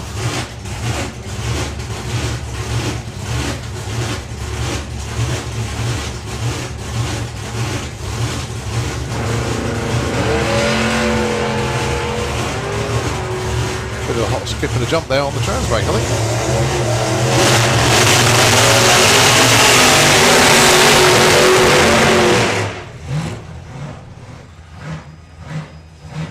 And absolutely delighted they've made it back on track today. Had issue with belts and pulleys yesterday, but they got it sorted out. Alongside Dave McCallan. Great weekend for them, 9.14. Summerby also in the nines. You can just hear that car hunting for fuel.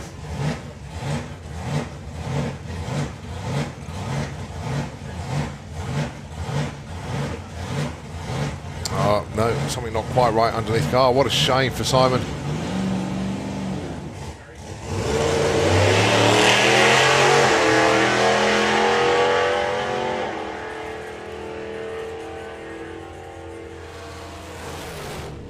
.927, 145, and unfortunately Simon being pushed back. The car was hunting quite heavily there, and then breathed heavily at the end.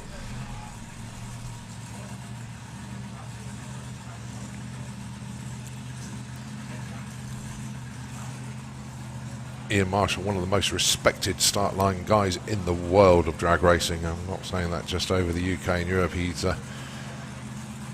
worked in the States as well, so he knows what he's doing. And if he tells you to shut off, you just know he's made the right call.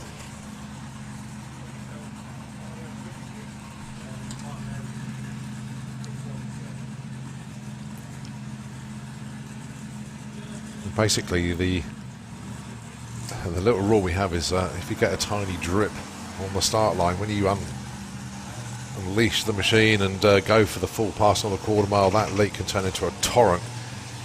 And if that fluid gets under the tyres, then it's basically game over for the car. You're going to slide around. So it's why they shut them off on the start line. It's just not worth risking it. So then Gary Parks up next.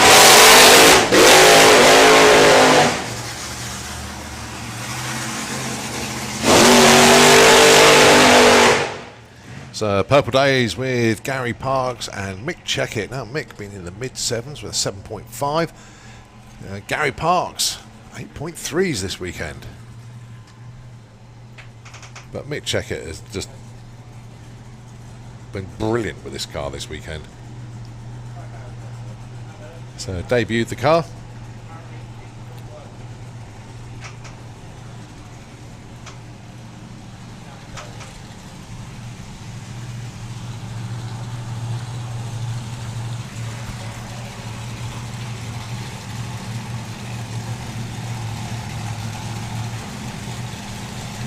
So the team straight on. You see they got a can of de-icer with them. Both of them have. Basically, the cars both run on methanol, and it's in effect it can ice up the injectors.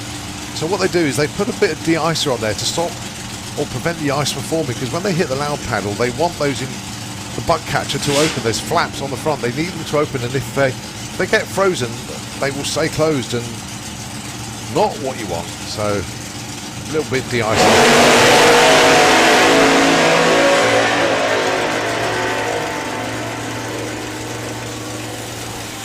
764, 8.4, two very good clean straight runs from both of them. 179.92 miles an hour there against 160.74. Both of them very confident.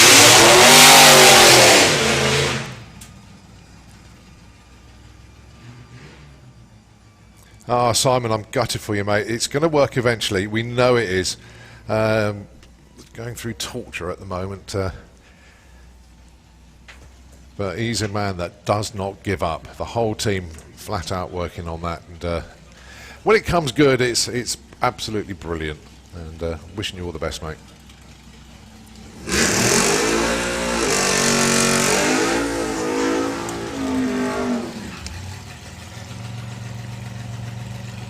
Al Sims with the pickup. Oh, what a weekend he's had. 9.61 he's lowered his personal best to this weekend. Going alongside Jeff Hawksworth at 9.63, so these two extremely close together on the performance stakes this weekend. But you've got to remember the pickup is street legal, runs in street eliminator as well. Lovely little wheelie off the line.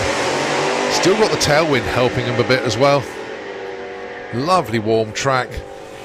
Air probably still very good as well. 974 plays 935. Oh, very good move there for Jeff Hawksworth. Just found 0.3 of a second. Really looking forward to this one then. Dave Grabham, Hillary down there. A very good morning to you down there. Your man's doing pretty good this weekend, isn't he? Of course, we're talking about Dave Grabham driving Freddy's Revenge, and my goodness me, new personal best. And I know they're very passionate about their altered, and they really are remembering Laurie Gatehouse this weekend. It's well,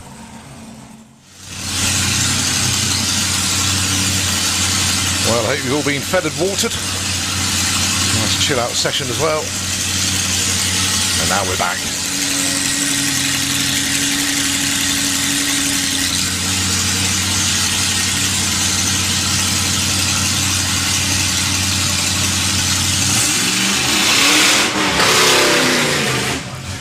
And first time round, actually I think it's first time today, I've seen Rathjar.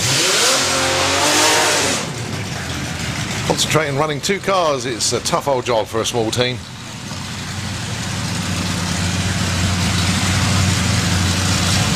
So Rob Brown with the Rathjar Dragster going alongside Frantic.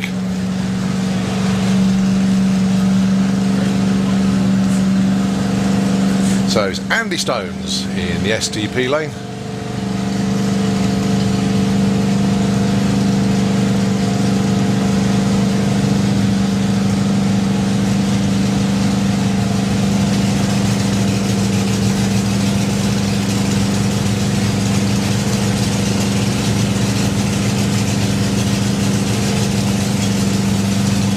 So there we go, 10.90 got your dial in then, and 11.03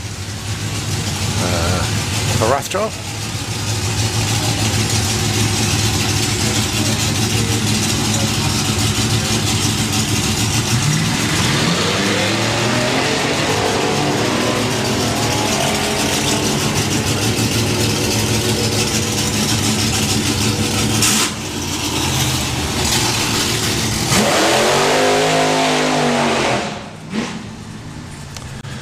Unfortunately, no times or speeds recorded for those two.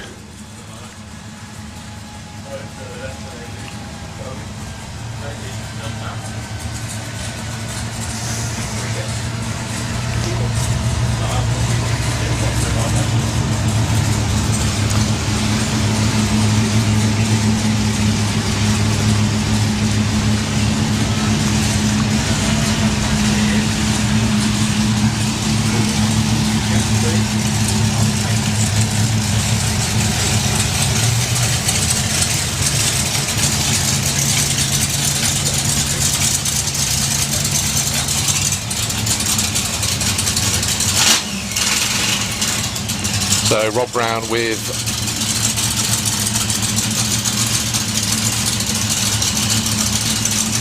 the Rebel, second of the races from the team. Now his target number is 8.54.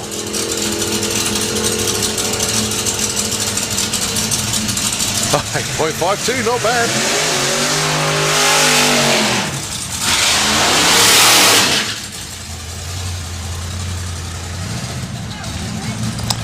So Tony Colliver then with From Hell, this lovely little altar that the team are working on. So the car debuted early part of this year, well earlier this year. There wasn't an early part, was there? Didn't get going until late July, and that was with the back on track days. Brian Watson, interest free. Target time for him 9.93, has been 9.86 this weekend. First time in the 9s this weekend for him. Very close to the wall, but steers away from it. His foot wasn't going to lift though. Goes 10.03 and a 10.91. That's another personal best. So the From Hell altered now into the 10s.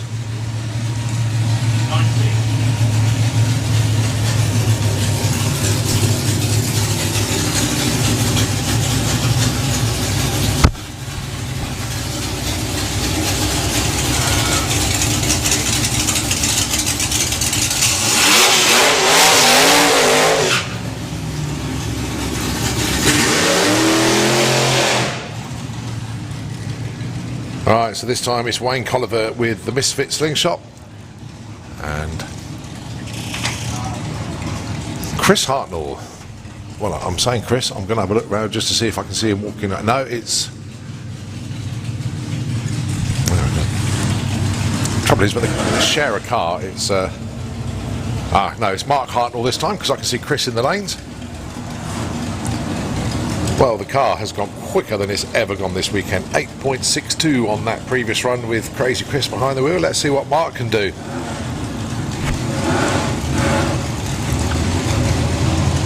Wayne Colliver, another set of personal bests this weekend, has been as low as 9.43.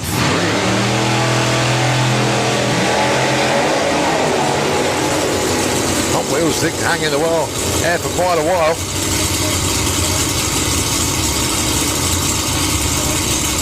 .890 and a 9.51. Still goes 152.7 miles an hour. Next on then, Mick Hillier with the Texas Ranger and Lee Hartnell with Metal Mistress. Now that is Crazy Chris. He's down on the start line looking after Metal Mistress.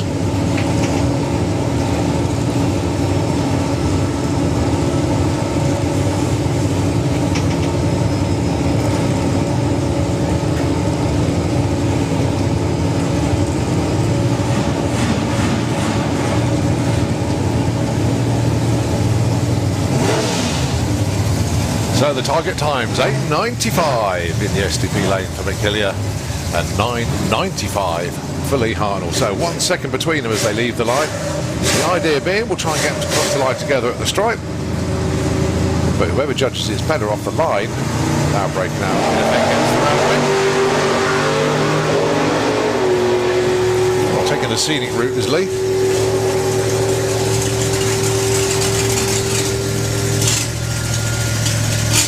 8.85 there for Mick Hillier.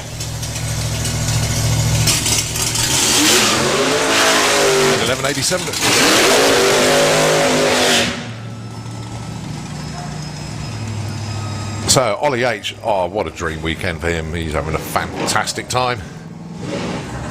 Into the 10s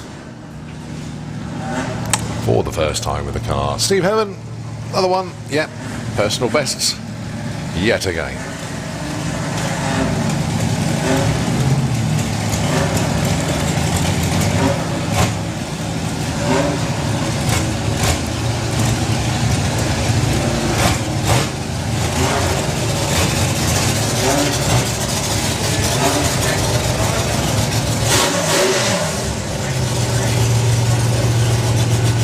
So target times for this one then, 10:84 and 8:35.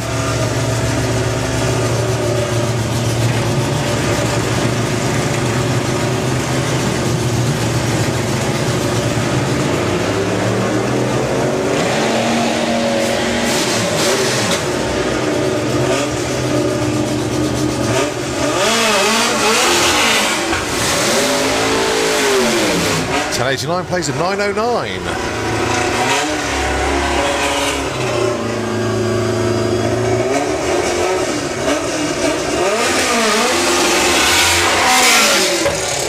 Very distinctive engine notes of Graham Rawlings down there.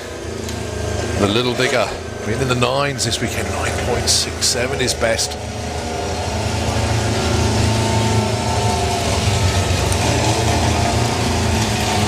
And it's the Raging Cajun. They put up a 10.25 on the scoreboards at the top end there. That's their target number. Have been as quick as 10.19 this weekend. And Graham Rawlings, wow. Storybook weekend for him. Rocking 2/10 nearly off his personal best.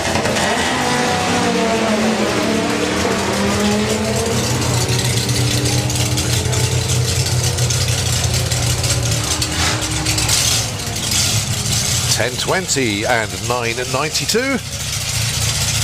Oh, the Raging, the Raging Cajun almost taking another personal best there.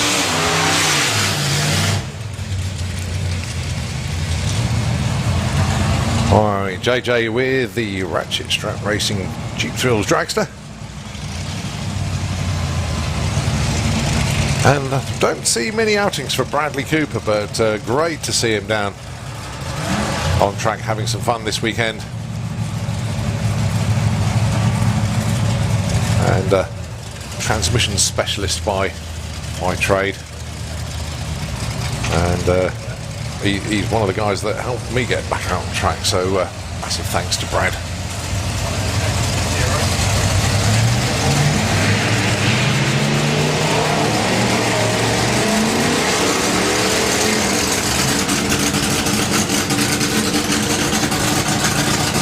So Brad Cooper looking for 12.75, gets a 11.21 and a 10.47 on the 10.61 there.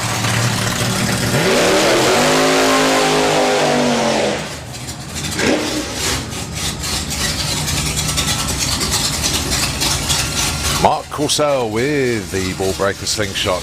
Mind you, what a weekend he's had. He hasn't set a personal best in the ET department, but speed has not been an issue this weekend. Pretty much every run has been 160 or 161. And considering he hasn't broken that 160 mph barrier before this weekend, it's a great step up in performance for them. Don't ask me how they've done it. Ask the man out front, Steve Cassisi.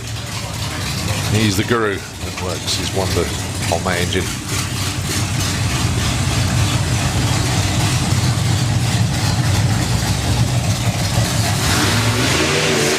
Going alongside Bobby Wright. No question he's had the most number of runs from the Wild Bunch this weekend. The reason being he's entered into the Run What You Brung as well, and did plenty of runs there as well. And young lad, only 18 years old, having a blast in the Wild Bunch. Started off the weekend having a best of in the 11-second zone. Now he's in the 9s. Mark Corsell looking for an 8.32. Bobby looking for a 10.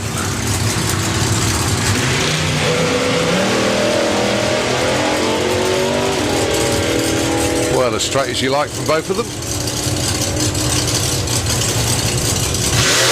8.34, 9.88. And another.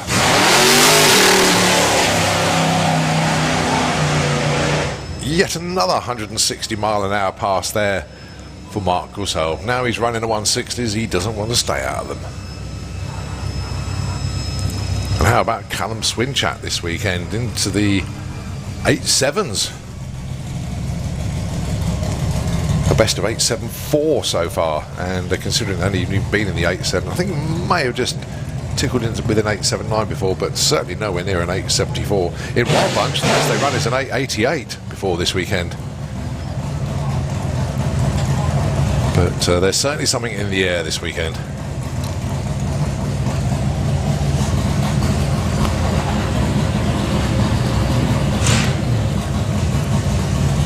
It's like we've got one of the cars that hasn't turned up at the top end at the moment.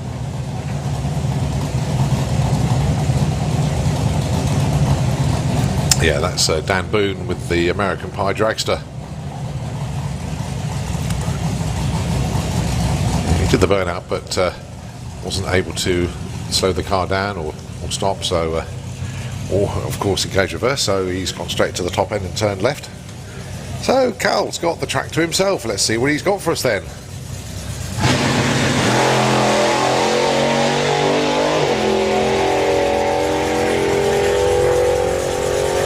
What we got? 879. Back down there once again. Happy days for the team. Right, Jim Tanner.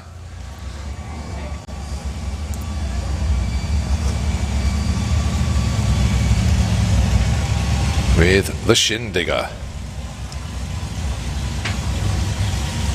Target time for him 9.80.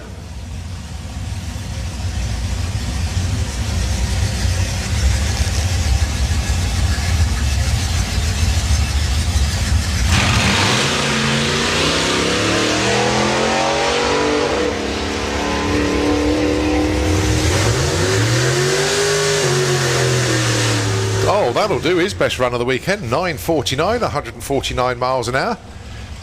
And another PB, this time in the MPH department. 149.90. Well done, Jim.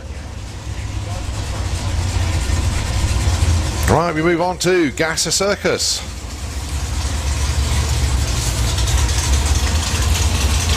Jason Hollenby. With Jumping Jalapeno.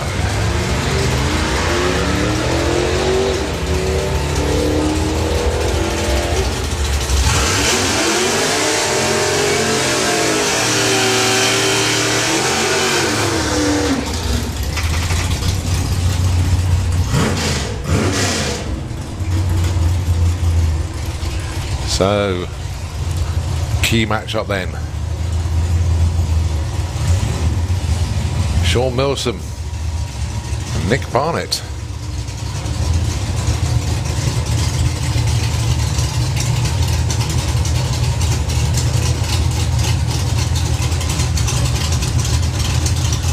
Darling's End, 11.33, 10.13, 1.2 second head start to Nick Barnett. Then Sean Milsom, 1.2 seconds quicker. Oh, Sean Milsom puts a cherry on the tree, goes a little bit too soon, so Nick Barnett in effect wins that one.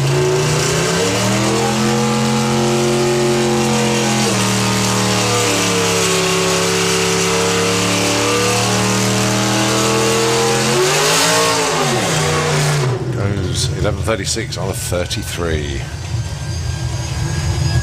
Right, Brooke Langham and Simon Glenn.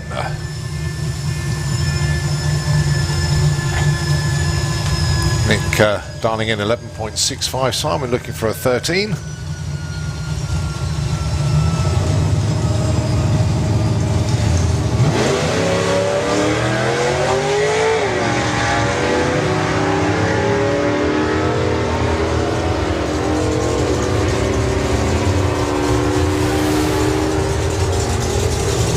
11.45. That's a fair old breakout. So Nick went way quicker than he thought he would.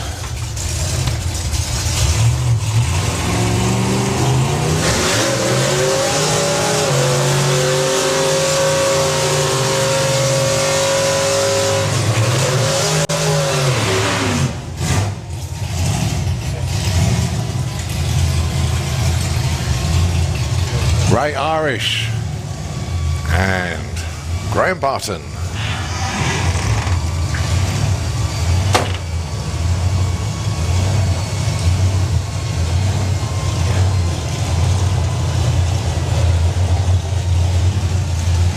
Darling's End 10 flat, pays 10.92.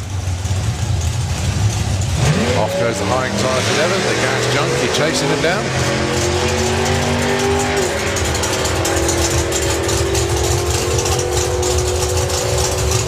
Ooh, close at the stripe, 11.13 and a 10.09. The margin between them there, 0.018 of a second.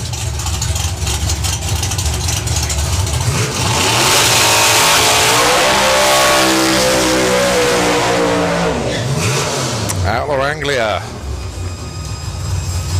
And this is semi-finals.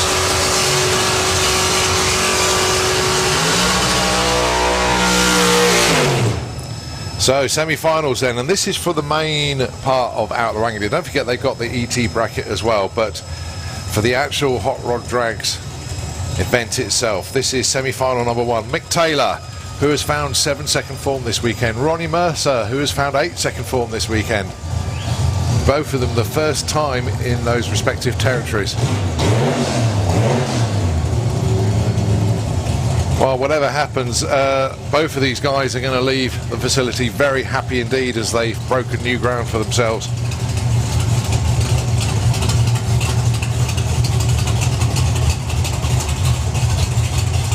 So Mick Taylor with the Banshee. Is he going to put it into the final?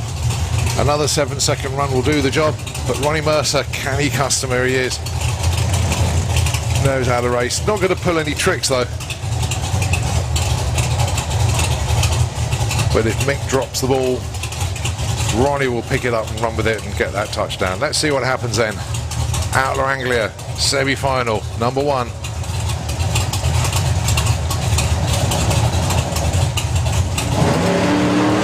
Oh, it's over before he started. Ronnie goes red.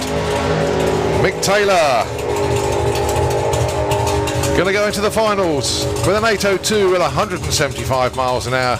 But what a great weekend for Ronnie Mercer. I really do applaud that team. Standout performances, absolutely fantastic. Well done to them.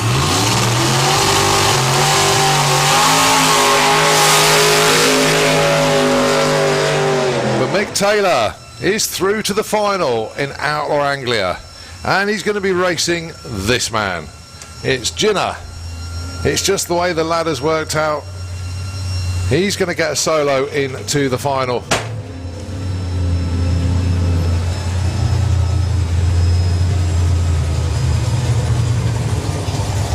Ran 8.2 in qualifying. And yeah, we're going to have 2 vans into the final.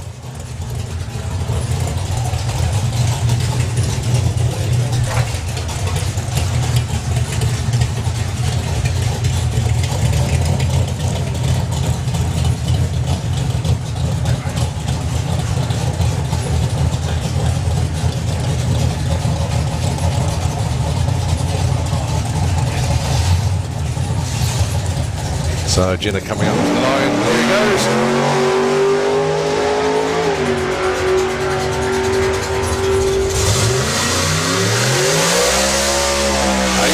.162. So your final in Outlaw Anglia will be Mick Taylor and Ginner. Gonna be a good one. Right, down now to the ET bracket. Spencer Tidswell, he's got a bye into the final. Just the odd number of cars that were available to do the ET bracket. Someone had to get a bye, and it's Spencer who gets it.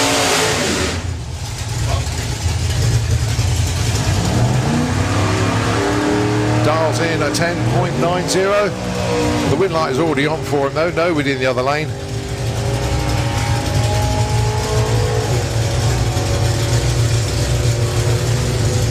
.11.19. So he's going to be racing Peter in the final, but which one? Peter Jones or Peter Butler? We'll find out.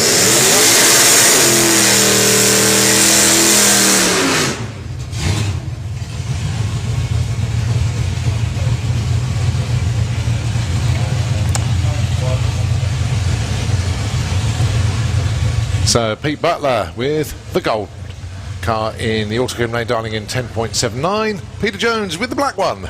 Darling in 10:44. This to go into the final to race Spencer Tidswell for the bracket race for Outlaw Anglia.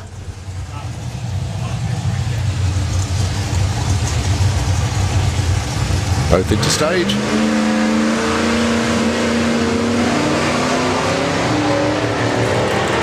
So Pete Butler out in front, Peter Jones chasing him down. Whoever gets there first without breaking out is going to take the win light. And 10:85 takes the win there. Pete Butler is into the final.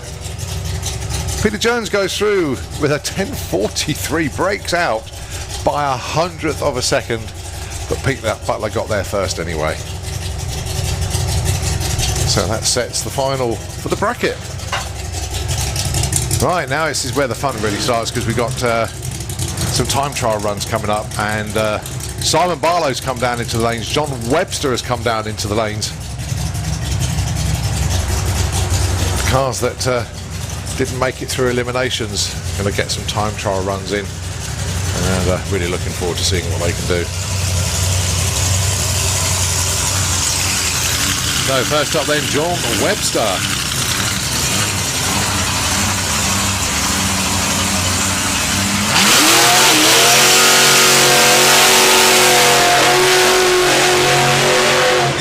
And John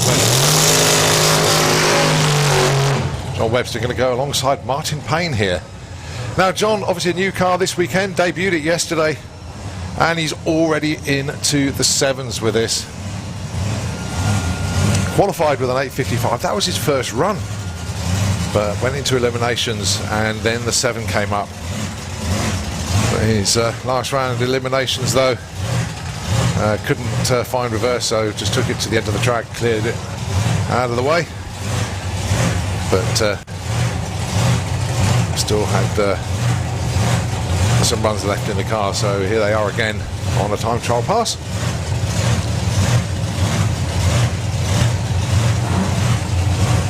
So coming up to the line then, Martin Payne and John Webster.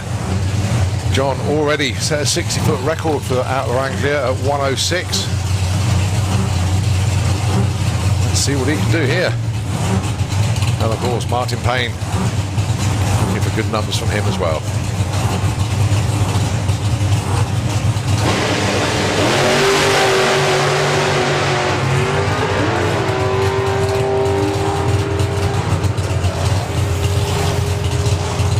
.808, 169, but guys, you need to listen to this. The 60-foot, 103 to 60 foot. Yeah, ladies and gentlemen, that is right.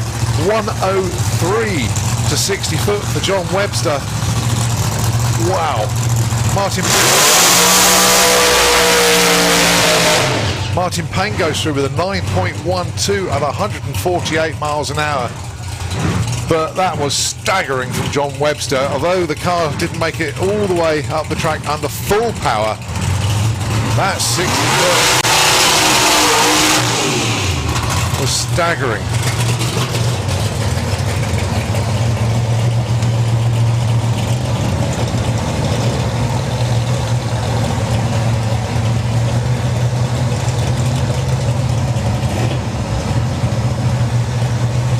Well, I know John Webster's team going to collect him the 60 foot. I don't know if you heard it, 1.03. Yes, they've got it now. 1.0319. Awesome. Right then, Simon Barlow. What's he got for us? They're going alongside Kim Harrison.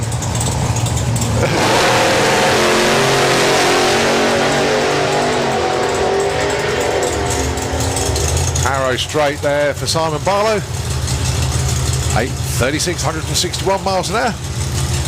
And Simon's and Carl Harrison's mum goes through with a 10:41 at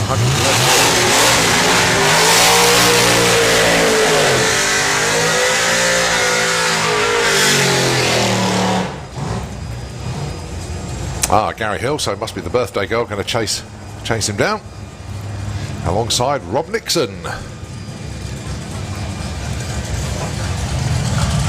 We've got the Supercharged Outlaws following Outlaw Anglia. And then, of course, we're back into Run What You Brung yet again.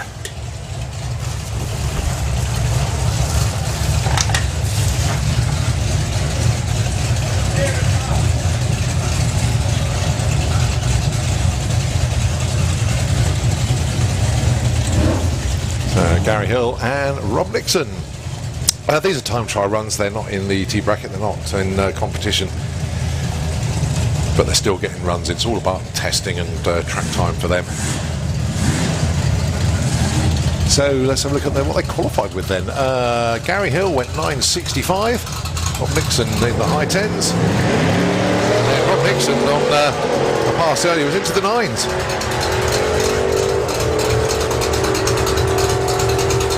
This is good as well. Look at this, 9.67, 9.81.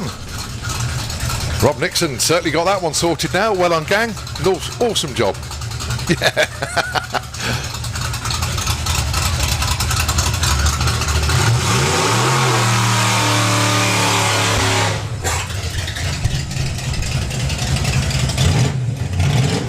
Andy Cunningham with Agent Orange.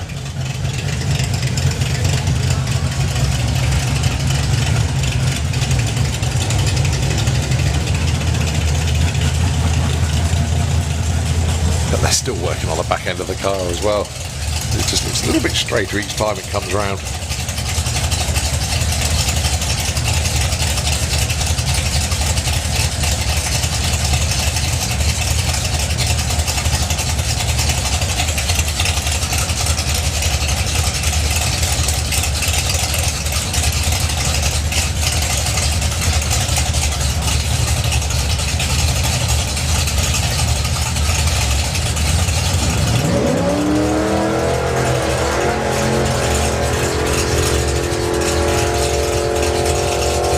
Lovely looking run from Andy Cunningham, qualified with a 10.39, and do you know what? Oh, 10.47, they'll take that one. But well done to Andy Cunningham.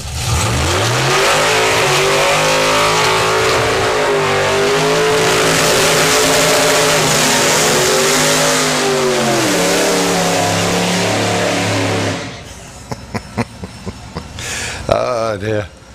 I do like it when the driver just will not give up on a burnout at all. Keith Freeman really having a good time this weekend. Going alongside Dave McCallan.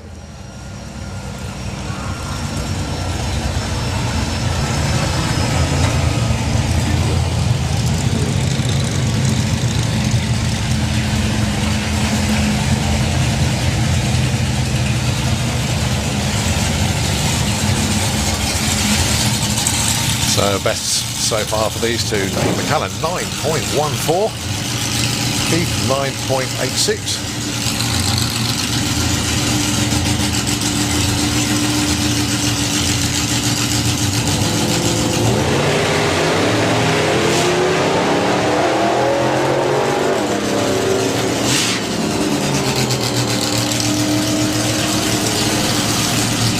.21, 9.92. Good consistent numbers.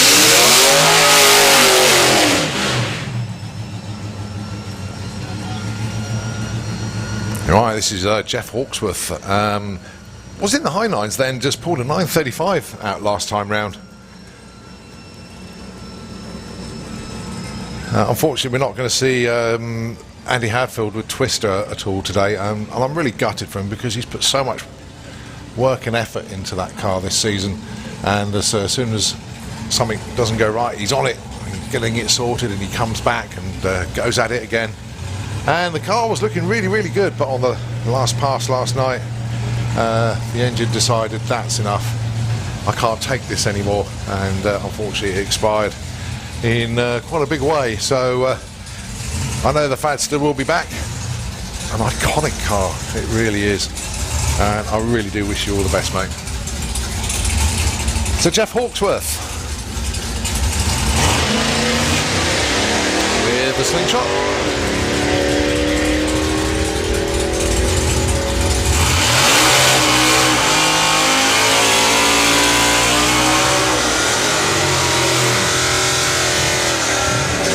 And his best of the weekend there, 9.22 at 151 miles an hour. Well done to all of them. So we're into a Run What You Brung once again, and it's Dave Shelley and Beavis Allen.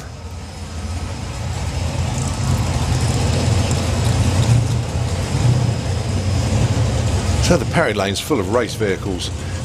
All the others will come down as well, but got quite a mix coming down at the moment. Dave Shelley with the Malibu. Beavis Allen.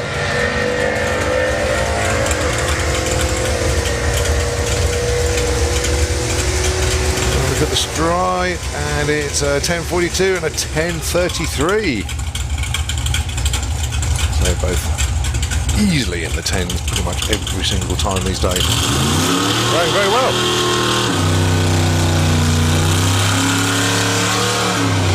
Right, John Davison. Bet he was surprised with his timing slip when he got it back from his last run. Outstanding pass for him. You know, constantly running in the 10.4s and then pull that run out.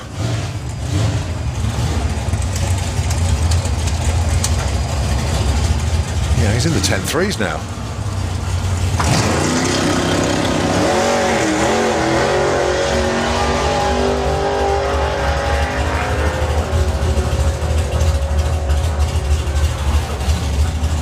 .37 plays a 10.65. Well, the last time we saw this car, it went 10.11.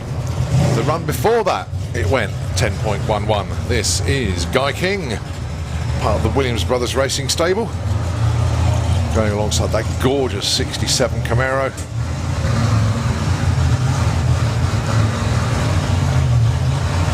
Well, I'll tell you what, Guy, if it does another 10-11, park it and then save it for next weekend, mate, because you're not going to get it any more consistent than that.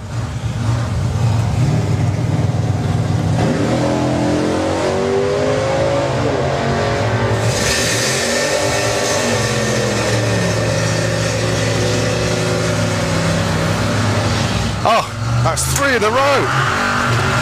3 in a row. Park it. Park it. Well, if you want consistency with a race car, they've just found it. 10-11, 3 times in a row there for Guy King. Right, now then, they should park it and save it. Right, Scott Collin and Julian Davison.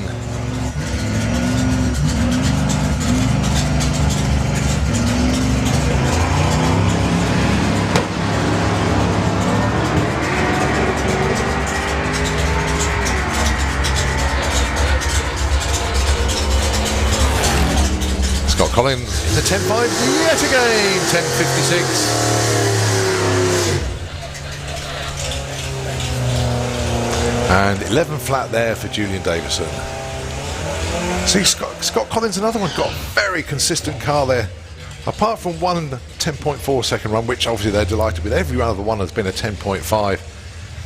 Very, very consistent indeed. And if you want to go bracket racing, that's what you need.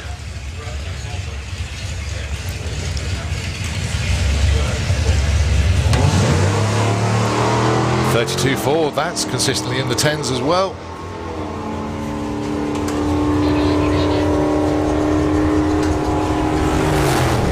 .10.78 at 121 miles an hour.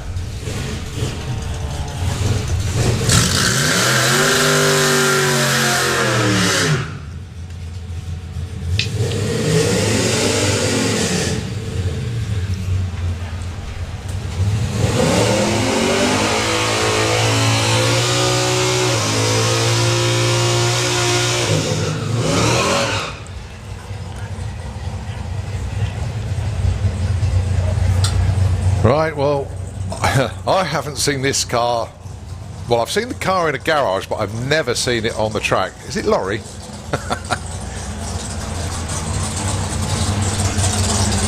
I just had to double check to make sure it is who I thought it was. But yeah, Laurie Bamford from Runefield's Top Fuel team.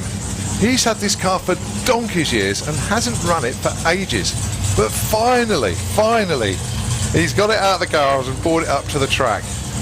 It's so good to see this car back out.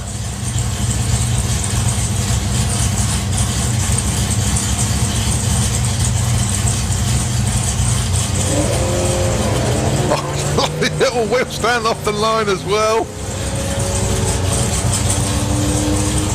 Come on, Laurie, all the way through. All the way through. Oh, superb. 10.81. Absolutely brilliant. Oh, he'll be back down as soon as possible. He'll have enjoyed that. 12.82 at 1:04, but Laurie Bamford, it's been a while since he's been down the quarter mile. And that's bizarrely, the last time Laurie went down the track, I'll just let Matt Hollins do his burnout. The last time Laurie Bamford went down the racetrack at Santapod was in a top fuel dragster a few years ago when he was doing a licensing pass, and he's never been down the track since. And I'll say that licensing pass was successful, by the way. He did get his top fuel license. Went over 300 miles an hour, but to get his own car back out, that's great to see. Not only that, straight back in the tens. Oh, 8.82 and a 12.10. That was a lovely run. But as we look around the pairing lanes, there's nobody there. So obviously we're waiting for some more rump-brung vehicles. But yeah, just going back to Laurie Bamford there. So that car, I saw the car up at Williams Brothers Racing, oh, good, what, 2 or 3 years ago now. And he's having a lot of work done in the engine department. Laurie, a builder by trade, but also a transmission specialist as well. And he's had that car for, well, more years than I care to remember. But it's so good that he's got it back out and wasn't shy of the loud pedal whatsoever, straight back into the tens. Very, very happy indeed for him. Right, well, lack of vehicles in the lanes, I'm just going to play some tunes for a few moments, and we'll back with you as soon as more vehicles come down.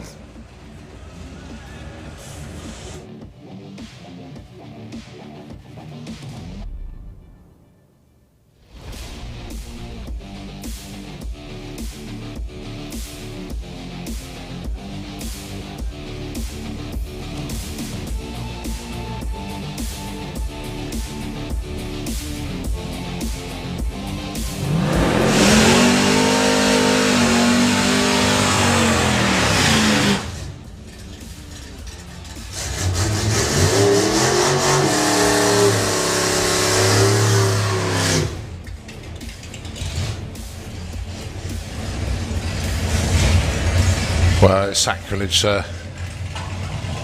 talking over David Bowie.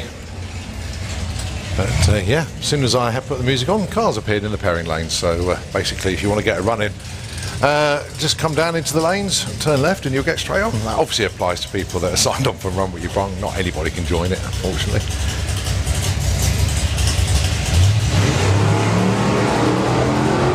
So another 10.5 coming up for Scott Collin. Set your clock by it. You'll probably surprise me now. Oh, 10.6. But with the 0 and a 10.86, 121 in the STP lane.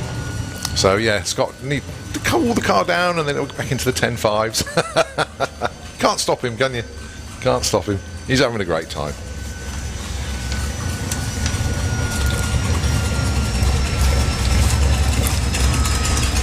Every time he goes back to the bits, Monica says, "Go, come on, slow down, slow down." No, I'm going again. Wayne Hiscock with the Chevelle.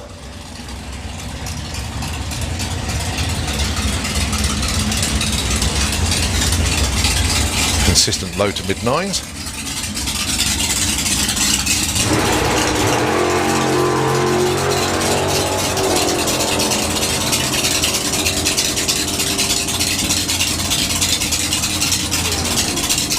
And, well, you class that as a mid-9 this time. 9.46, 138.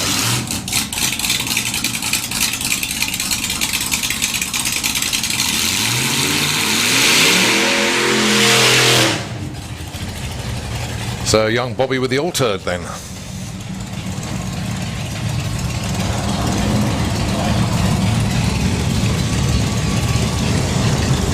Oh, lots of cars suddenly appeared in the pairing lanes.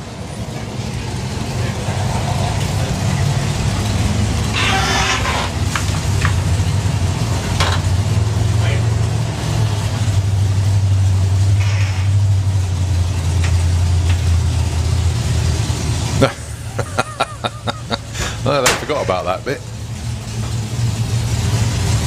The battery booster box still in the back of the car.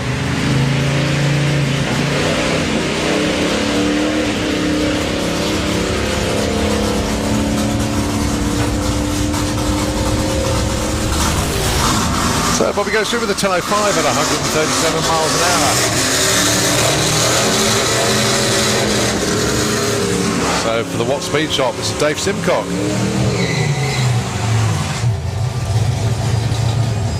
Going alongside Graham Barton.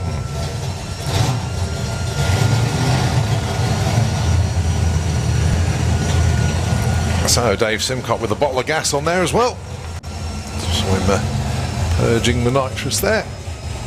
Obviously he doesn't run nitrous if he's in Nostalgia Superstock, can't do that. But today he can.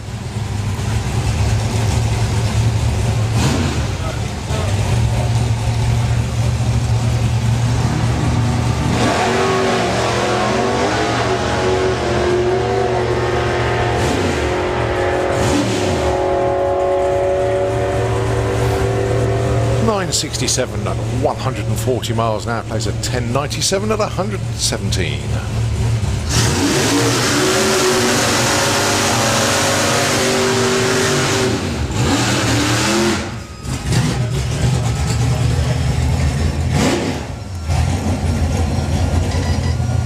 Duncan Watts. Awesome weekend for him.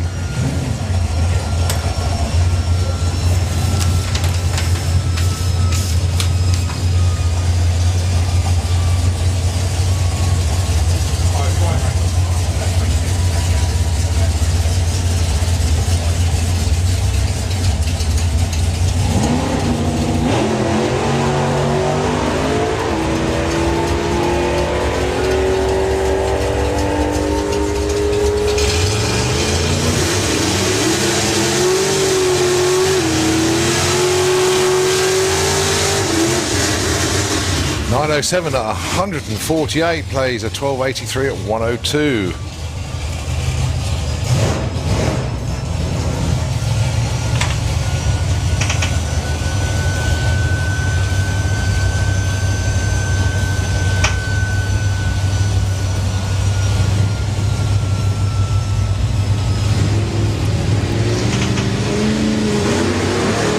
So Matt Hollins.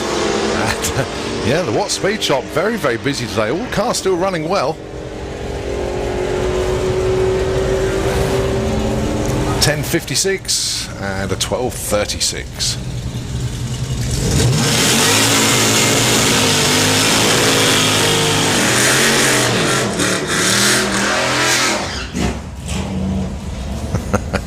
I was right. He just drove straight back down to lanes and come around and do it again. Scott Colley. Just caught up with messages. Sean Dawes been in touch and says, hi, well, good afternoon to you, Sean. Hope you're keeping well, mate. Of course, Sean and Lizanne, big supporters of the 100 E's. And look forward to catching up with you at some stage. God knows when, but we will. 10.54 that time round. Against a 10.61. Monica, you going back to the pitch? You staying down here?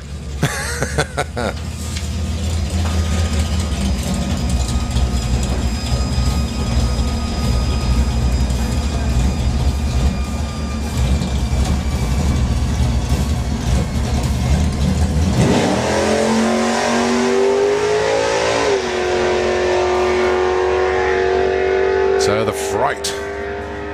Always in the 10s. And there's another one, 10.57, 121.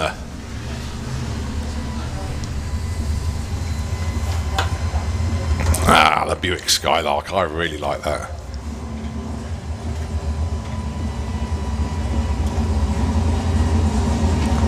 Straight out of 1970.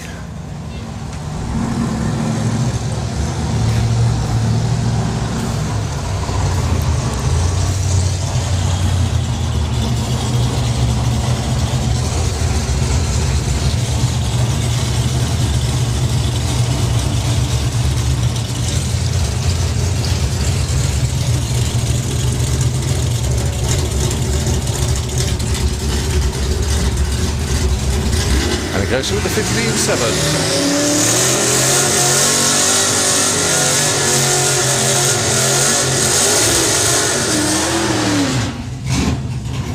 So Ray Colclough then, the what speed shop entry. I think they must have about, what, 5 cars here this weekend. Going alongside Graham Barton with the Austin. This is capable of doing plenty of laps, that's for sure.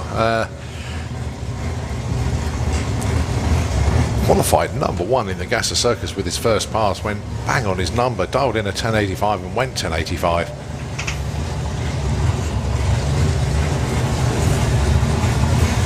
Ray Colclough though, let's just have a look at his best from the weekend so far. 962 with 139.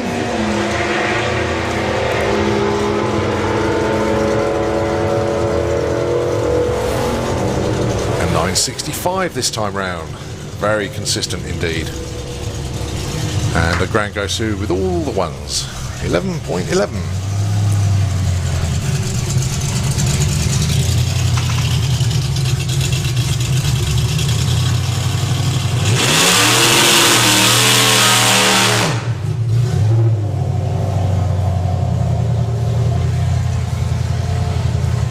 Payne with the retirement package.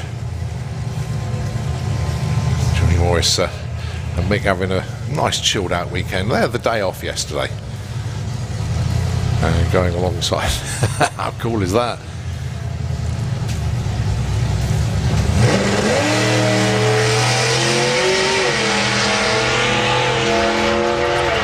Mick Payne's been in the 9s this weekend. And he's there again, 991 at 132 miles an hour. You have a nice day off yesterday, Johnny. Actually sat down and watched some racing.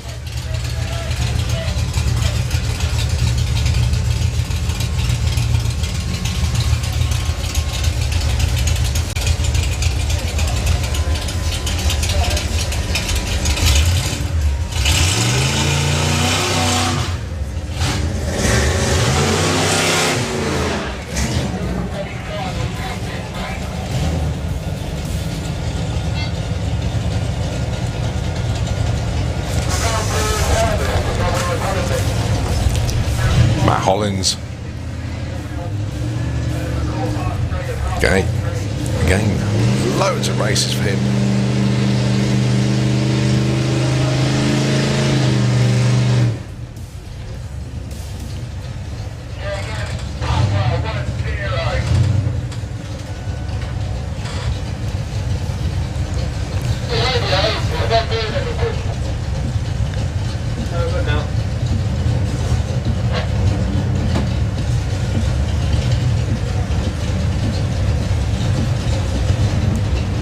So just get the cars back into stage again.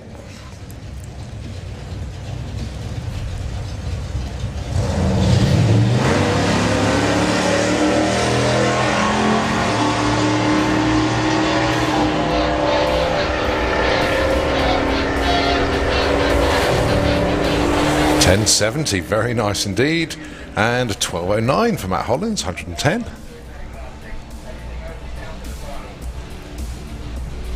Damper in the lanes with the Mark III Cortina.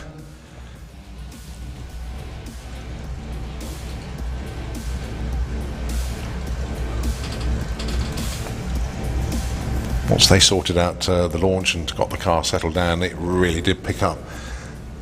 I say they're in the sort of 8.8s and tickled into the 8.7s. Then once they got the car sorted with regards to launch, numbers fell, and now into the low 8s, no problem.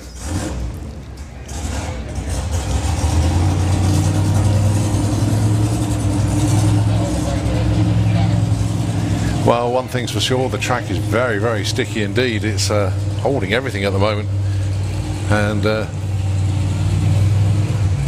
still got that tailwind. Not as strong as it was yesterday, but we've still got it.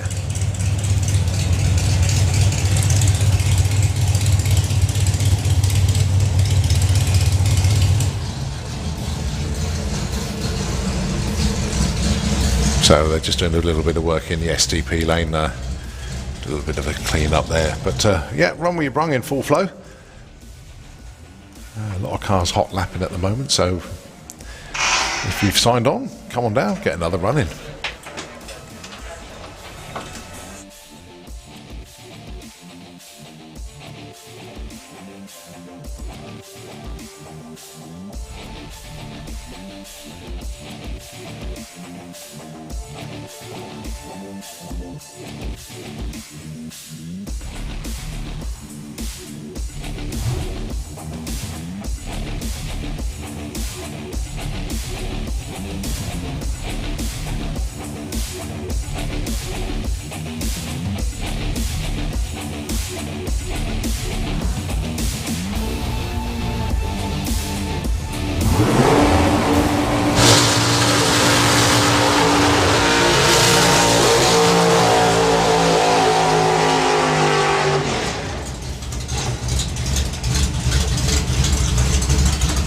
Proper full-on burnout there for Darren.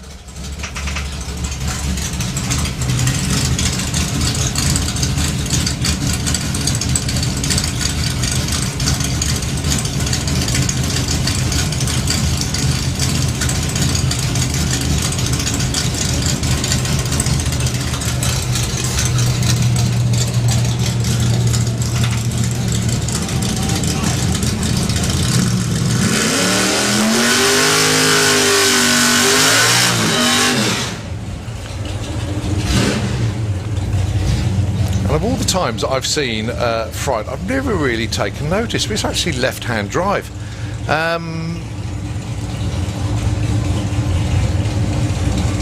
Normally you'd expect to see an old British sports car to be right-hand drive, but no, left-hand drive. Obviously I've seen it before, but never really noticed it.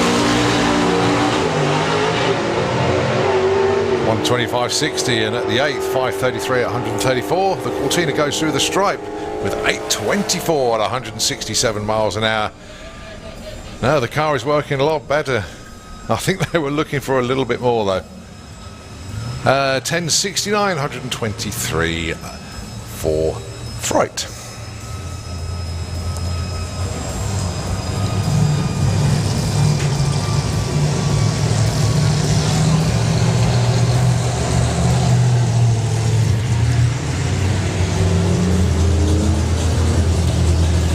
The Buick Skylark and the car from yesteryear. As I say, I don't know who it is. It's a new addition to the Run What You Brung. Haven't seen it before.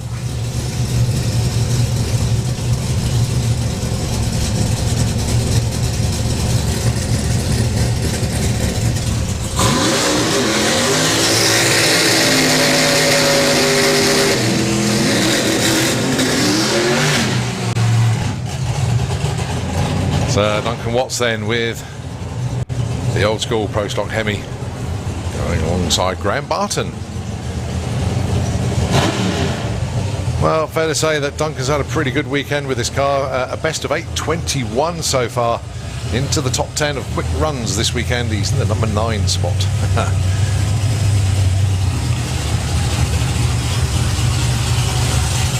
And that is in Run What You Brung, by the way. Obviously our race classes, we have some standout numbers there.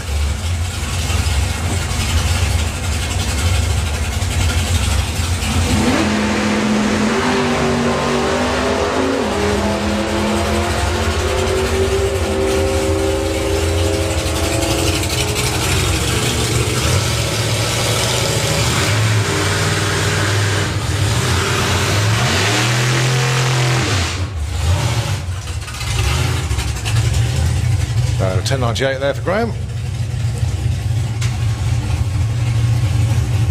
Alright, Roaring Rat back round.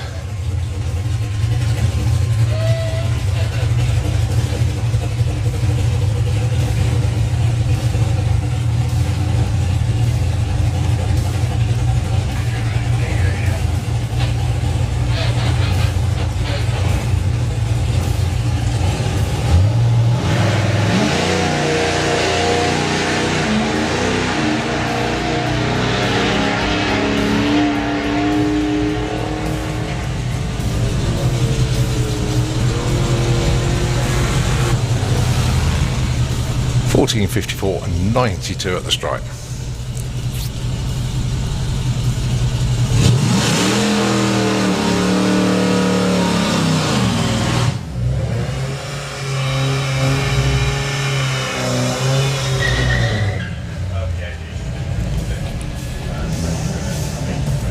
Right, guess who? Scott Collin. Come on, Scott. don't give up until you run another 10.4.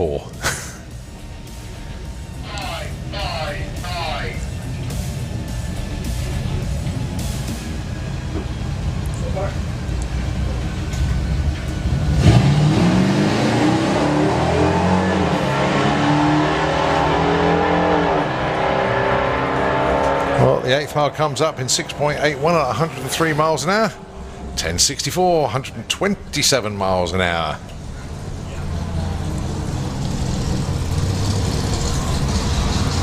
And 15.81 in the STP lane, 84.90 miles an hour. Right, ain't misbehaving that, Sean Milsom. And once again, Fright hot lapping it straight back down to the start line. Back for another lap.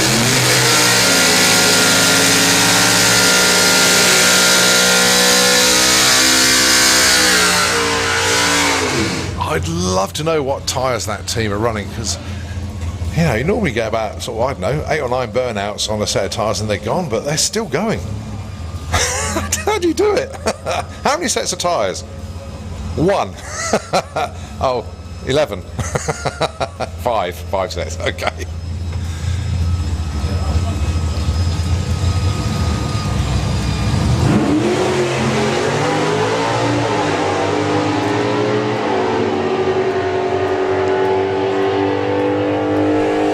Sean Milsom going through in the automatic lane with a 10.01 and a 10.96 there for Fright.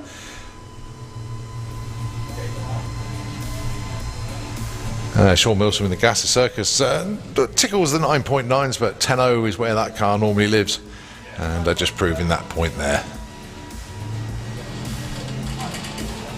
The big Skylark going through again, and as the lanes are empty once again, wait for more vehicles to come down.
Oh, proper burnout there. Gosh, so much so it's obliterated the tower. I can't see a thing at the moment. Smoke hanging. Just about make out the outline of the car. Old school.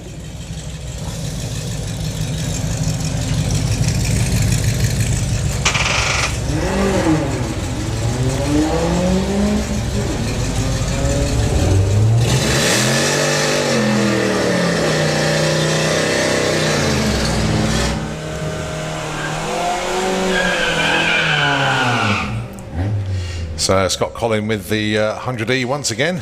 My goodness me, he must be getting close to what, 15 runs today so far. But if the car could do it, and he's got the tyres, then why not?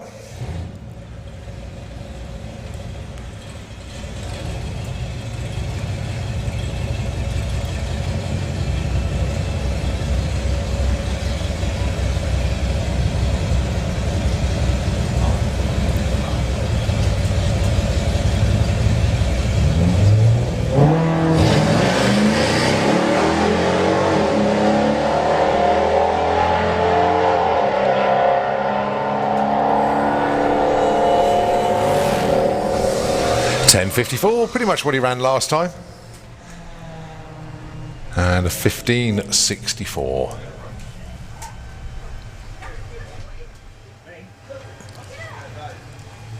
Well, Jim Davison down there, he's just getting his crash hat back on to get the Soper and Heck car back into the lanes once again. And very quickly back down, Roaring Rat.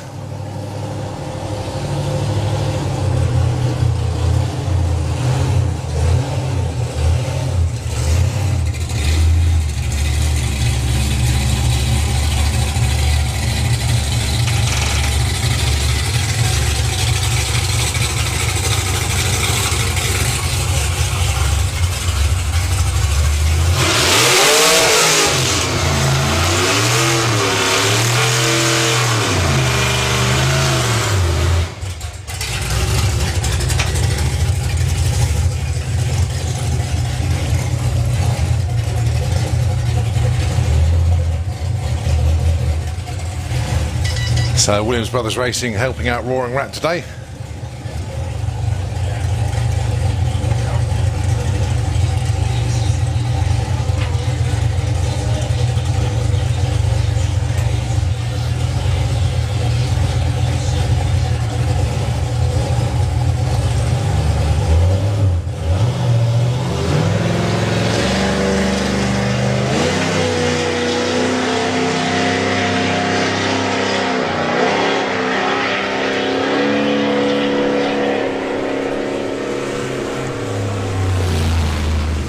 $14.22.92. John Davison then with the Soper and Heck Plymouth.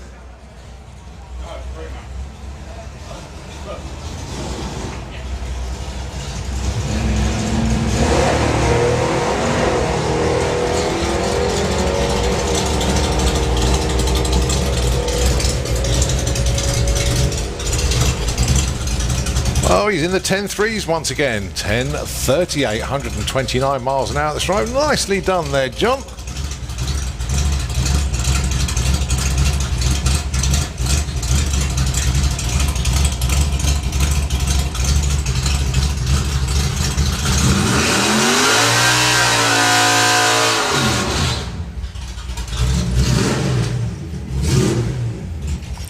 Right, just before the spark goes in, we've had spark plug leads left at signing on. Look, recently purchased. Also a set of keys with blue tag. 17 non-run have been handed into signing on. All now at Main Gate Security Office. You know, we're talking about tyres for this car on the last run, saying that they bought 5 sets to the track. I've totally misread that information. It's not 5 sets. They've had those tyres on that car for 5 years. They're actually truck remolds turned into slicks. And after 5 years and the huge amount of burnouts, yeah, guess what? They're sort of reaching the end of their life. But that has got to be the bargain of the century, to get a set of tyres to do that many burnouts, that many runs. And to do that over 5 years on one set of tyres is absolutely staggering. So great info. Thanks ever so much indeed for the team. So Steve Gotts finishing those tyres off. He probably started them 5 years ago. Brilliant. Brilliant information.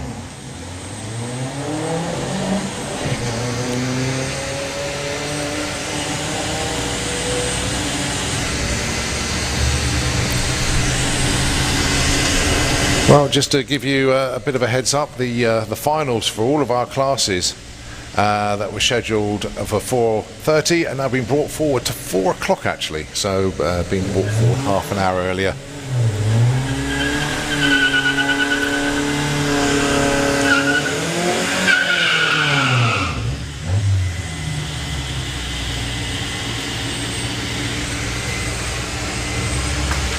Well, the time now 20 to 3 in the afternoon.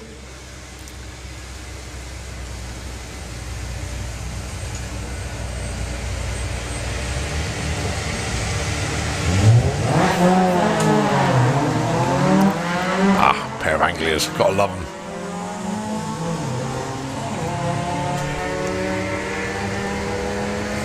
Well, we know Harry Potter drives one of these, but you don't need to be a wizard to get one of these cars to go quick. You just need to know what you're doing. And look at that, pair of 15-second runs. And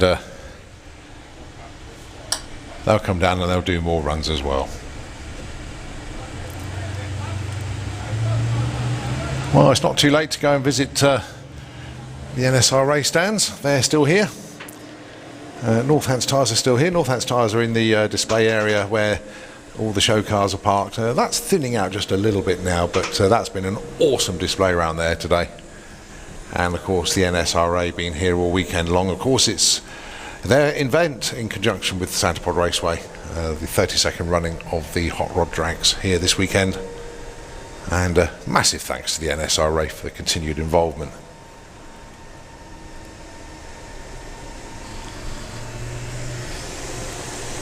But it really has been just an incredible weekend here this weekend. Blessed with glorious weather, not a hint of, well, a couple of fluffy clouds up there, but not a hint of rain whatsoever. Temperatures in the mid-20s, just absolutely glorious for the third weekend of September. We really couldn't ask for more. And the racers have been blessed with a racetrack that has just been phenomenal. And Mother Nature's played its part, not only with the sunshine and the warmth this weekend, but a tailwind as well. And you just couldn't ask for anything more from a race meeting. And all of the racers this weekend and all the guys and girls in Run What You Brung going home with personal best aplenty this weekend. And those of you that sort of, you know, follow my Facebook posts after an event, I try and do one after each event, and I just pick out some highlights of a race weekend. And I've got a funny feeling it is going to be quite a long post tonight, because I'm going to have to make quite a few notes for all the people that have just done so well. So yeah, get ready for an additional War and Peace later on tonight if you check in on my Facebook page later on. But it really has been an absolute joy this weekend to see so many people here doing it right as well. Let's not forget the COVID situation. Social distancing, a new part of life now. It's the new norm. It is the law as well. Let's not forget that. But again, massive thanks to everybody that's played their part this weekend, keeping yourselves safe, keeping everybody else safe. And I really do mean that. I know it comes from the management as well, but you know, from me personally as well, just to be with the second family here at Santa Pod Raceway. Everybody that comes in here is classed as second family, and really do take my hat off to all of you. And it comes with a huge amount of respect, and massive thank you. And keep yourself safe going forward. I know it's not the best of worlds at the moment. I know people are struggling, you know, financially in these difficult times, but we try to put on a show for you. Obviously we're here with reduced numbers, and the Santa Pod team, they've been affected as well, obviously. A venue that couldn't run for the early part of the year. No European Championship this year, no MSA Championship. It's all been what we've been able to try and get done ourselves. And we've got our national finals next weekend. Not too late to get tickets for that one. Go on to santapod.com and get your tickets sorted out for that one. It should be a great weekend. As I say, it's a weekender, that one, just Saturday and Sunday. And that is the last round of our shortened championship this year. And fingers crossed, we may be able to squeeze one or two more events in before the end of the year, but obviously the COVID situation will determine that. But whatever happens after this weekend, just keep yourself safe, and we want to see all of you again next year. Keep your eye on the Santa Pod's website, and of course on their social media as well.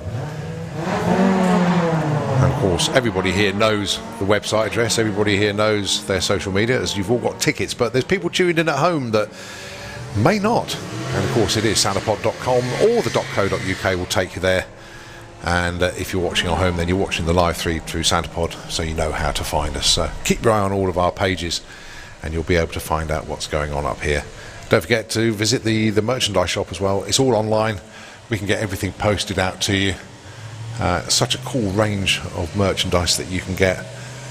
So please continue to support the facility, as Our racing season is almost over, and then we go into the winter period. We just got to see what happens as we build up for the 2021 season, and fingers crossed the COVID will be fully under control by then, but we just got to wait and see. So, still in Run What You Brung at the moment, just the odd car coming down, and tell you what, for the time being, I'm just going to rest the vocal cords for a little while and just have a little bit of background music going on.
Well, a couple of more cars have appeared in the pairing lane, so we'll lead through.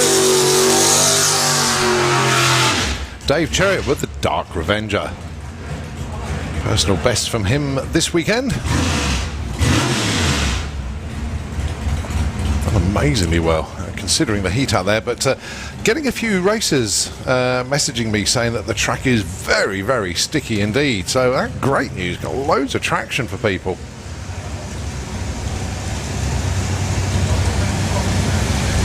Well, if you've got a grippy racetrack, then it's going to help get the numbers low. Simple as that.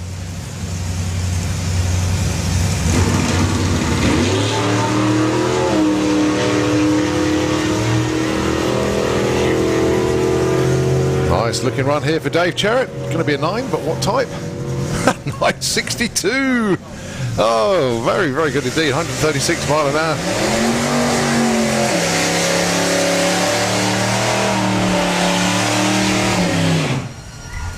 Barry Woodford with the Outlaw Anglia.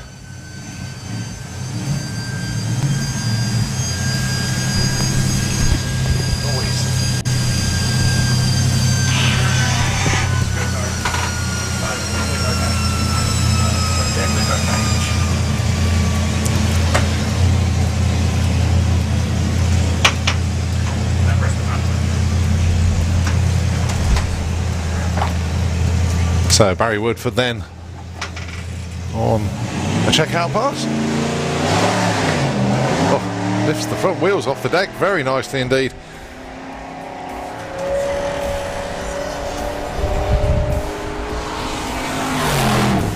That's more like it, 1097. Whatever's been plaguing them, I think they're finding it. Well done, guys. Now, just in case you hear like the commentary and you hear this whining noise in the background, what it is, it's like the cooling system on the PA fan. It's quite noisy. We have moved it out of the way, but you sometimes can pick it up through the actual PA system itself. So, if you're wondering what it is, you've just been told.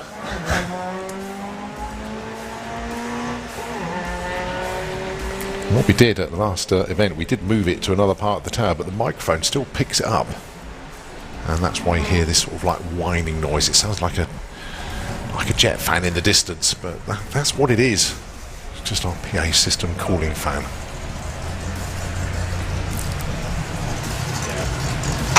Andy Cunningham with Agent Orange. And yeah, to say he's had a bit of a tough weekend is an understatement. When the towing hitch or the cable snapped and broke when he was loading the trailer, and the car rolled off the back of it and collided with a solid object. I don't know what it hit. I think it was a wall of some description, but crumpled the back end of the car, and we thought, oh no, it's not good news at all, and got in touch with the rest of the Outlaw Anglia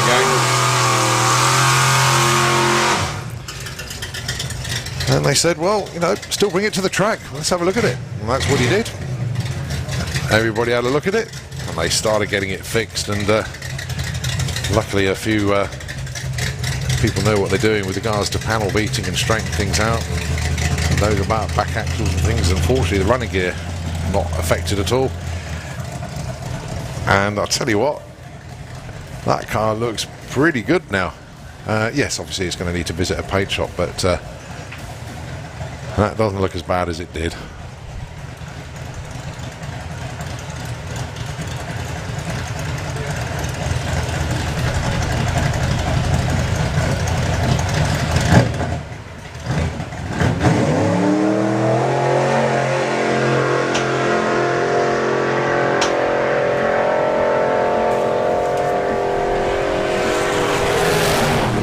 Forget about the 12.13, he took him 3 seconds to get to the 60 foot, so that in effect was a 10-second pass.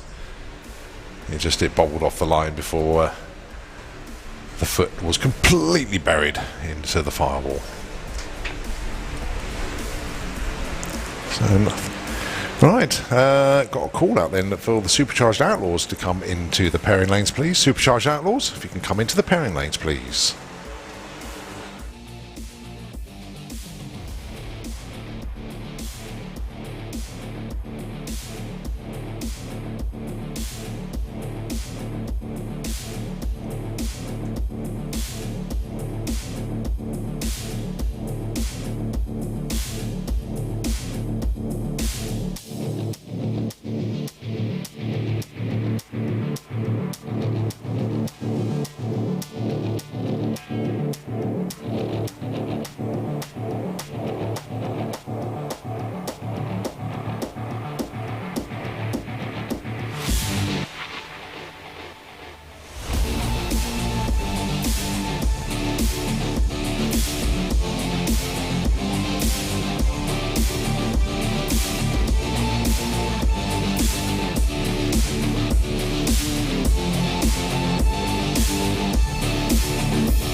Right, got a few cars gathered in the pairing lanes, and a very interesting pairing coming up now. Well, I don't know if it is a pairing or not, but yes, it is.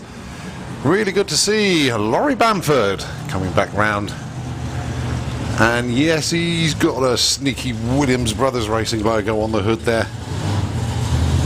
That car did spend some time up at the workshops having a fair bit of work done, to be honest. But that was a couple of years ago. Laurie hasn't really had a chance to get the car out and give it a run down the track here.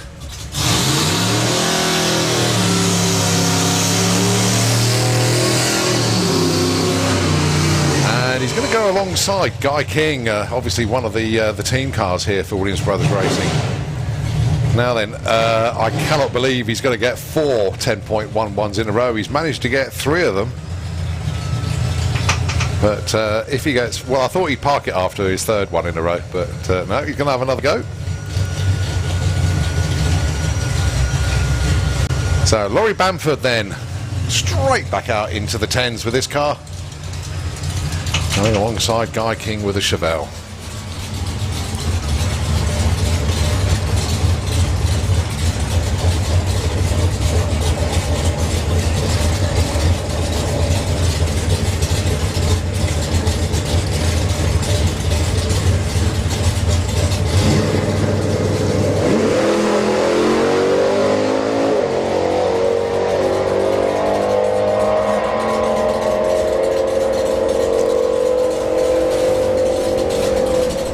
It wasn't a 10.11, it was a 10.12 this time. 10.59, 126, but Laurie's car breathing very heavily as it was going down the track. But that's 4 10.11s and a 10.12. Very close indeed, and that car is well and truly dialed.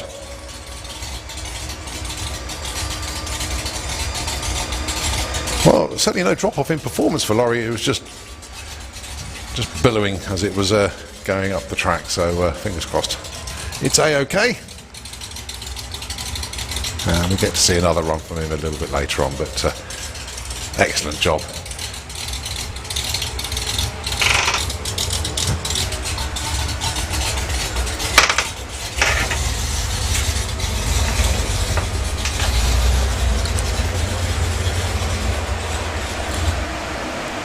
So a little bit of inspection in the auto clim lane. They're going to have a closer look at that just to see what was actually going on.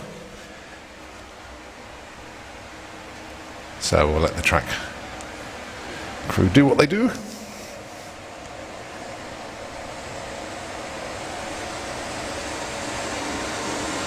So yeah, maybe a little bit of track work required.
Once again, the track crew doing an exceptional job of very quick clean up there. So we're back with Run What You Brung.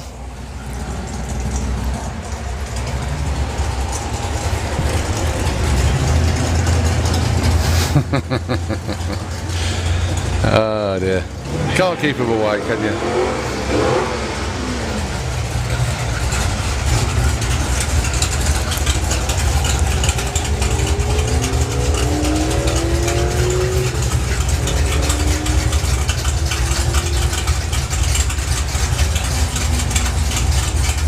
So a continuation of Run What You Brung, and then get back into our invited race classes.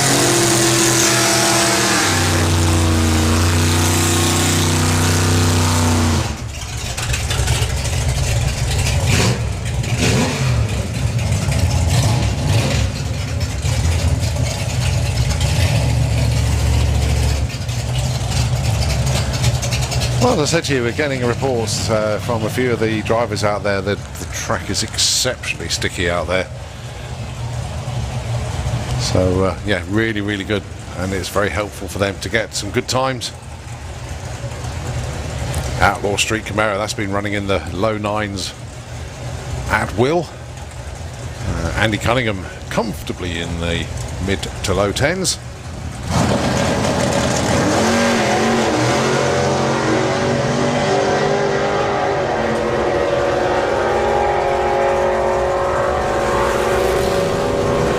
.36 and a 1076.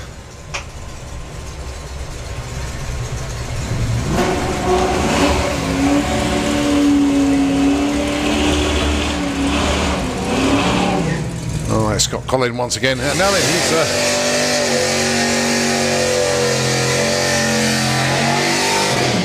assessed the runs that he's been doing, and basically to overcome the stickiness of the track, it's a little bit too sticky for him. He wants a little bit more tyre speed, so what he's done, he's put more air pressure in the tyres. Whoops, yeah, it's sticky down there. And no, that proves the point, actually. Get stuck to the racetrack. You see, that's what people do. It looks like they're dancing on the start line, and what they're doing, they're preventing their feet from getting stuck. It is that sticky.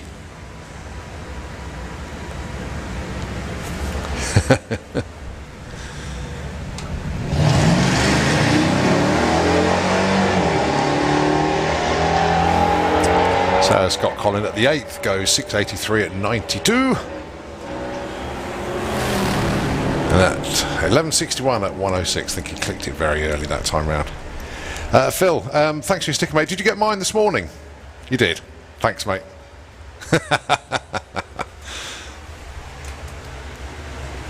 Right, so we look into the pairing lanes to see the Supercharged Outlaws are getting ready to run. You can see Gary Park, and we can check it head of the lanes.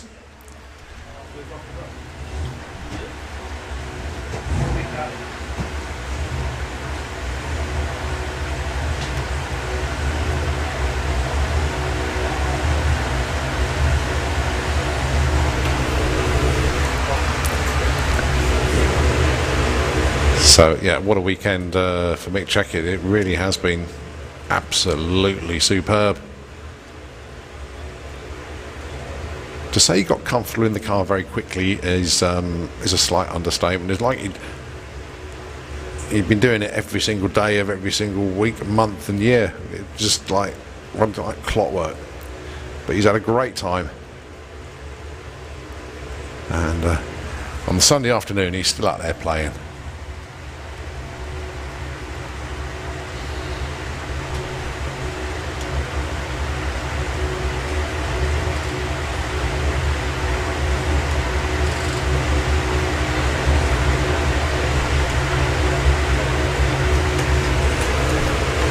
We've got Gary Park down there with Purple Days. And unfortunately, I can't see the rest of the pairing lanes from here, but I know there's a few more down there. I can just see the front of Ian McCallan's car around the corner as well. So Supercharged Outlaws next class to come around the corner. Gutted for the Fadster though. I don't know what else I can say, mate, but I don't know anybody that works as hard as you do, trying every single time to get that car down the track, get it to the track, help other people out, and be a constant pain to some people. But there we go, that's the way it is. Gotta take that up to the guy. So, Supercharged Outlaws then, engine started round the back. And it's going to be Purple Days coming round into the auto glim lane. And yeah, Dave McCallan going to be coming into the STP lane.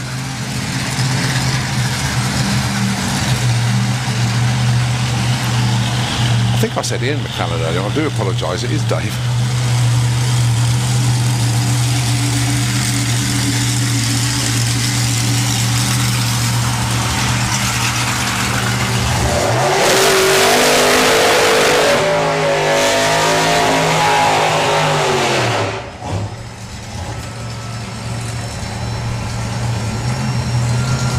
Dave McCallan, his weekend just keeps getting better. He's now running 9.1 with the pickup. Gary Parks, best of 8.36.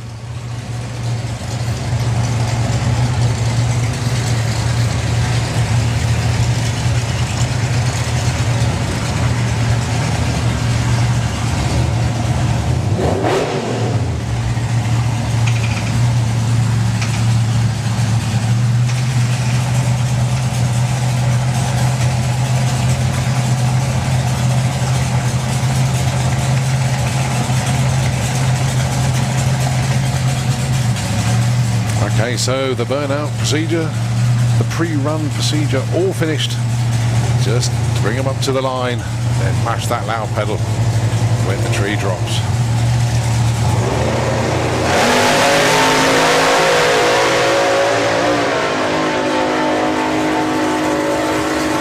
Oh, superb pairing this one, 844, 920.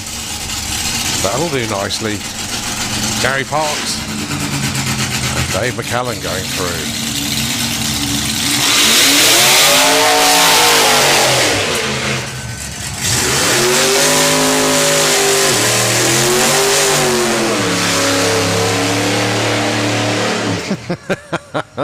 I laugh because I'm sniggering out loud basically, but Keith Freeman just loves it doing his burnouts. And we love him for it as well, actually. It doesn't get a huge amount of speed going forward, but he certainly creates a huge amount of tyre smoke. And that engine is revving for quite a while whilst he's doing it. So he's absolutely loving life behind the wheel of his Supercharged Outlaw. Going alongside Jeff Hawksworth. Jeff in the 9.2s now. Keith Freeman on slicks, don't forget, 9.86. on these tyres. I wonder how much longer they're going to actually last.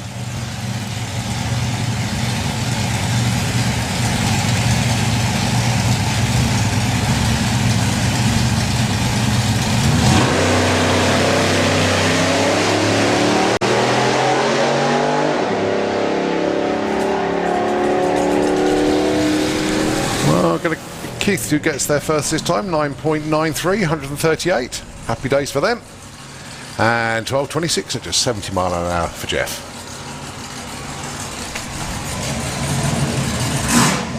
So Mick Checkett then with the slingshot.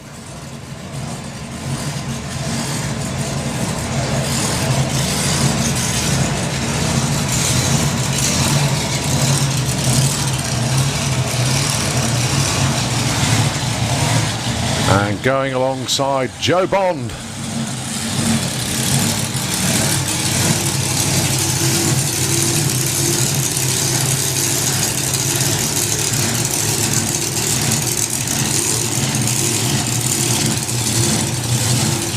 Outstanding run from Joe earlier on today, 6.293.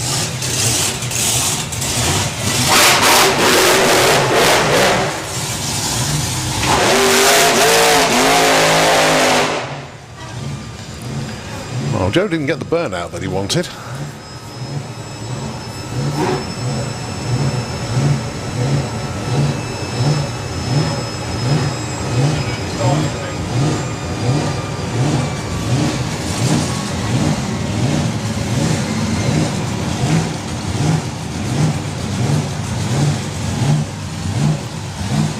So Mick Checkett, best of the weekend so far for him, 7.57. Joe Bond, wow, 6.29. That is world class for a slingshot, it really is.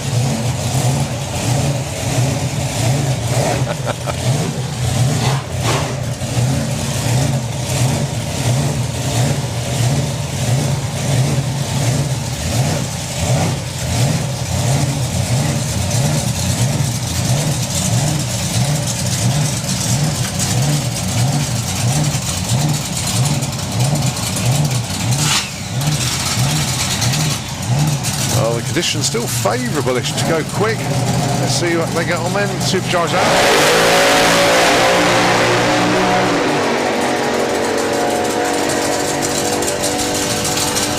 Joe Bond goes 708, 157, and a 799, 174 there for Mick Checkett. All done to both of the teams there.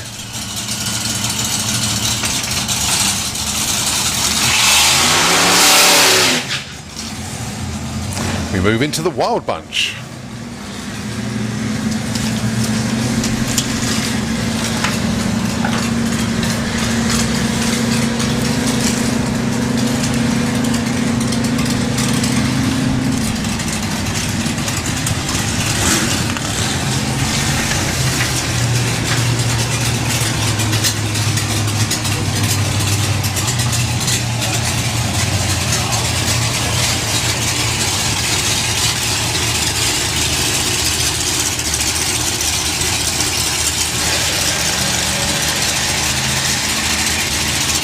Tony Colliver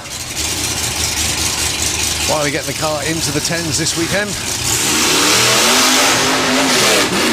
That's 11-10 this time round.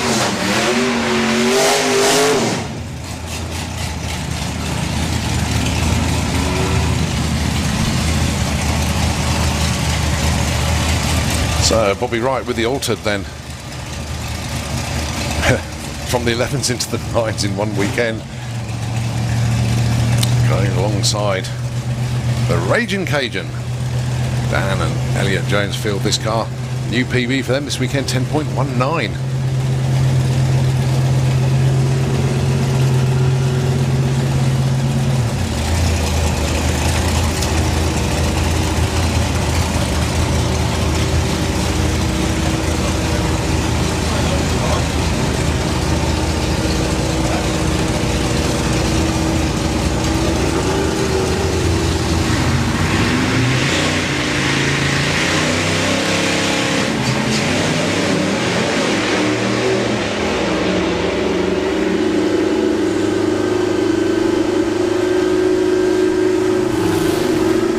Ten flat, a 10.23.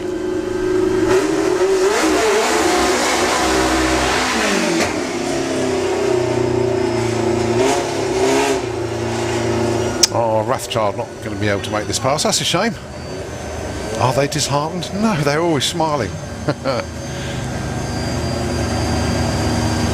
So, Graham Rawlings then with the Little Digger.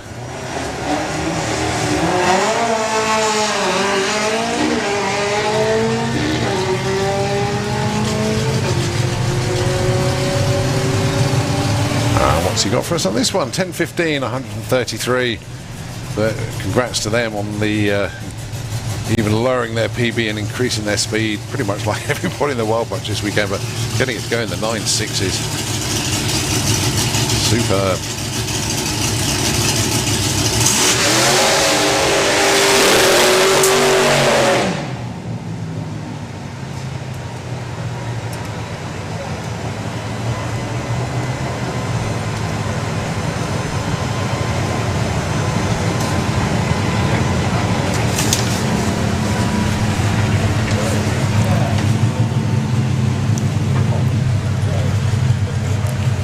Callum Swinchat with the King's Topolino. Do you know what? 8.7 doesn't seem unusual anymore for them. Going alongside Pete Brown with Rebel.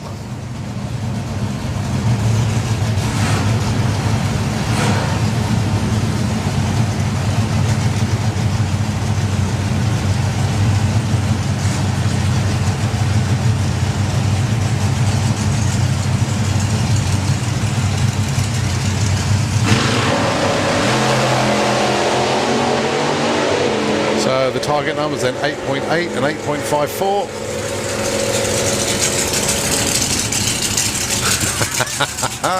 878 and 850, both of them break out, but who cares anymore?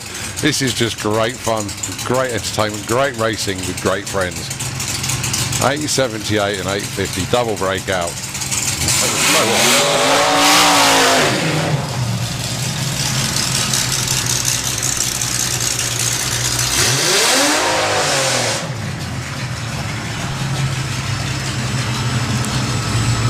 Andy Stones, and of course Backdraft.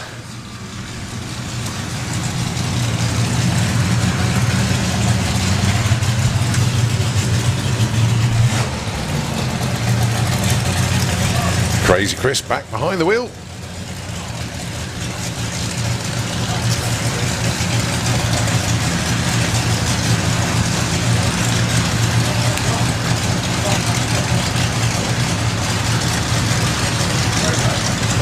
And Andy Stone's debuting the rejuvenated Frantic this weekend, and what a debut it's been.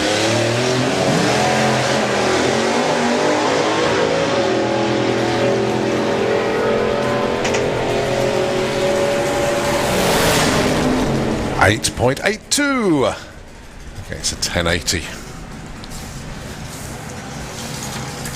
You know what, I keep going the sheets for the Wild Bunch.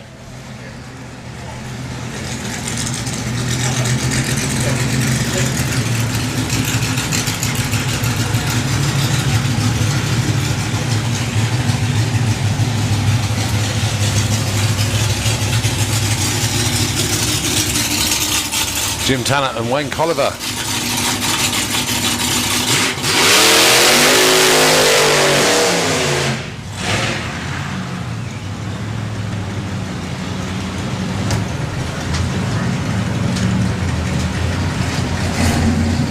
Jim Tanner looking for that 9.80. He set a new personal best on speed this weekend. And Wayne Colliver, good weekend for him. To the 9.4s, and his target number 9.44.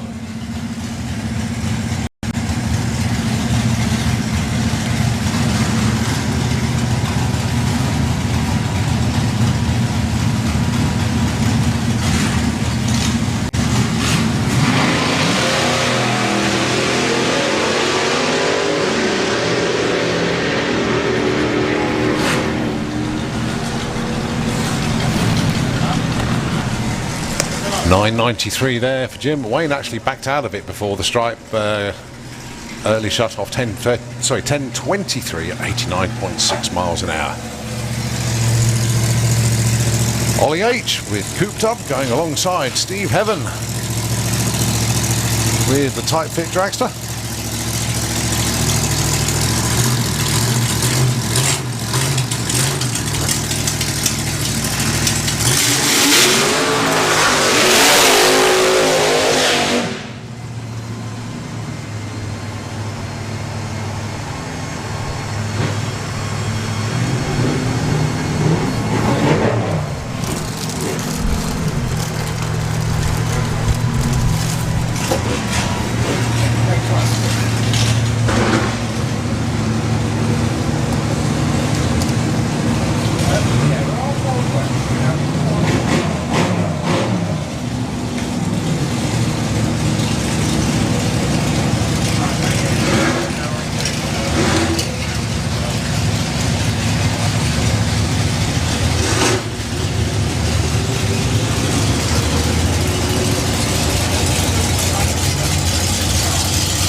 H off and away first, looking for that 1084.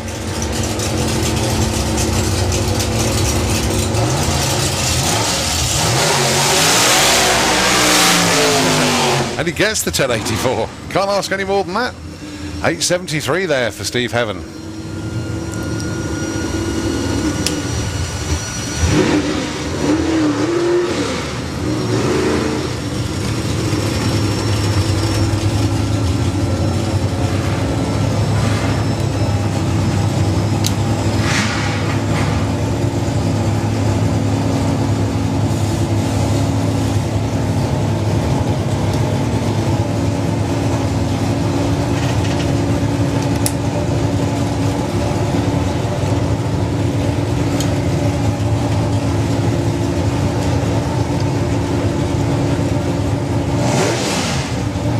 JJ for Ratchet Strat Racing in the Cheap Thrills Dragster, going alongside Mick Hillier. Mick, number 8.95. JJ, 1061.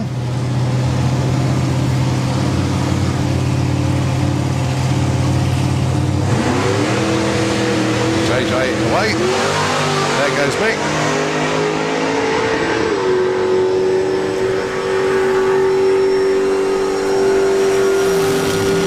Oh, 8.94 against a 10.57. Double breakout, but the closer to his number was Mick Hillier. So very, very nice runs indeed for both of them. Still got more cars in the lanes. And we can see Mark Courcelle down there with the ball breaker. And another one just with its nose poking around the corner. We'll see what that one is in a moment. I can literally only see the front wing and the front wheels, but that's all I can see.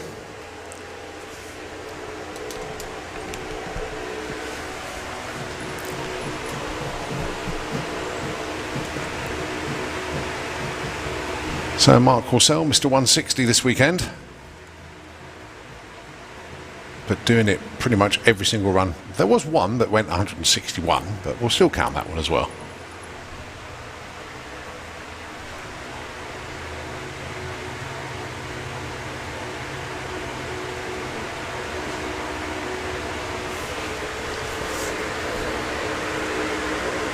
So Steve just getting ready to start the car up.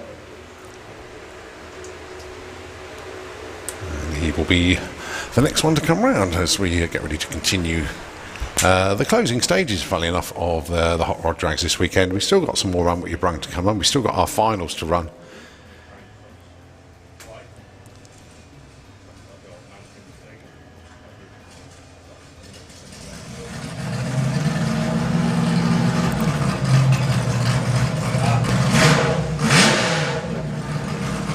So the sound of the ball breaker slingshot. Oh, no, it stopped.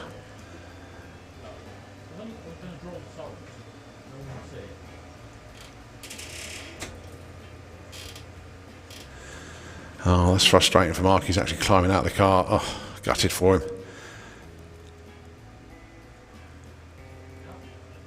Oh, I'm not quite sure what has happened to the car down there, but all ready to go. It's the first time the car's let them down all weekend long.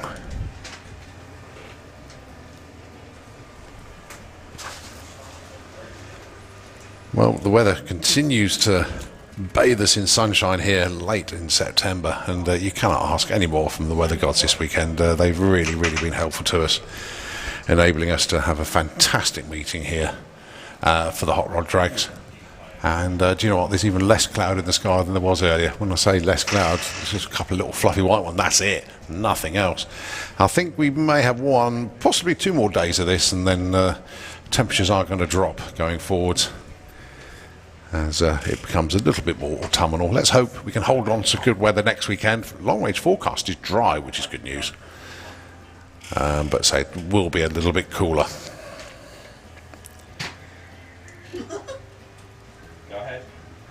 So let's look round the corner just to see who's coming around next. But Mark, I feel your pain, mate. I know what that means to you.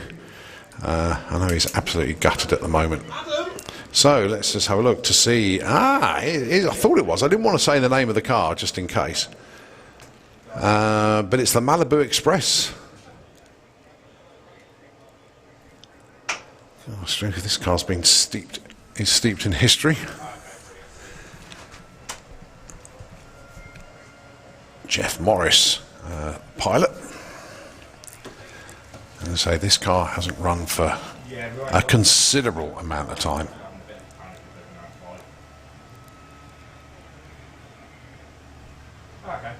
I really do look forward. Just as I say, this will just be a checkout pass for them. Nothing more than that.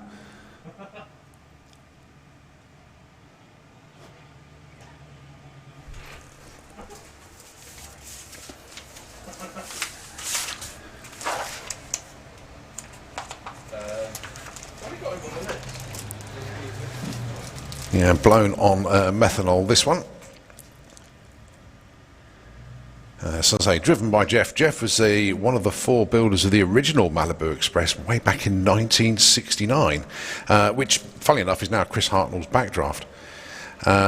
It is an incredible achievement to still be building race cars after, and debuting a new one 51 years after the first one. Obviously, the best of luck go to Jeff and Sharon. Sharon, believe it or not, was the first lady to be allowed back on the start line in the early 1960s after a temporary ban. She also used to pick their teams and other teams' parachute, also pack their teams and other teams' parachutes. So this is the debut of the Malibu Express number 3.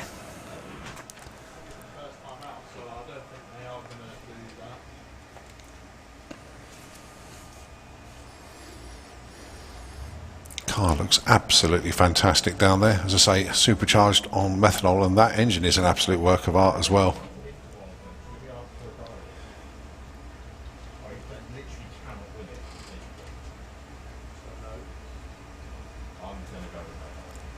As I say to you, this is purely a checkout pass, nothing more than that. The first time this car has seen the drag strip.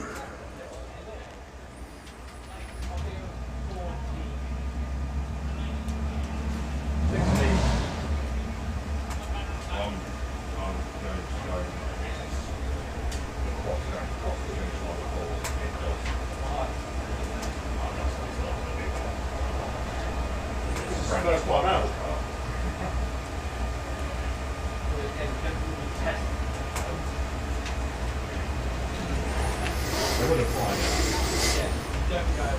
So Chris helping out the crew there, just taking away the exhaust covers, sorry, the header covers, and of course the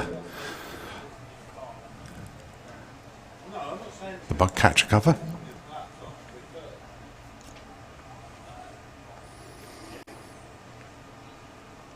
I think they're pretty much ready to start it. Let's see how they get on. Best of luck to Jeff and the gang down there with Malibu Express number 3.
Oh, what a shame for the team there.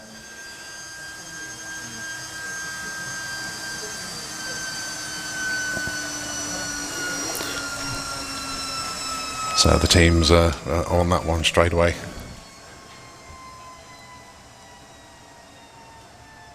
Well, the drive is absolutely fine, and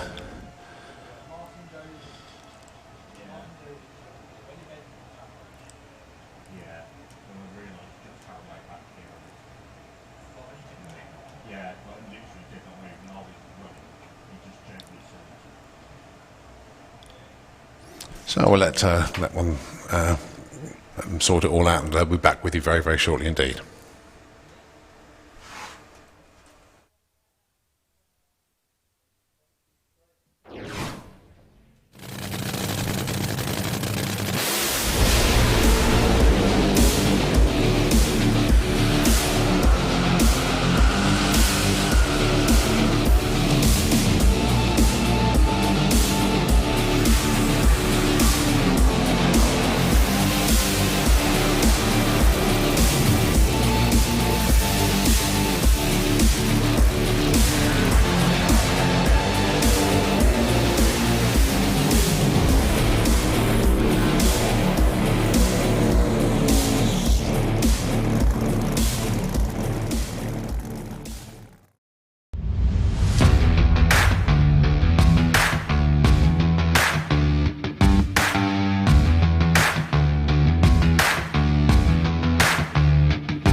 This monster will go from 0 to 100 mile an hour in 1 second, so I depend on Draper tools.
Well, fair to say that sounds hard as nails, it really does.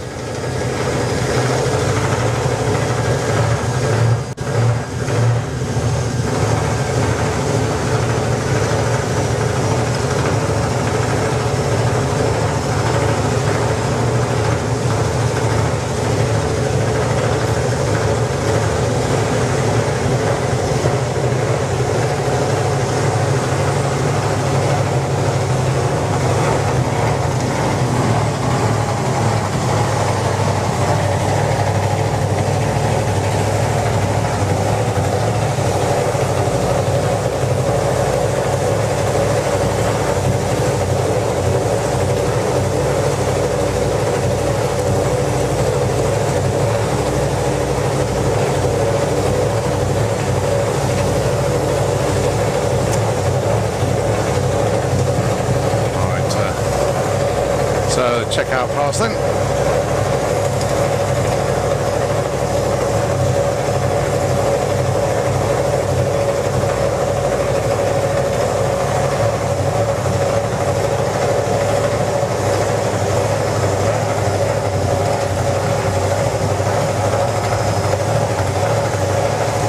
Yeah, just gone a bit too far forward there.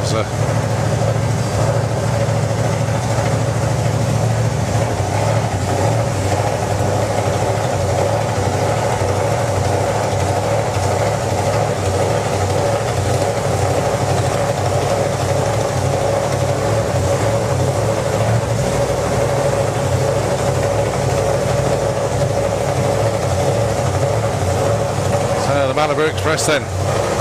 Jeff Morris. Checkout pass.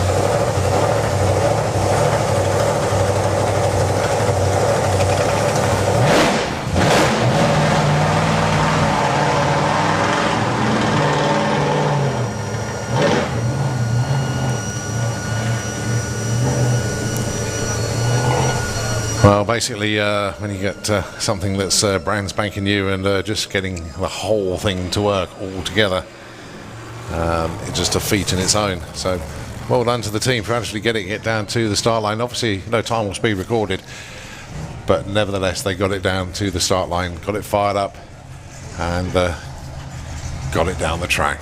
So, well done to them. And once again, commiserations to Mark Corsell down there. Unable to take the run this time round. Very frustrating for him, but I know what it means to them. They hate missing out on a round.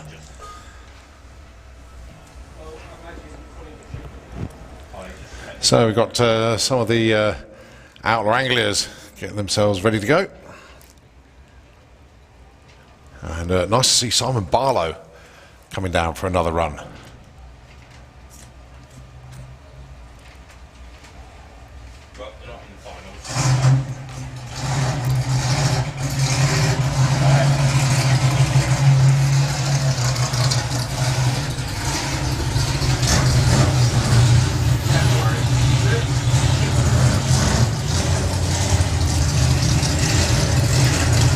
Well done to the Malibu Express team. That's big congratulations to getting the car down to the start line today. It's a constant evaluation and re-evaluation of everything that you do, and beautiful looking car, stunning preparation. And to Steve and to Mark and the gang, the ball breaker team. I know what it means. I know you were desperate to get that run in, and I don't know what happened, but I do feel your pain.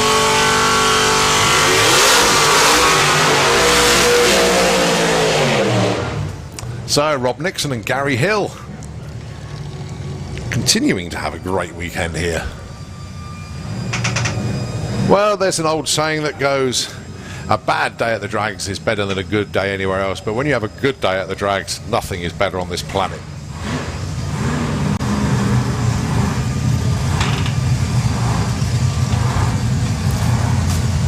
So Georgia, the birthday girl, does her backing up duties once again.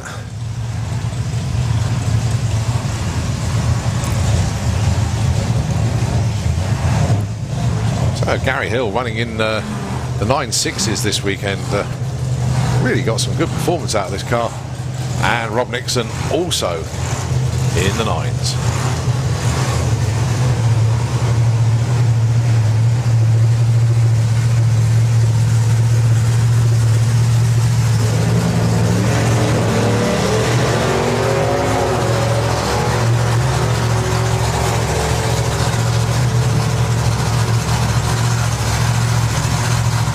Well, both of them in the 9.8s, in effect, a whole shot win there for Gary Hill. A 9.85 beats a 9.85. Simon Barlow. Orange Pot Racing. Purely a test pass for them, but Carl Harrison and the gang done a huge amount of work on this car recently. Just seeing how the combination is going to come together. Going to be going alongside Barry Woodford.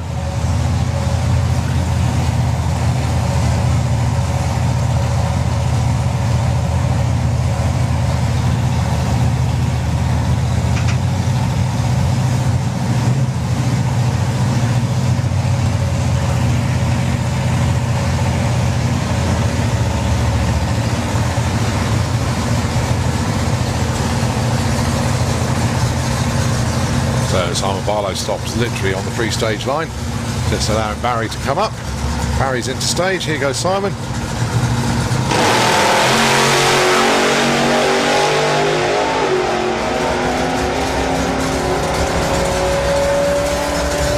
So unfortunately no time or speed recorded there for Simon.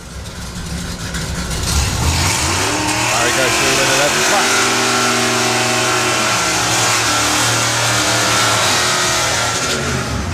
It seems to be that when Simon has staged the car, he gets it ready for the run itself, the car lurches forward and just takes it out of stage. They'll work on it. That's what testing is all about. Dave Shelley then with the Malibu. We're back into Run What You Brung. We need the Gasser Circus into the pairing lanes though, please. Can we have the Gasser Circus into the pairing lanes, please?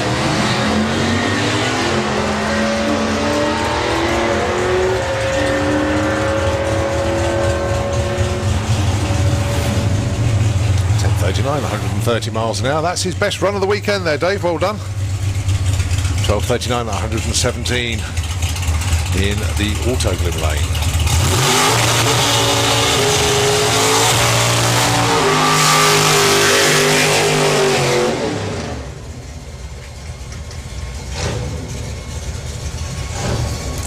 So Darren Pert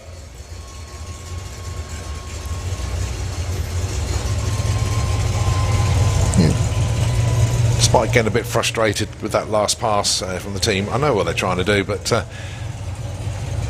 getting it down the track and doing a good job of it as well.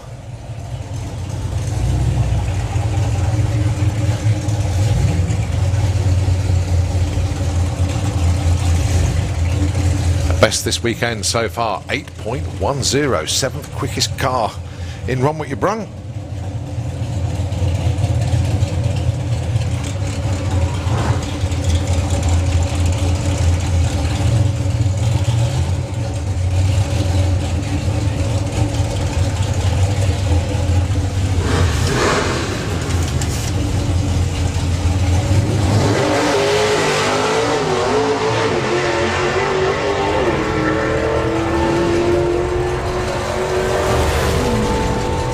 8 flat, that'll do. Oh, so close to the 7. Oh, so close, but 8 flat, they'll take that. 168 miles an hour. Moves them into the number 5 spot in the quick runs in Run What You Brung this weekend. And oh, so close to getting into the 7s. But their quickest run of the weekend. Well done to them.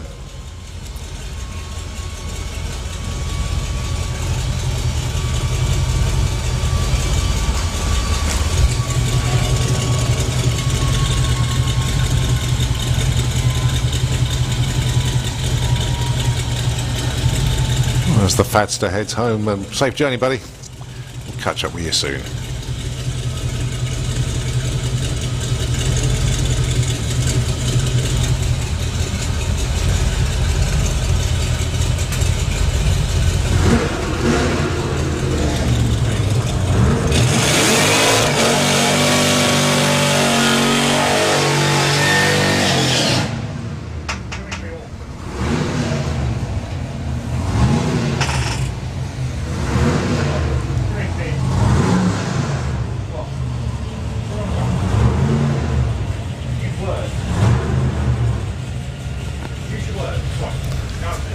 So Scott Collin then with the 100E. Just a bit of a clean up in the STP lane.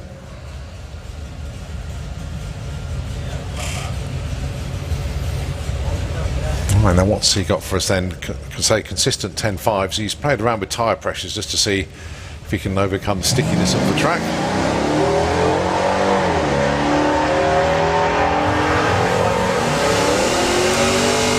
Nice, good looking run. It's obviously going to be a mid-10, but what type have we got? 10.56, 128 miles an hour. Car is so consistent. All right, good to see Laurie Bamford back down again. Obviously, whatever was coming out of the car earlier on, absolutely no drama whatsoever. So once again, Dan and Nick Williams and Keith all the Williams brothers are down there, and of course Pops helping Laurie Bamford this weekend. I wonder how much arm twisting it took to get Laurie to bring this car up this weekend, but really good to see it back.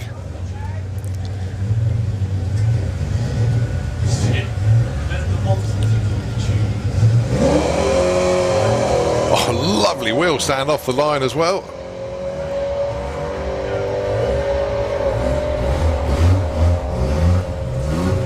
Arrow straight, 10.56, 126 miles an hour at the stripe. And Laurie saw track, sky, track then. Really enjoyed that.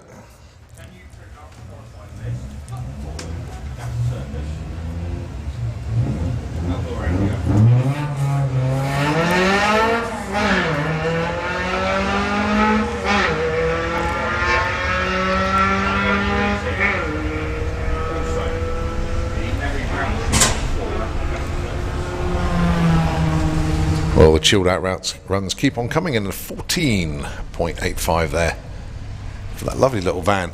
Very tidy indeed, very clean, beautifully prepared.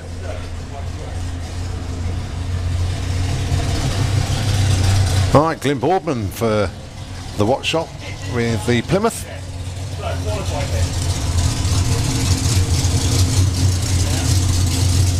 Again, the watch shop gang having a really good weekend. Loads of strong, consistent runs from them. Good to see them all here. And I was going to say, there must be another one coming, and here it is. Yeah, Duncan Watts.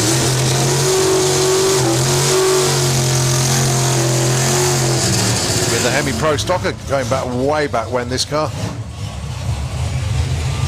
But it isn't slowing down over the years, that's for sure.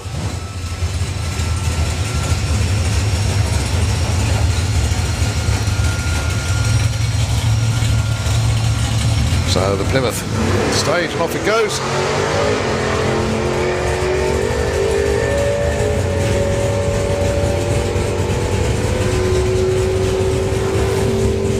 Go through at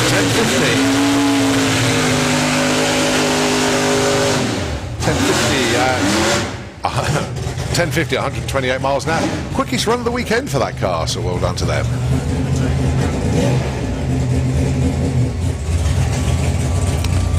So here comes the governor then, Duncan Cannibal Watts.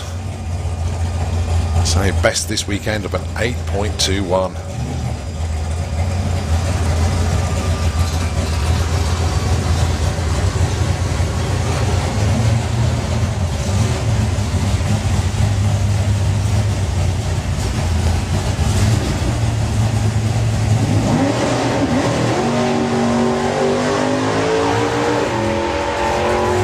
To the 60 foot, 8th mile, 570, 120 miles an hour, takes the stripe at 895 at 150.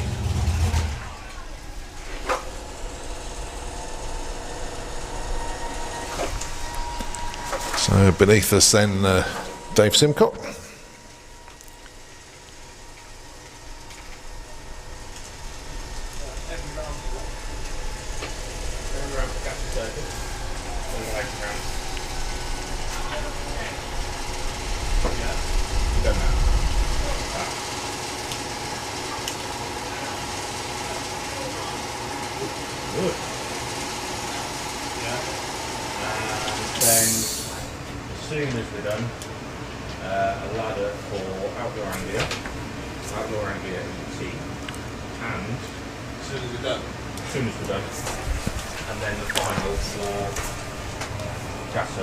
So we've got Dave Simcock in the burnout box, but I'm not liking the view down there at the moment of Jinnah. Not quite sure what's happened down there. But he come down to run the final with Mick Taylor, but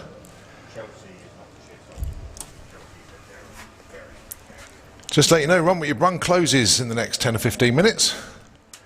So if you're going to get a run in, come down.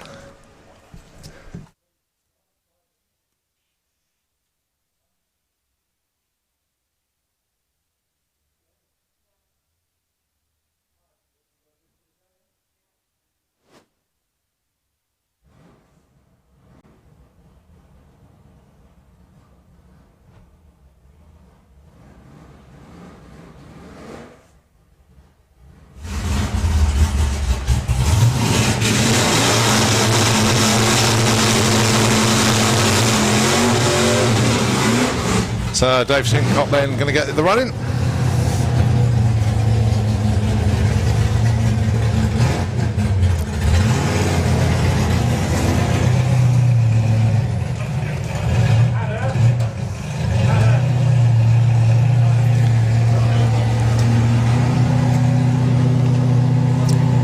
So I know there's not many cars left to run, but run week 1 will be closing shortly, so get your last runs in.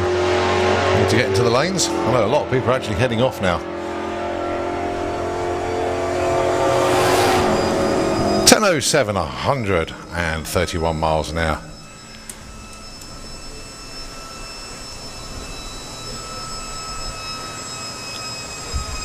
Well, as I say, I can see both the Outlaw Anglia finalists down there.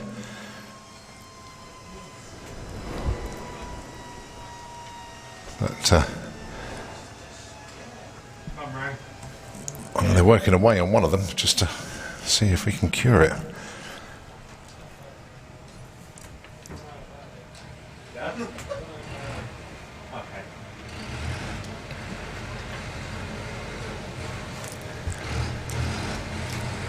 So with nothing due to run just for a moment, unless something all of a sudden pops around the corner. Just going to bring the tunes back up just for a moment.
Well, it is time now to start with our finals, and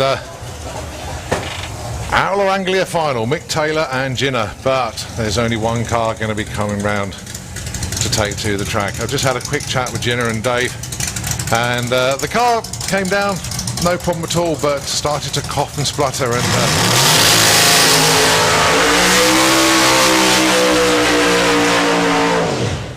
fair to say a misfire had developed. So Ginner and Dave, they're still down by the wall there, and good to see you guys. Thanks ever so much indeed for the great entertainment this weekend. Thank you ever so much indeed. And I know you wanted to take the run, I know you wanted to go for it, but taking the sensible decision not to push it too hard and not to ruin it. But here we go then. So Mick Taylor with the Banshee. What a weekend this man has had. He's got a new sticker for the van, and that says 7. Yeah, he's in the 7-second club now for Outlaw Anglia. Number 2 qualifier with a 7.72. His last run of the weekend, and it's going to be for the winner's trophy at the Hot Rod Drags in Outlaw Anglia. And massive congratulations to the whole of the Banshee team. They've been on every roller coaster with its ups and downs, but they got it sorted. Quite a soft launch, but the rest of the run is just building, and he takes it with a 7.95 at 175 miles an hour. A very worthy winner indeed of Outlaw Anglia here this weekend at the Hot Rod Drags. Now then, part 2 of Outlaw Anglia was the bracket, and these are the finalists then. Spencer Tidswell, Pete Butler. So it's a Darlin. 10.90 for Spencer, 10.79 for Pete Butler.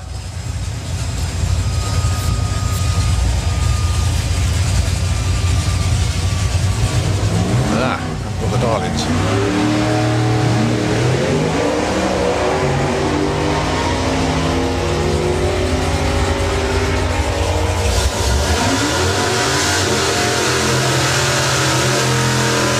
.75, 11.26. Well done to them. Apologies for that whining noise. The PA system cooling fan going again.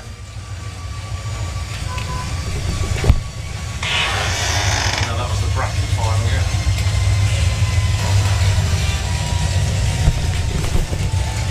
Gasser Circus. The Barnett and Grant Falcon. And Jason Hollenby with the Jumping Jalapeno.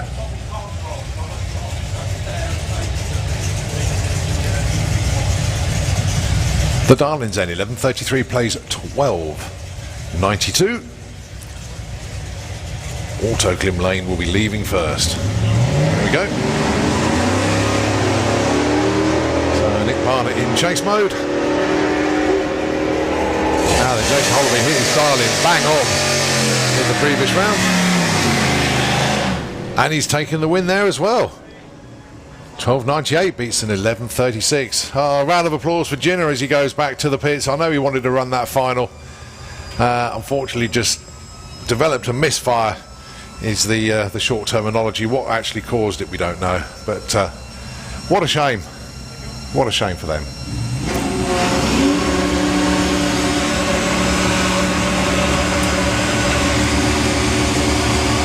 Just a few more cars to go through in Run What You Brung. Beautiful 67 Camaro, and of course Scott Collin. Can he go into the 7.4s again?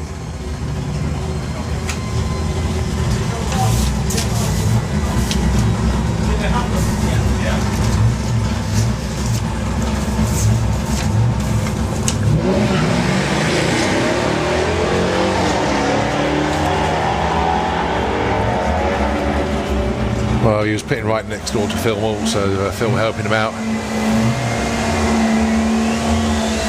Not the quickest one, 11.37. Clicked it off early, 113 miles an hour.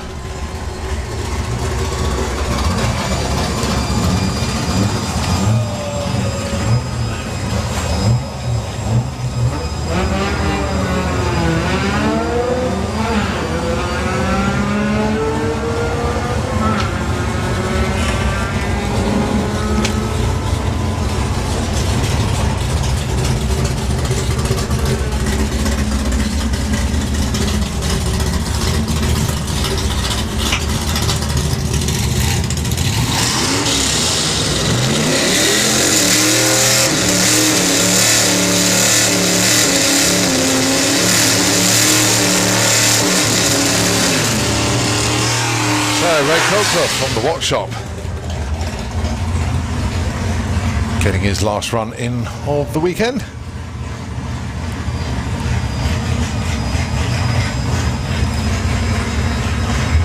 And as I say, I do not know anything about the car in the Auto Glim lane.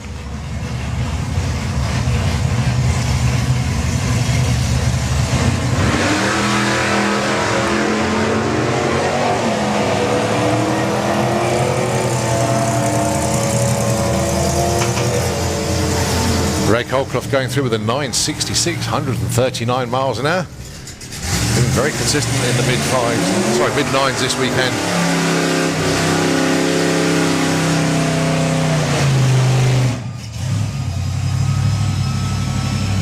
Barry Woodford.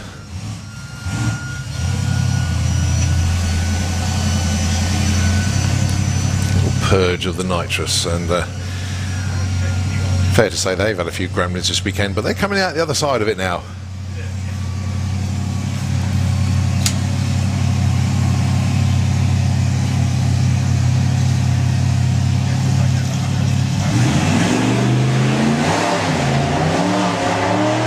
Two wheelies for the price of one there.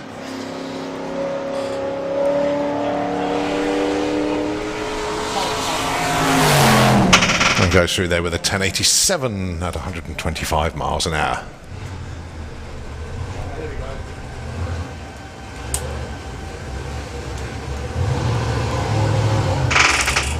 So just having a peep into the lanes. I think I know which car's coming round. It is indeed, yeah, Roaring Rat.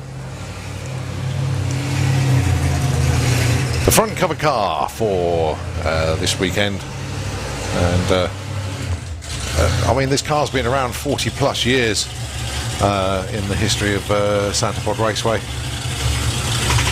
and it is so good to see that car back out on track once again.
At 99 miles an hour there for Roaring Rat.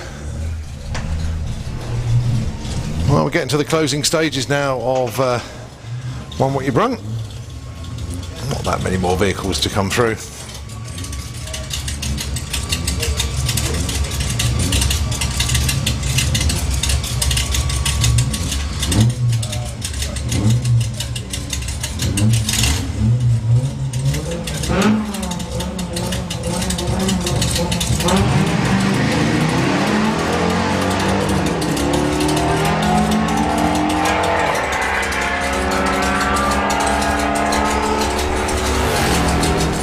.1066, 127 miles an hour, and a 1470 at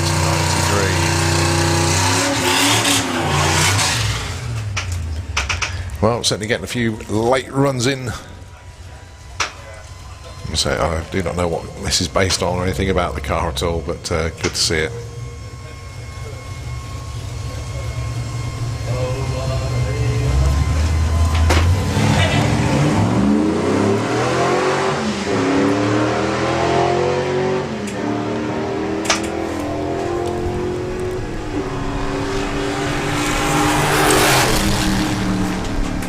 Goes through with a 1217 at 115.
Well, as the Hot Rod Drags just gets closer and closer to the end of the day.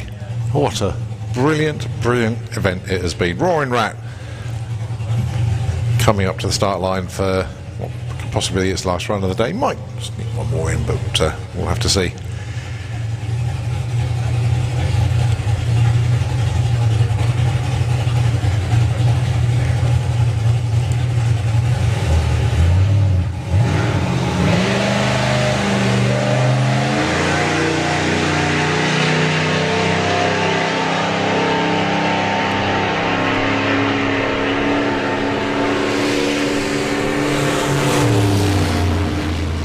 .34, and he's topped the 100 mile an hour on that particular run. Well done. It's all about progression.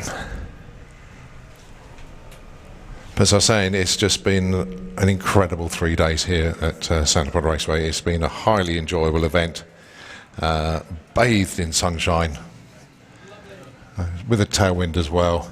I've just spotted that Anglia, you know, what I was telling you about with the rear spoiler and a parachute and a tow bar. Well, it's just leaving with the trailer on the back, and it's such a cool way of going racing. It really is. It's one of those towable sort of tent trailers that's on the back of that, and that was really good to see. But that's it.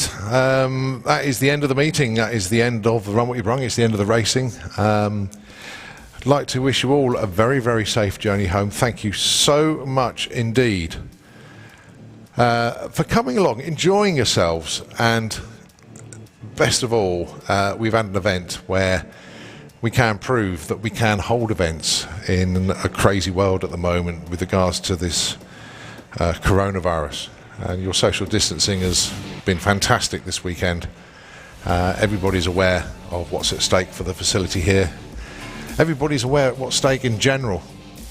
And for everybody to play their part this weekend, thank you all so much indeed. It's just been fantastic. It's been a joy to be able to commentate on this for a full 3 days.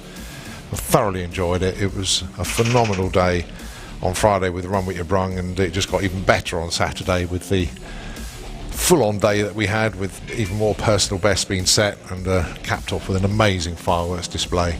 And then today, some of the numbers that have been run were just outstanding.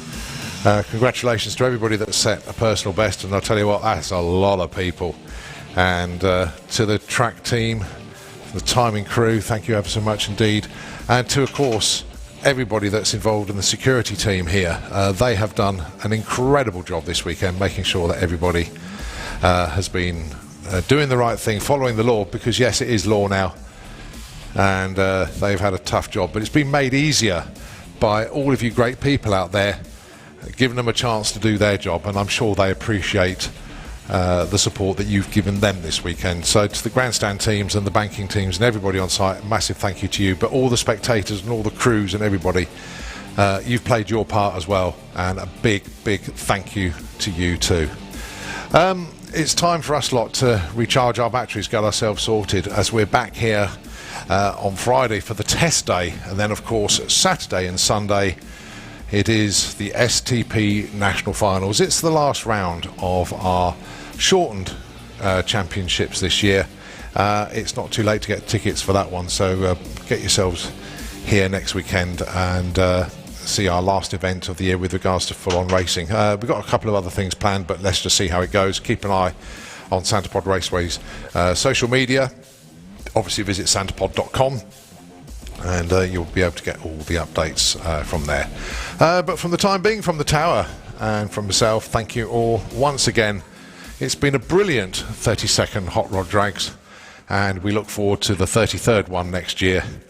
To the start line team, well done, thank you very much indeed, and of course everybody on site, a very safe journey home, and we'll see you soon. Cheers.